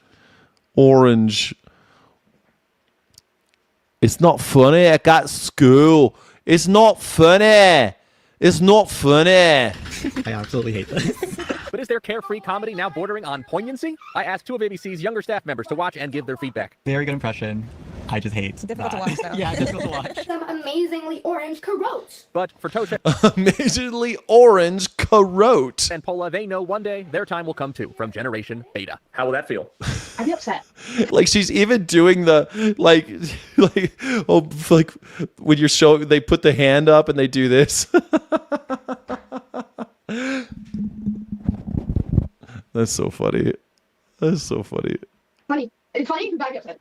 By the way, guys, Tosha and Paula said the other word they love hearing Americans say is block. Block? Block? Block? How do you say it? Block. Why is block? Block?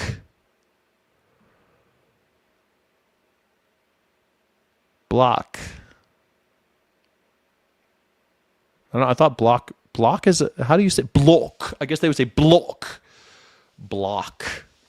They like block and orange. Orange. All right. Well, I'm glad I'm old now. They're millennium. Yep. Gen Z and Alpha. Are you a millennial, Positrack?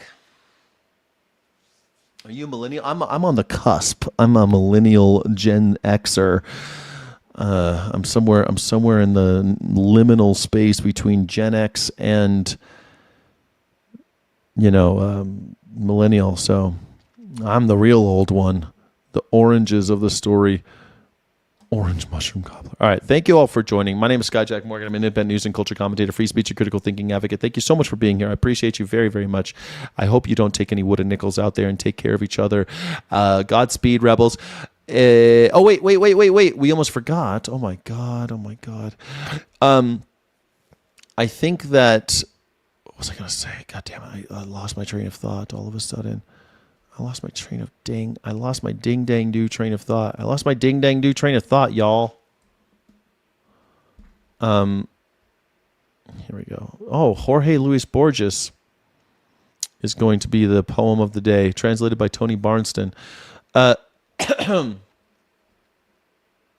gonna start doing members only streams after the show as soon as my legs feel a little bit better. So stay tuned. That we're still gonna do that really soon. Dagger nabbit. The girl that is mad about the cost of ice cream is funny too. Oh, I haven't seen that. I haven't seen the girl mad about ice cream. Well, millennials were the generational punching bag forever, and then it happened to BIT and Gen Z and now Gen Alpha. Well, I mean, Gen X used to be like, nobody cares about Gen X. They don't care about anything. All right, the poem of the day is To the One Who is Reading Me by Jorge Luis Borges. You are invulnerable. Don't they deliver those forces that control your destiny, the certainty of dust? Couldn't it be your irreversible time as that river in whose bright mirror Heraclitus read his brevity? A marble slab is saved for you, one you won't read, already graved with city, epitaph, dates of the dead, and other men are also dreams of time, not hardened bronze, purified gold. They're dust like you. The universe is Proteus, shadow. You'll travel to what waits ahead. The fatal shadow waiting at the rim. Know this, in some way, you're already dead. Damn. Kind of heavy, Jorge Luis Borges.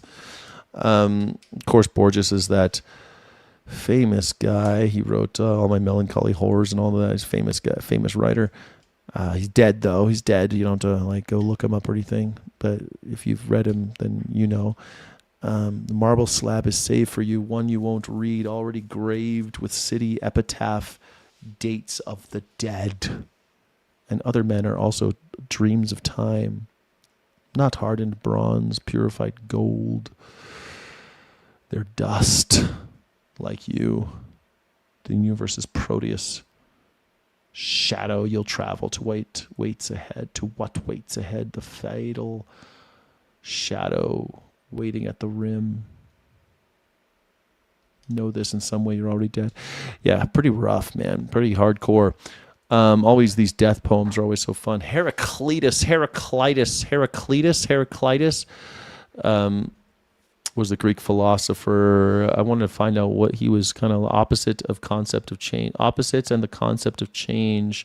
The unity of opposites and the concept of change. Heraclitus saw harmony and justice and strife. He viewed the world as a constantly in flux, always becoming but never being. I mean, that makes sense that he would be in the poem. And then Proteus is the ancient Greek myth of the prophetic sea god, the one who sees the future, or god of rivers and oceanic bodies of water, one of several deities whom Homer, the old man in the sea, calls the old man of the sea. Some who ascribe a specific domain to Proteus call him the god of elusive sea change, which suggests the changeable nature of sea or the liquid quality of water. He can foretell the future. Yeah. Protean. From this feature of Proteus comes the adjective protean, meaning versatile, mutable, capable of assuming many forms. Protean has positive connotations of flexibility, versatility, and adaptability. So it's kind of fun, like the universe is Proteus. It's a fun poem, man. Fun little poem. I don't know if you guys liked it, but I liked it. Sex hair. Who's got sex hair? The hair of colitis. Colitis, or you mean coitus? Coitus or colitis? Not colitis. I prefer coitus to colitis myself. I don't know how you feel about it. Yeah, kids today wouldn't survive the jungle we went through. These Gen Z were the first to die. Well, we were just feral back in the day. Fucking kids are way smarter nowadays than we were. You think? You think they're smarter? I don't know about that. They got no street skills. They got no street smarts. People were more egotistic in the 80s, but it was the 80s. Nobody noticed. Really? We got a song that translates to over 100 years. You will all be dead.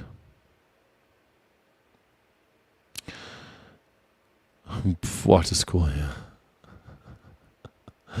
All right. Well, I thank you guys so much. We drank from the garden hoses, and we told to stay out of the house until sundown. Yeah, that was my life. Yeah, we drank out of garden hoses. We were told to stay out of the house until the street lights came on. All right. Thank you so much for joining Illegitimate Non-Carborundum. Don't let the bastards grind you down. Godspeed, rebels. Please like and subscribe if you haven't already. Consider becoming a Sky City Rebel, supporting the channel, supporting this community, and I'll keep showing up. Thank you so much. I'll see you tomorrow for the Morning Sky Show, the #1 news reaction show in YouTube history. Godspeed, rebels. Thank you so much for watching. Don't forget to like and subscribe. Thank you so friggin' much.